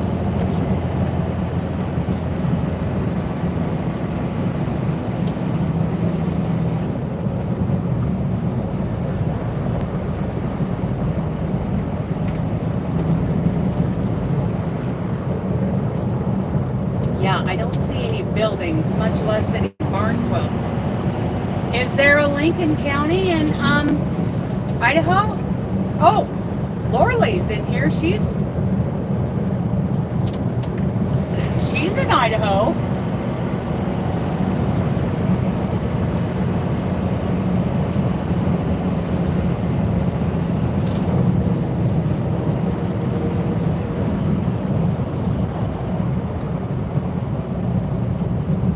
Okay, well, thank you for sending all of that, Nancy. Those guys, did she get the Amazon stuff yet? Has she received anything that you've sent yet? That's what I want to know.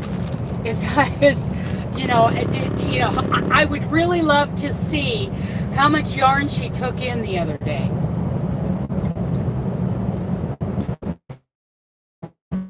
Supplies.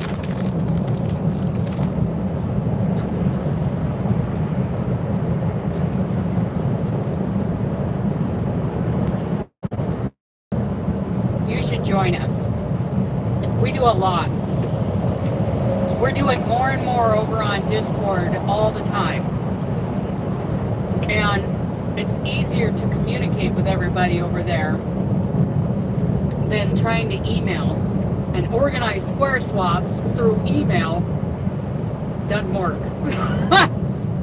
Communication gets lost. People don't check their email that much anymore.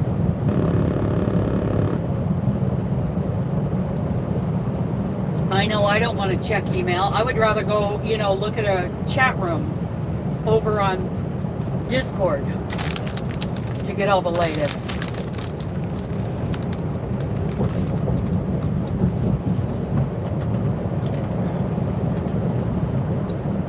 Copenhagen.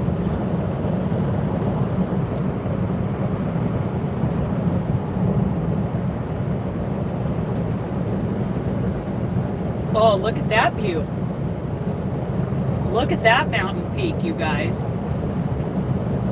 The Cascades are beautiful. I'm just saying the Cascades are gorgeous.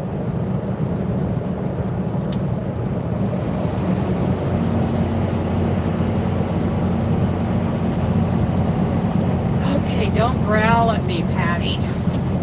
Stop growling at me. And no, I haven't seen any barn quilts for a while. Not up here in the National Forest. This is like Sasquatch headquarters up here.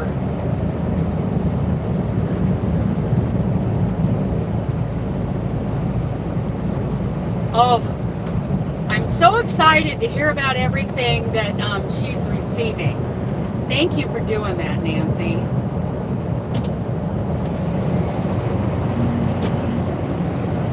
Well, come on around, big boy.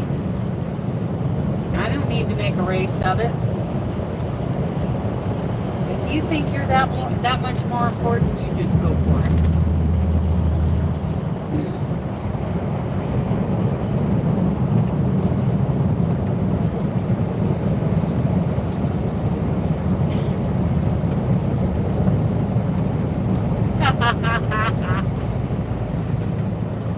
Duct tape. Love it.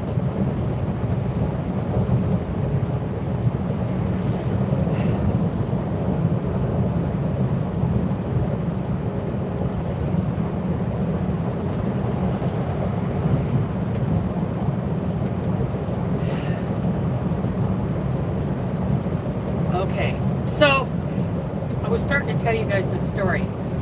So somewhere along here on Interstate 90 in Washington State, east of Seattle, there's a story, a documentary. I think I saw it on Netflix, but it's probably on Prime Video too.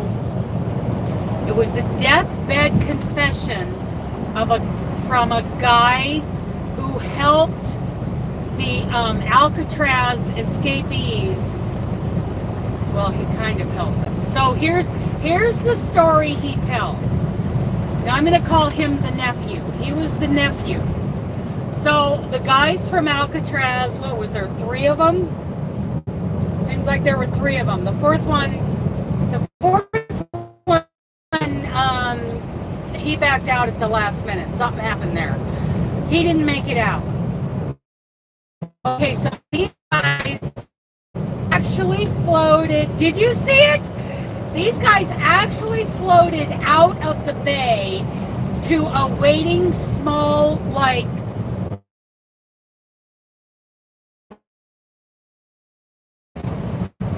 oh, well,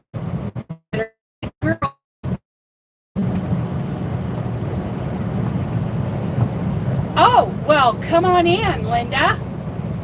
Merry Christmas to everybody coming in. Okay, I love this story. So it was somewhere along here. Anyway, so there was a boat. The nephew and the uncle, it was the uncle's boat. Okay, they were waiting for the guys to float out there. And they did, and they picked them up, and then they chugged up the Pacific coast up to Seattle. Okay, well, the deal is, the uncle was connected to a crime family that had sent the uncle a bunch of money to give to these 3 guys to help them get to Canada and you know, disappear. So anyway, you know, they chug up the West Coast, come into Seattle, and the nephew and his buddy loaded up these guys in the back of their little pickup, janky little pickup, and they started heading up Snoqualmie because they were, you know, eventually going to turn north and head, you know, to Canada. Well, I think, let's see, when was that escape? In the 50s or the 60s? I'm not sure Interstate 90 was a thing then. I don't think Interstate, but the road that they were on takes the same path as Interstate 90. So somewhere right along here, the thing was, the nephew and his buddy that were in the front seat of the pickup, the buddy had brought a gun and said, we're going to kill these guys and take their money. And when we get back, we'll just tell the uncle that we dropped them off at the border and we don't know anything else. So that's what happened. They pulled off like they were going to go to the bathroom, and the nephew's buddy shot those 3 guys. They buried them. They put horseshoe nails in the trees to kind of, and there was like some red paint, I don't know. But then they took the money and they you know, waited and then went home. Told the uncle, yep, it all went without a hitch. We dropped them off in Canada. And so that is a theory as to what happened to the guys who escaped from Alcatraz. That they did not die out there by Angel Island. They actually made it to a boat that was waiting for them.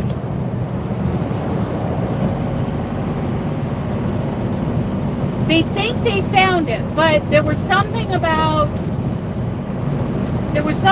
they were working with like federal marshals, and the marshals had to be pulled off to go work another case. And I've never seen any updates since then. They had to have gone back, did some ground penetrating radar or something.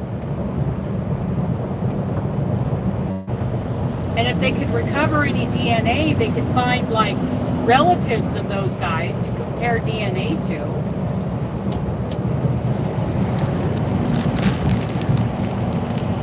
All they need to do is call me and ask me what to do.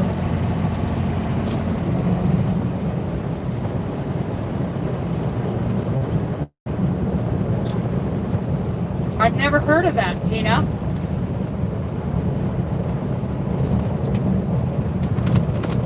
Never heard of it.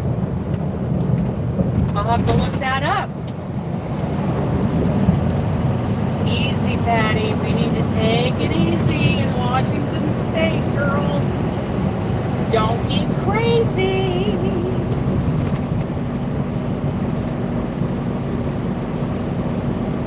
This is the ticket state.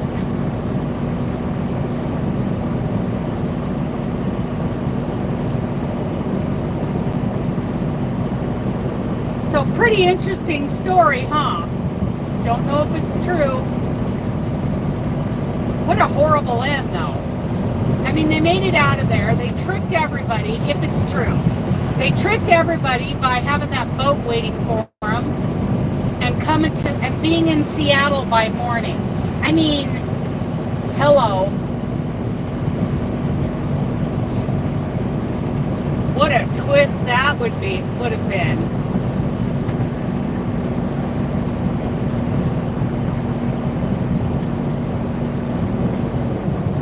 Yep, I think this is... I watched some Bigfoot, Sasquatch documentaries. Some of them are just like phony reality TV. I mean, they're just ridiculous. But one or two, every once in a while, you find one where they've got some credibility. Like Expedition Bigfoot, they're a little bit more credible. But still, it's kind of like watching that first season of... You know, The Curse of Oak Island, it's like they left everything so open all the time. So open-ended that I just like, yeah, Benji Snacks. So that was 62. I don't know what year Interstate 90 was built. I'm pretty sure there was a road, if I remember right, from the documentary, it was a road that went along this same track, but the interstate wasn't built yet. But they found the site. They believe they found the site.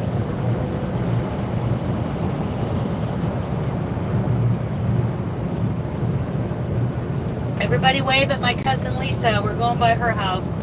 Hi, Lisa.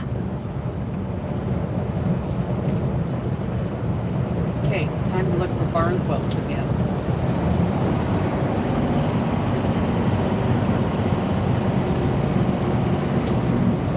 Well, nothing on the tavern.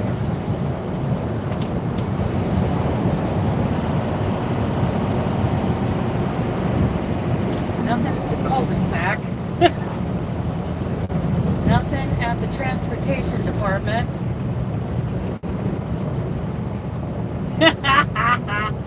Cousin Lisa. She just got a job somewhere. I'm trying to think.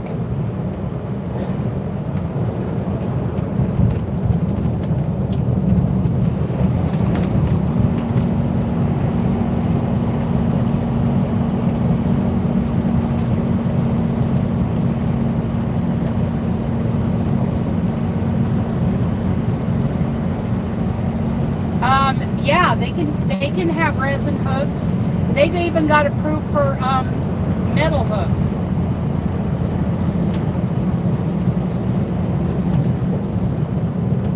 Because they're minimum security. These are the good inmates. And they have to earn the right to take this class. And if they lose this privilege, that privilege doesn't come back to them. So this is the good behavior unit. That's a good thing to call them, the good behavior unit.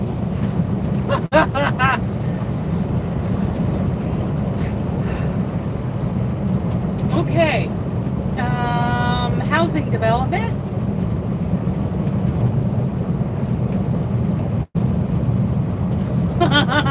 He can be mean. He runs hot and cold. I'm telling you. Don't get pulled into a false sense of security here. Don't get comfortable. Okay, and there's the mobile home park. I don't see barn quilts. I want to see one more barn quilt today.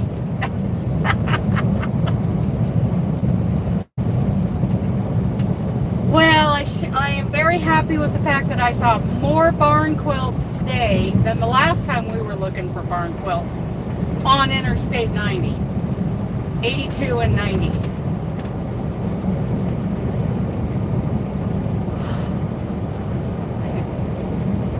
I'm getting hot. Let's get some air in here. Oh, there's a taco time here.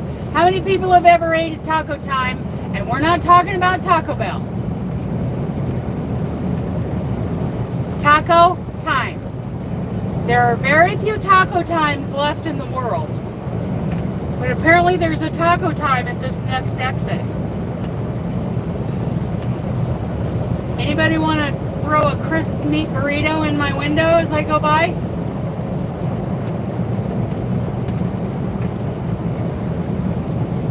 I didn't see any barn quilts over there. Come on over, big truck. I love taco time. Cherry empanadas, Mexi fries, crisp meat burritos.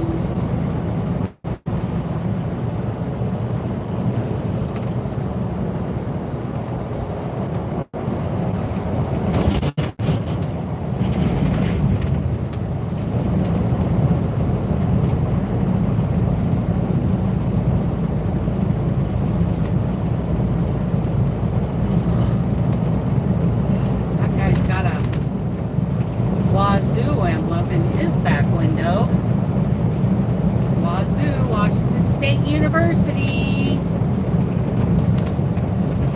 Okay. We want exit 25. That's 5 miles up. Well, it's 4 miles up. 3.9. I love taco time, Linda. Ugh. Oh, so I-90 was probably here. It was probably right. It's been a while since I watched the documentary. So I-90 was here when that happened.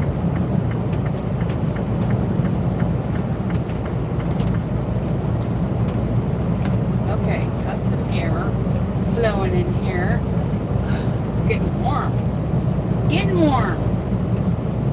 So we're going to take the 18 to the 167 to Pacific, Washington, and we'll pull into the Freightliner drop yard there, and then I'll end the live. We've been on here for 4.5 hours, you guys. Look at us go.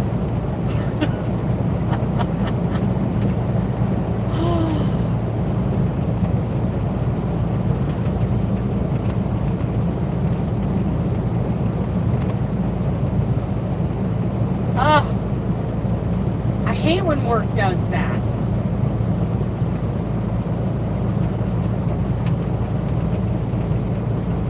So one time I was coming along here, and this white spot up here on the right, my cousin Lisa pulled off there, and I pulled off there, and we had a quick little meet up, gave each other a hug, took a selfie to send to our mothers, my Aunt Martha and my mom.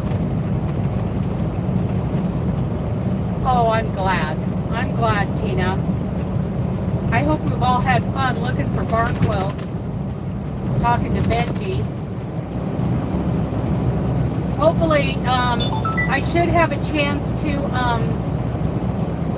get into voice chat on Discord when I get parked this afternoon, and we can all chat in there. Come on over to Discord and join us. In 1 3/4 miles, take exit 25 on the right to Washington 18, then take the first left. I could go that way.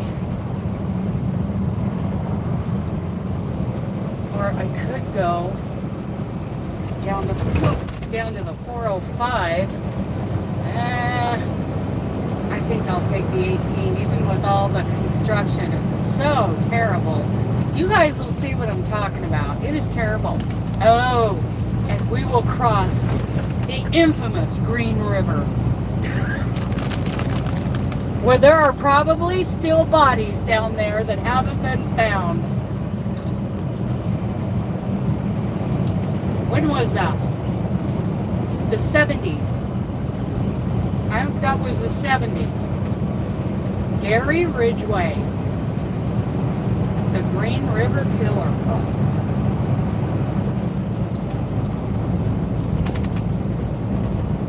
Okay. We are 1 mile to the exit. We're going to take Highway 18 southwest, and we'll come out on the 197. We'll head south on the 197.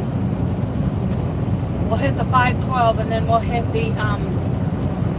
I-5 heading south. But on the 167, that's where I'm going to pull into Pacific and take a break with Benji. Take exit 25 on the right to Washington 18, then take the first left. Yes, ma'am. Yes, ma'am. And I've seen absolutely no barn quilts on this side. Whoa!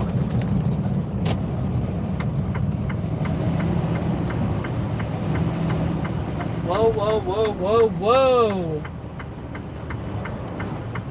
We are backed up.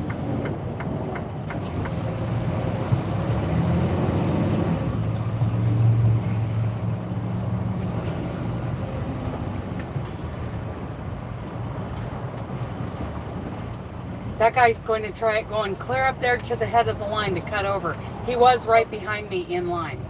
How do you guys feel about that? I've already given you guys a bunch of my opinions today. I want to hear from you guys. How do you feel about that guy in the pickup doing that? We're all in line to take this exit. We're all dealing with the construction. He was behind me in this exit lane, and then he went around me to go to try to cut in. Speed bump, that's right. Turn him into a speed bump.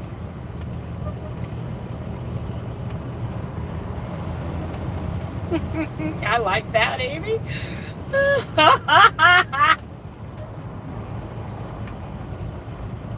Turn left at the traffic light. Yes, ma'am. I'll do it.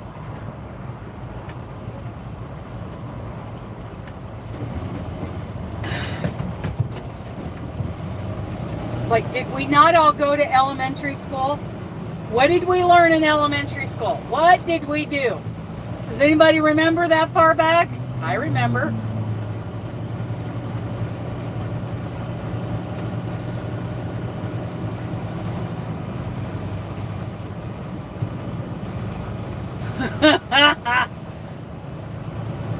Oh, hey, Tina. That's okay. Discord is a good thing. Don't cut in line. That's right. That's right. Yes, all of that. Wait your turn.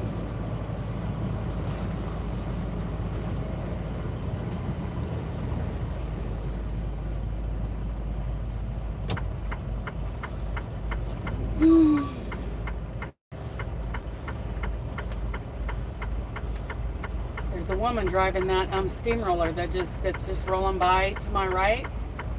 Young woman. You go, girl. Girl power.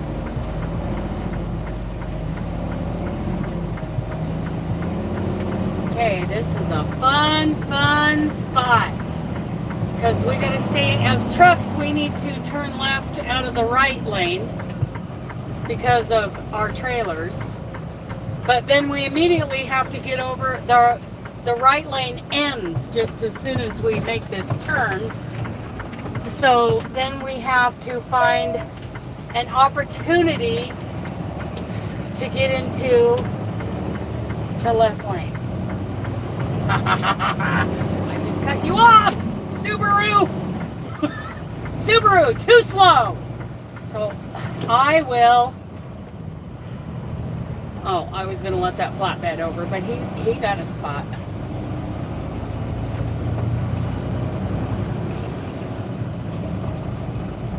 He got over. I think that Subaru hung back and let me over. Thank you. Thank you.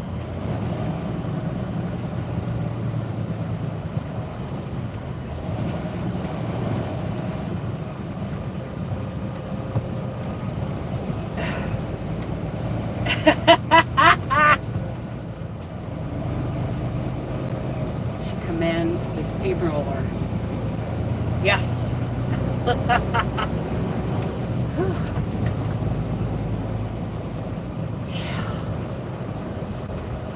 Speed limit 45. It's very narrow, so I really got to watch my trailer on these turns.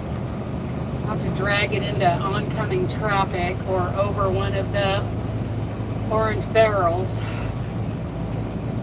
or concrete barriers. All those things are bad. Those are bad. Oh, begin chain up area. Really? Where would we chain up? That would not happen. We'd have to take out some barrels in order to chain up. Hi, buddy. He's like, what are you yelling about? You're just yelling. Okay, we're back in the forest. I see no barns, garages, or even houses or shacks. Now that I'm not having to navigate so carefully like I was through there, I can take a little glance around, and I don't believe there are any barn quilts within eyeshot. I'm guessing. Ooh, they're gonna make this really wide. Looks like this is a big project that will last forever. I don't imagine this project, like any other construction,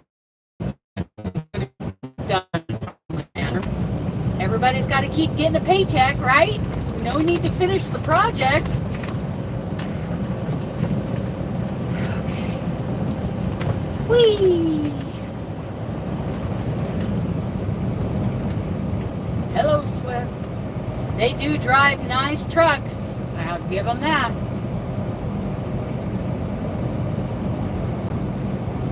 Okay, Dana, don't drag your trailer up over the concrete barriers around the curves. Don't do that. That would be bad.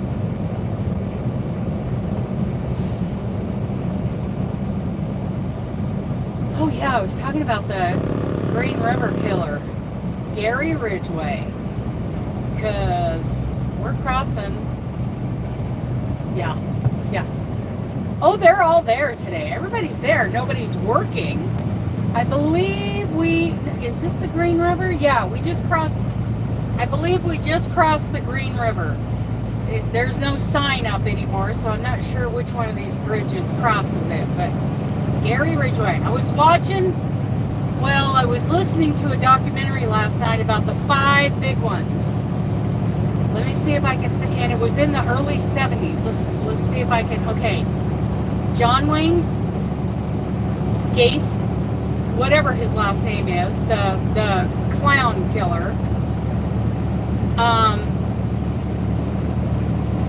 Gary Ridgway, the Green River Killer. If you got him, smoke him. That's right. Smoke him if you got him.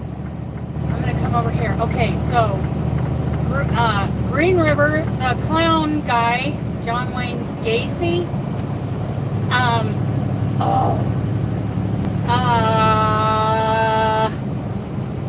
The other 3 are just, BTK, what a Dennis something out of Wichita, Kansas. Gacy, yes. Okay, the guy out of Wichita, Kansas, bind, torture, kill, BTK. 2 more. We've got Oh, Ted Bundy. And the fifth one was, it'll come to me later. It'll come to me later when I'm like in the middle of a conversation with somebody else. Oh, he was like the, I can picture it, blonde hair. He, I think, is he the one they called the Preppy Killer? The Preppy Killer? What was his name? Blonde hair. Not that old. Kind of a youngish guy.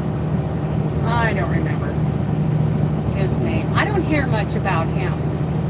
But they were talking about the Big Five in the 70s. That they were all operating pretty much at the same time. And let's not forget, I mean, that doesn't name them all. The Golden State Killer, yes. The East Side Rapist, that was one and the same.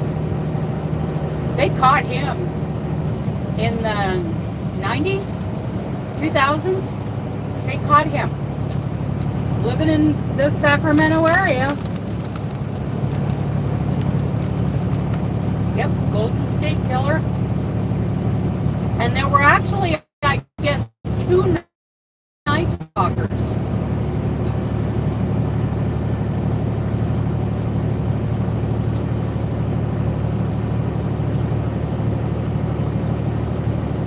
Oh, yeah.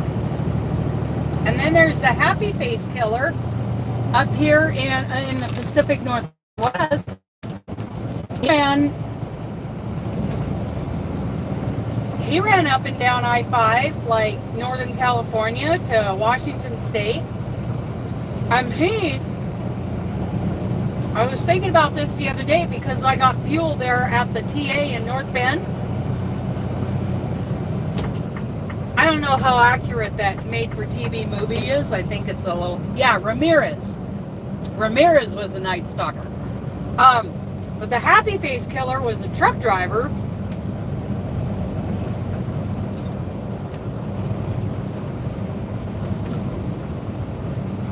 Ugh. He was terrible.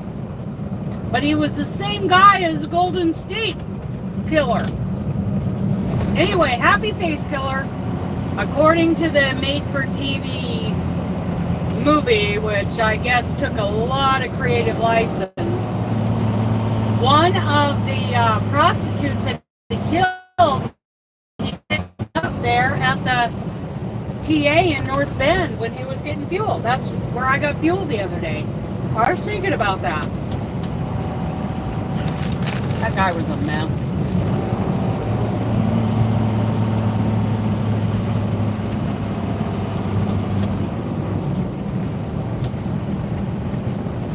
At least the...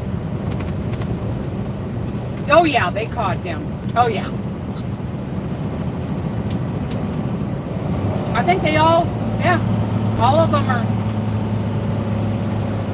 I think it's the Zodiac that they weren't...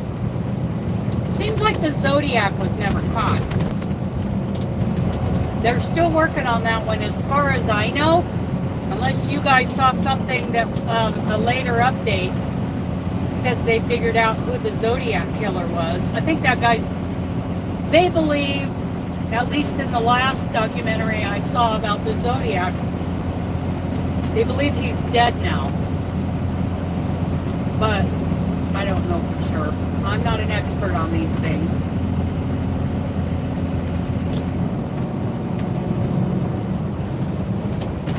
Oh! Hello! Wow, something just came flying off of that truck. Like a bent piece of angle iron. It just went bouncing across my lane. Huh! Thank you, God. It didn't hit my truck. Or didn't come through my windshield. Holy cow!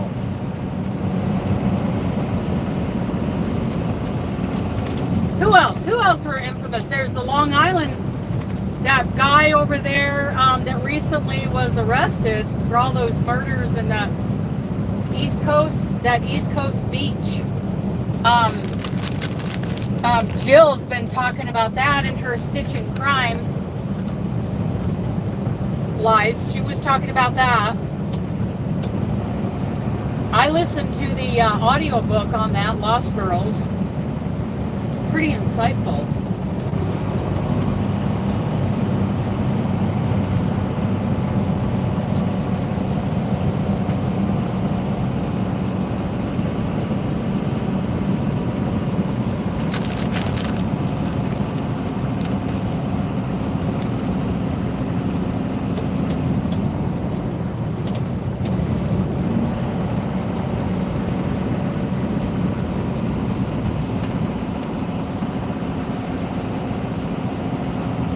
That's how they're doing it now.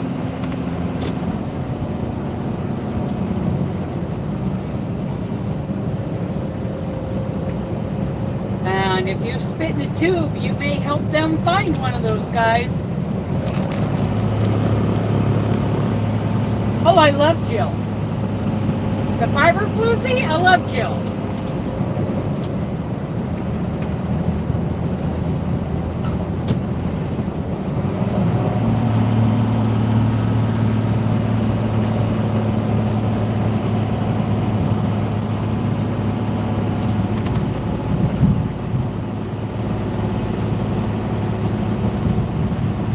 Love me some Jill. I love our Texas crocheters.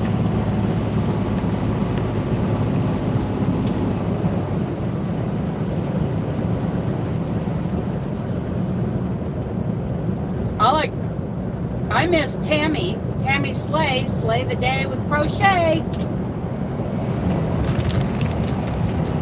And her stories. I love listening to her stories.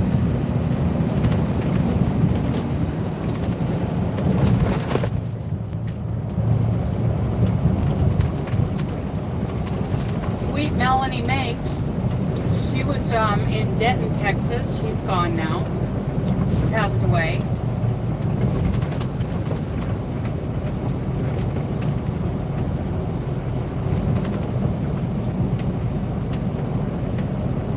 Oh yeah, I'm used to it. That's just normal everyday stuff now.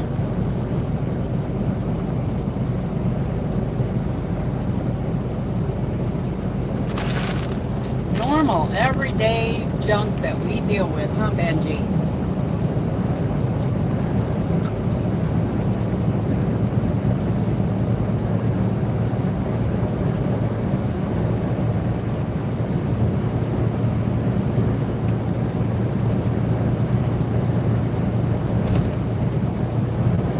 So we're 15 miles to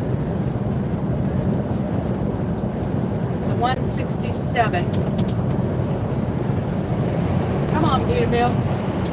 Come on by, dude.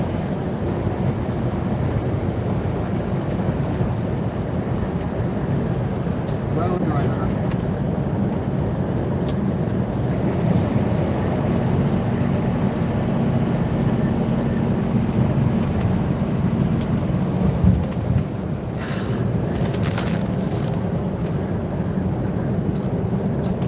What's interesting about the Happy Face Killer is they convicted a married couple who didn't do it, who actually confessed but didn't do it. And they got ruled out.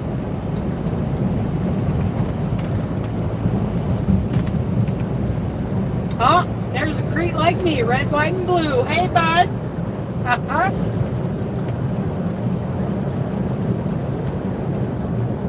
Hey, Crete.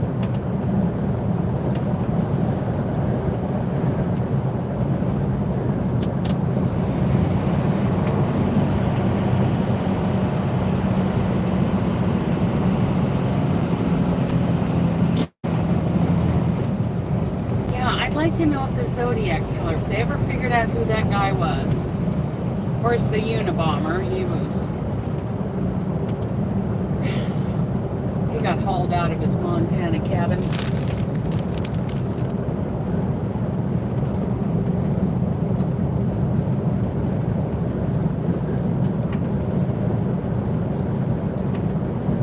Timothy McVeigh is dead.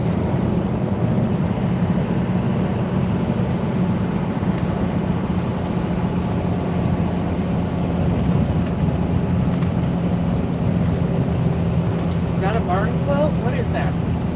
Can't tell. I don't think it is. There's something on the end of that big barn, big shop. But I don't believe it was a barn quilt.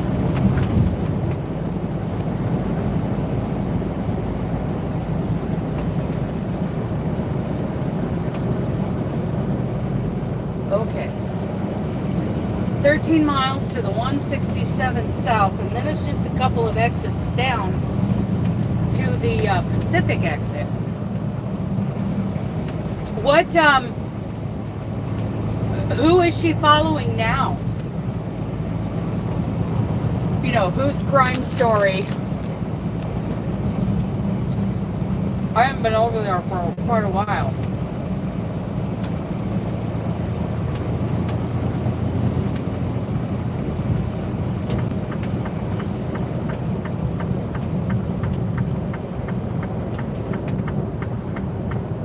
Indefensible. Who is that about?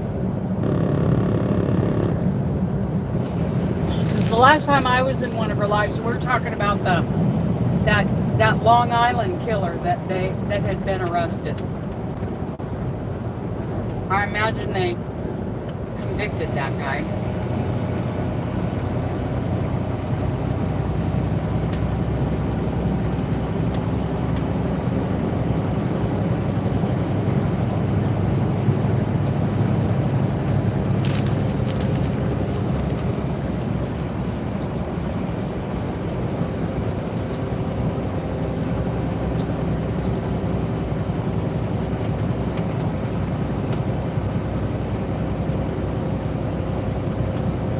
Dark over here too.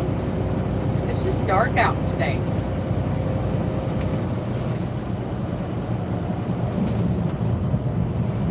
Those power lines are low. Dude.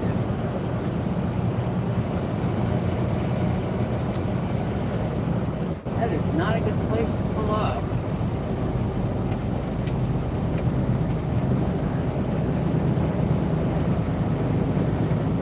There are so many news stories that I don't even... Stephen Avery. What did he do?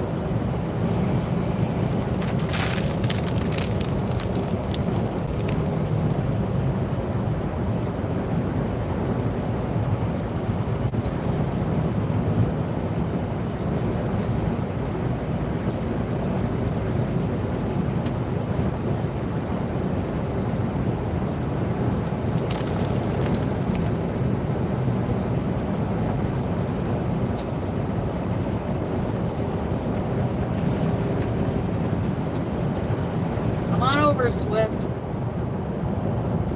You got it. I got to tell you.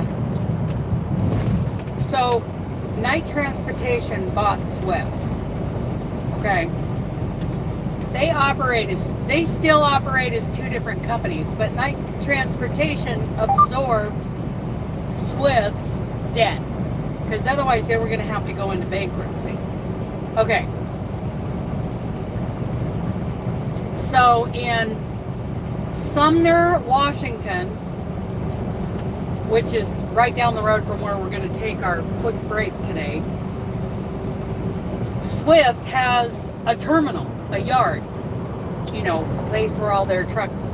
Well, Night Transportation has been given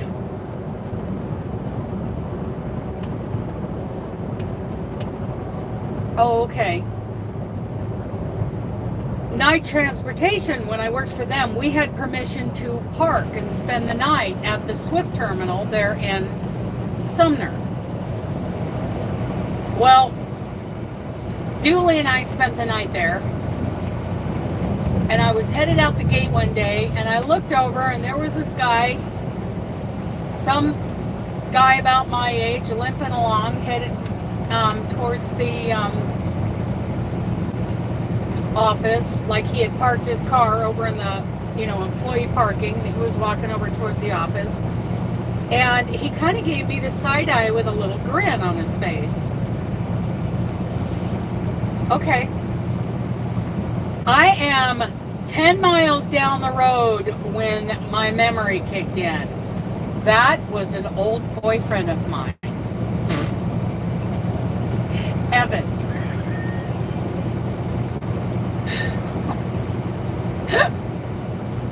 I hadn't seen him in 25, almost 30 years.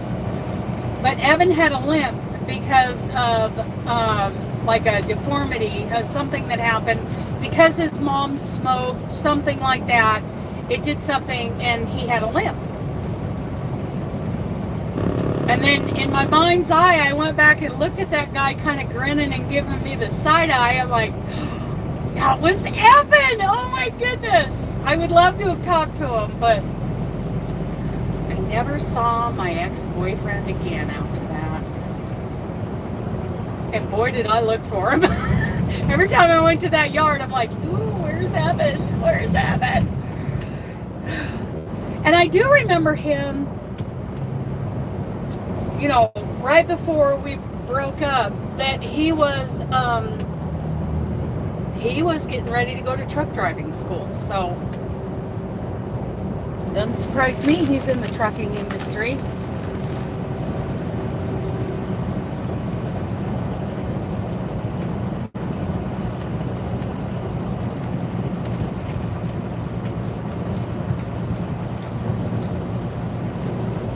So Evan, if you're out there, I'm waving at you. Hey!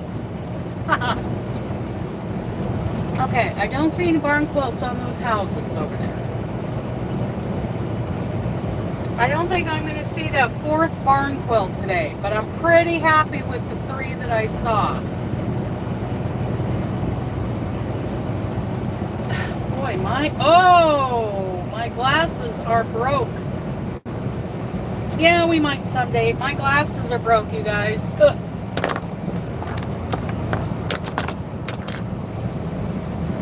That's okay. I got 50 million pair. Because I buy them like a dozen at a time from the dollar store.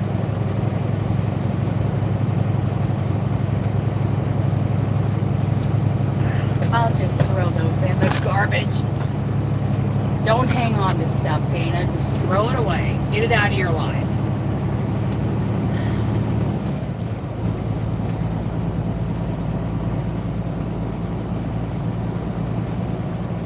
Oh, I was very excited. Especially that last one. It had flying geese going around the outside border, and it had cows in the middle, like 2 or 3 cows in the middle. It was very nice.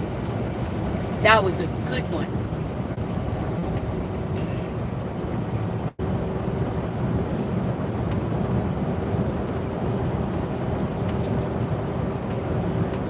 That was a good one. Yeah, I will talk to. That's a great idea about an Amazon wish list for Kari to do for her crochet guys. And we will just share the heck out of that wish list.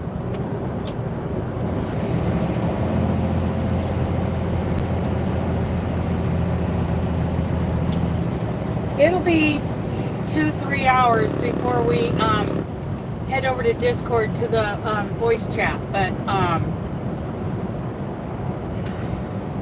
we will be there.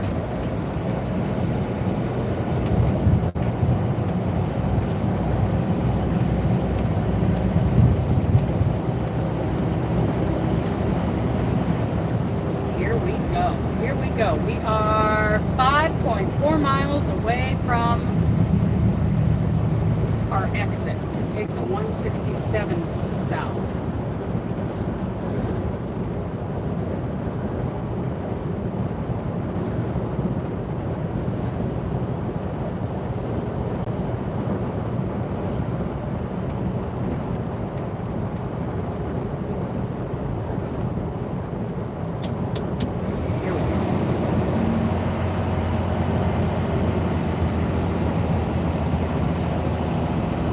We'll be over on Discord.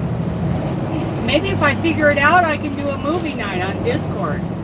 We could all watch a movie together. Can you start a new one, or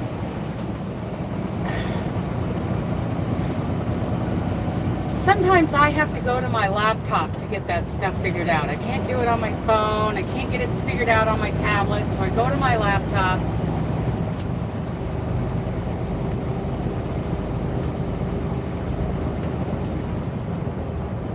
Oh, that is wonderful. That is wonderful. Thanks to you and Dawn for that. Isn't it great that Mikey shared out, you know, the live that we did last week with Kari and Trevor talking about the program? Mikey on his community tab shouted out the video. So thank you, Mikey. We'll get more and more people sending stuff to the guys. Flaming Geyser State Park. See, there's something I'd like to check out.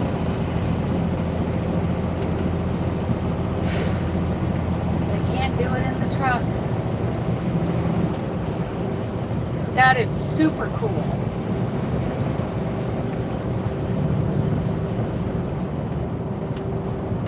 Yeah.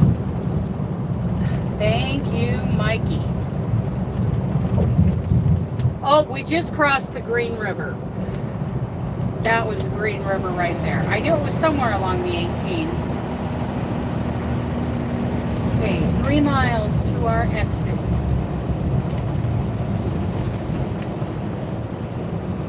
And we will end the live and take a trucker break.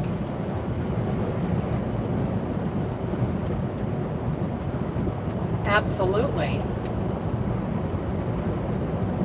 That's a great incentive to start entering some of these giveaways. And just say, hey, please send it to this address for these guys to continue learning how to crochet.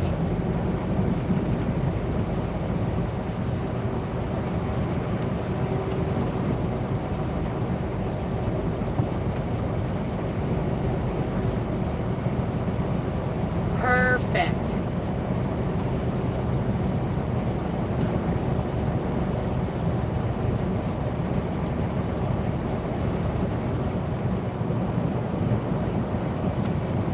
So I should be in DuPont about 2:30, probably out of there between 3 and 3:30. So maybe around 4:30, 5 o'clock Pacific tonight, this afternoon. We'll be over there in Discord in the voice chat.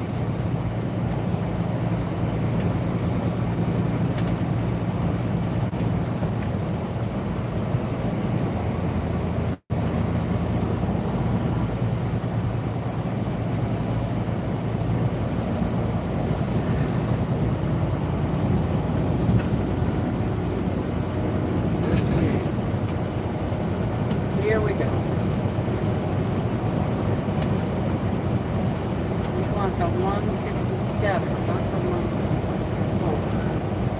Muckleshoot reservation. I like saying that. Muckleshoot, Muckleshoot, Muckleshoot, Muckleshoot.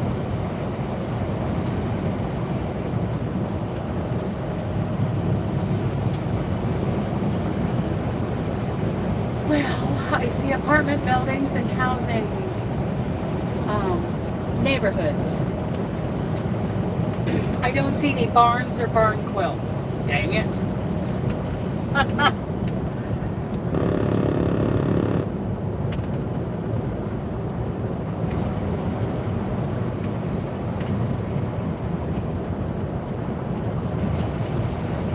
I see a grocery outlet and an Arco station.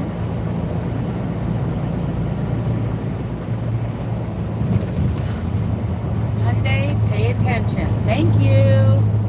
Put your head on a swivel when you're merging into traffic. Thank you. Don't just coast on leisurely. Here we go. Going towards Puyallup. Oh, dang it. What? Okay, here's our... We're going to have to get over. We're going to have to get over. Okay. I see the rail yard.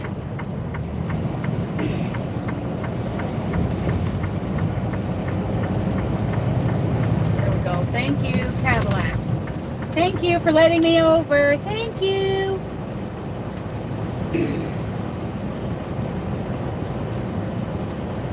167. Really? So I would think, I was guessing that once the postal strike was over, there would be like mountains of mail for them to work through. Like that mail would still be a mess for like at least another couple of months, but maybe that's not the case. Maybe they got right on it.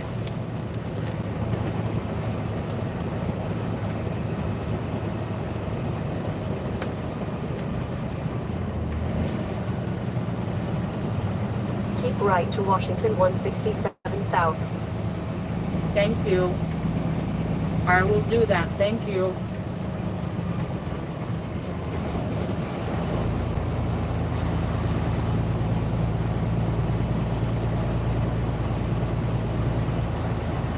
Okay. Now, neither one of these GPSs are set to take me to the Freightliner and Pacific, but I know how to get there. I will know the exit when I see it. Thank you, dude.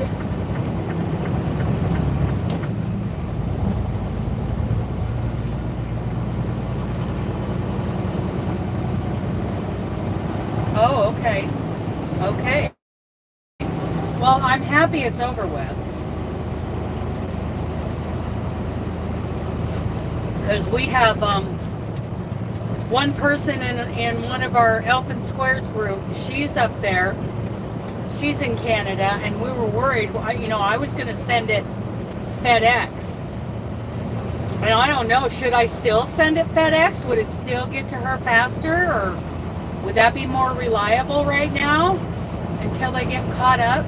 Continue on Washington 167.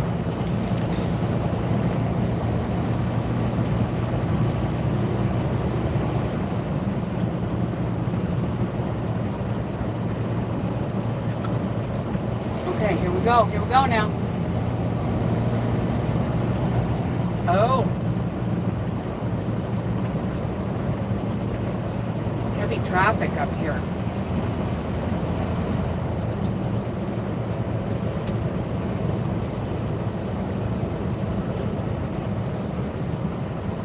Oh, I haven't sent it yet.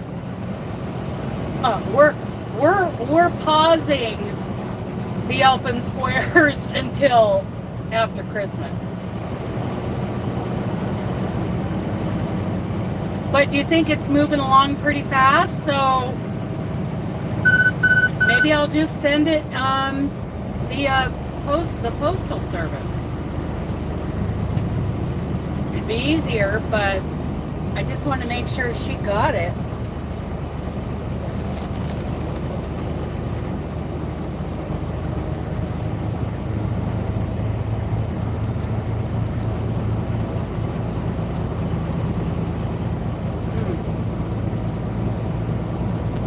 Steakhouse right there. That looks good. But no bar and quotes.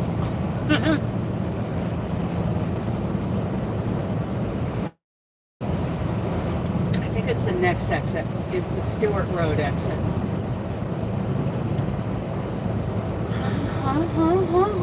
We're gonna get the puppy pirouette break. Huh.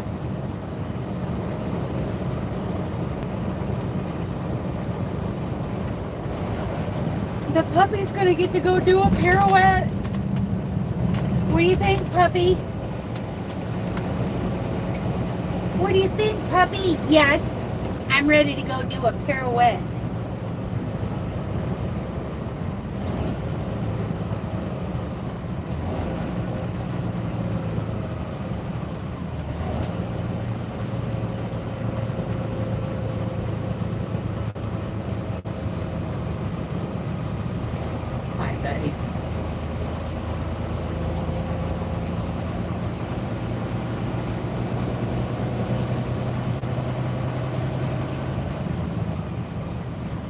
many barn quilts out here.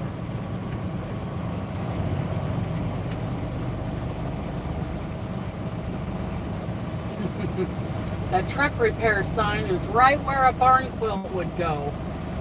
I don't think that counts. There it is, Stewart Road. We'll get in and out of there. What do we got? We've got 3 hours on the clock. I think we can go. We have to wait 30 minutes. We can just go, go, go. Hammer down, Benji. Hammer down, mister.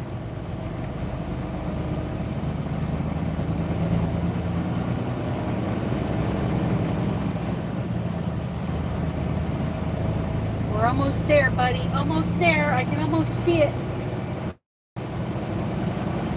It doesn't count? Okay. Okay. I'll accept that. Oh, there's a taco time down here, too. Oh, my goodness. 2 taco times within an hour of each other. Probably 45 minutes apart at the during heavy traffic.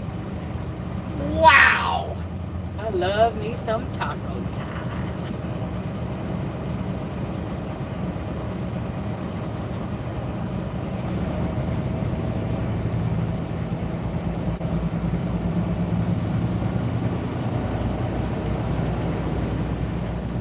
Truck repair as a barn quilt. I would love to. Oh my goodness. Oh, and of course, it's going to start raining now that we're going to get off the truck. That's how it goes. First your money, and then your clothes.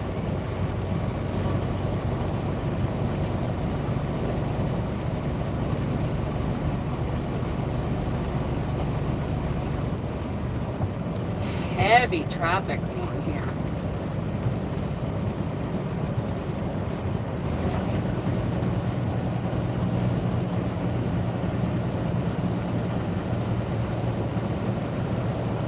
I am having a great day.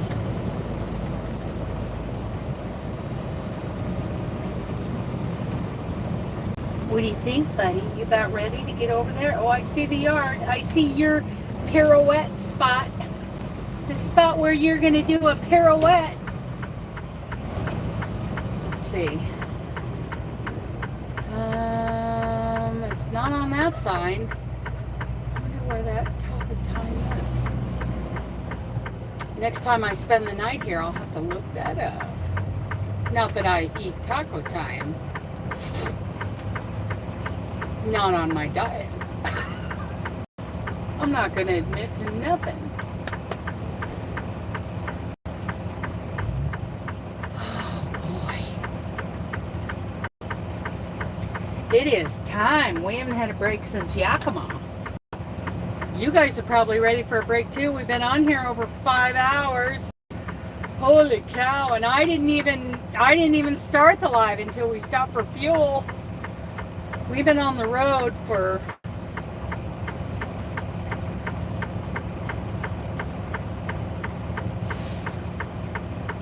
oh, 5.5 hours.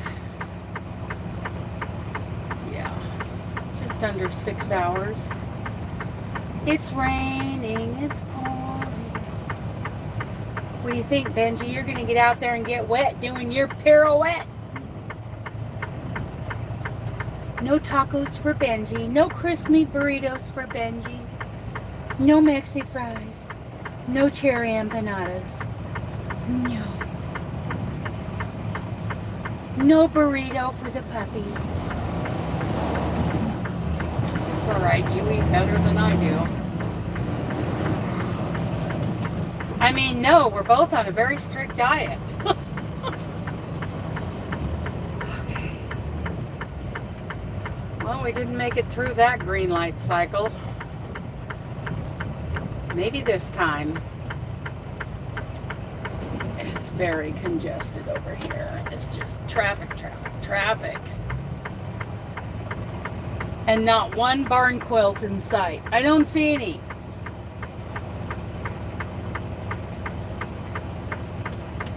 Oh yeah, we're ready for a trucker break, aren't we? Yes, we're ready for you to go do your little pirouette. Yeah. Little spinny dog. yeah.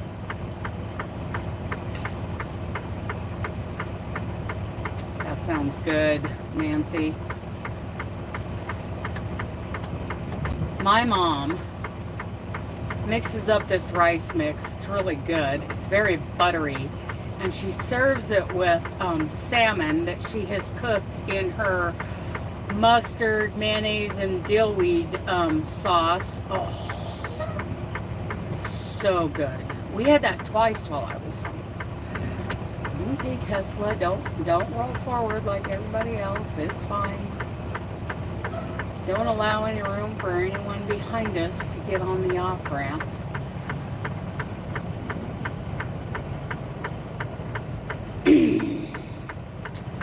Oh yeah. So we're going to take our 30-minute break around the corner here. We're going to go on down to DuPont, do a drop and hook, and then head for the truck stop. Hopefully we can find a place to park. And we'll be in the Discord voice chat. Take the ramp ahead. No, thank you. Sorry, girl. We're not taking the ramp ahead. Not yet. We gotta take a tracker break.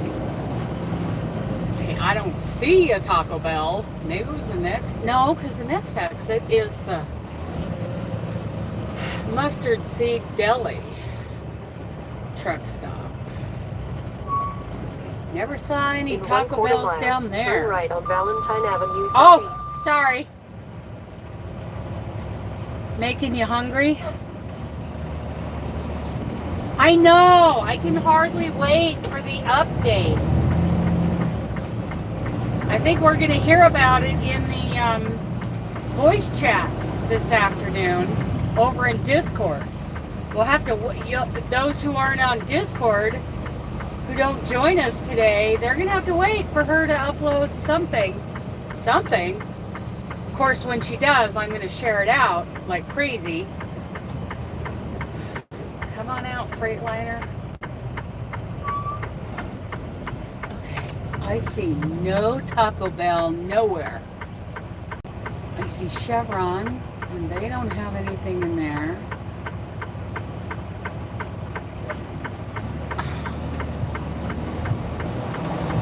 I see nothing.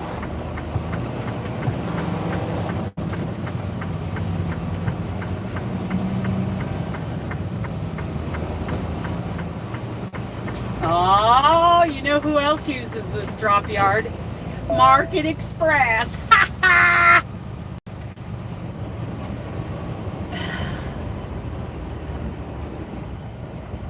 Yeah, I'll share it out. Ugh. I see Market Express trailers up there. That is so stinking funny. But I never see anybody I know. Then take the second left.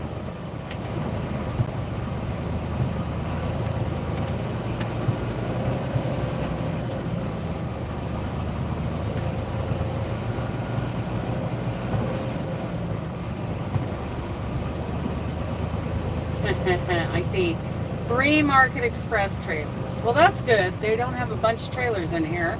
They got trailers out. Oh, no, not Evan. He's down. He's behind me to the south. Down at Swift. This is a drop yard that a bunch of companies use. That's on the Freightliner property. And Market Express is one of the companies. I've spent the night here as a Market Express driver many times. Now I do it as a Crete driver.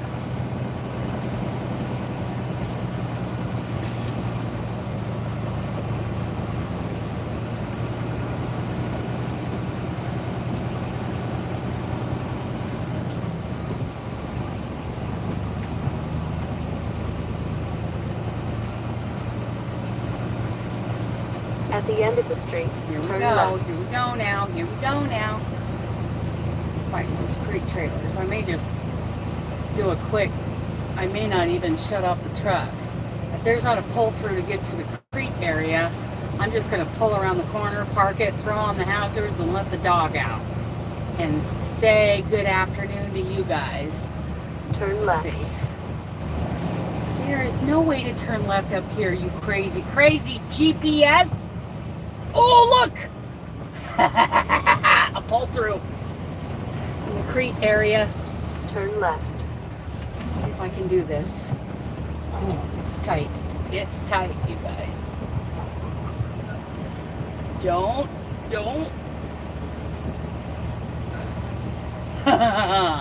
Just barely. Just barely. We doed it. We doed it.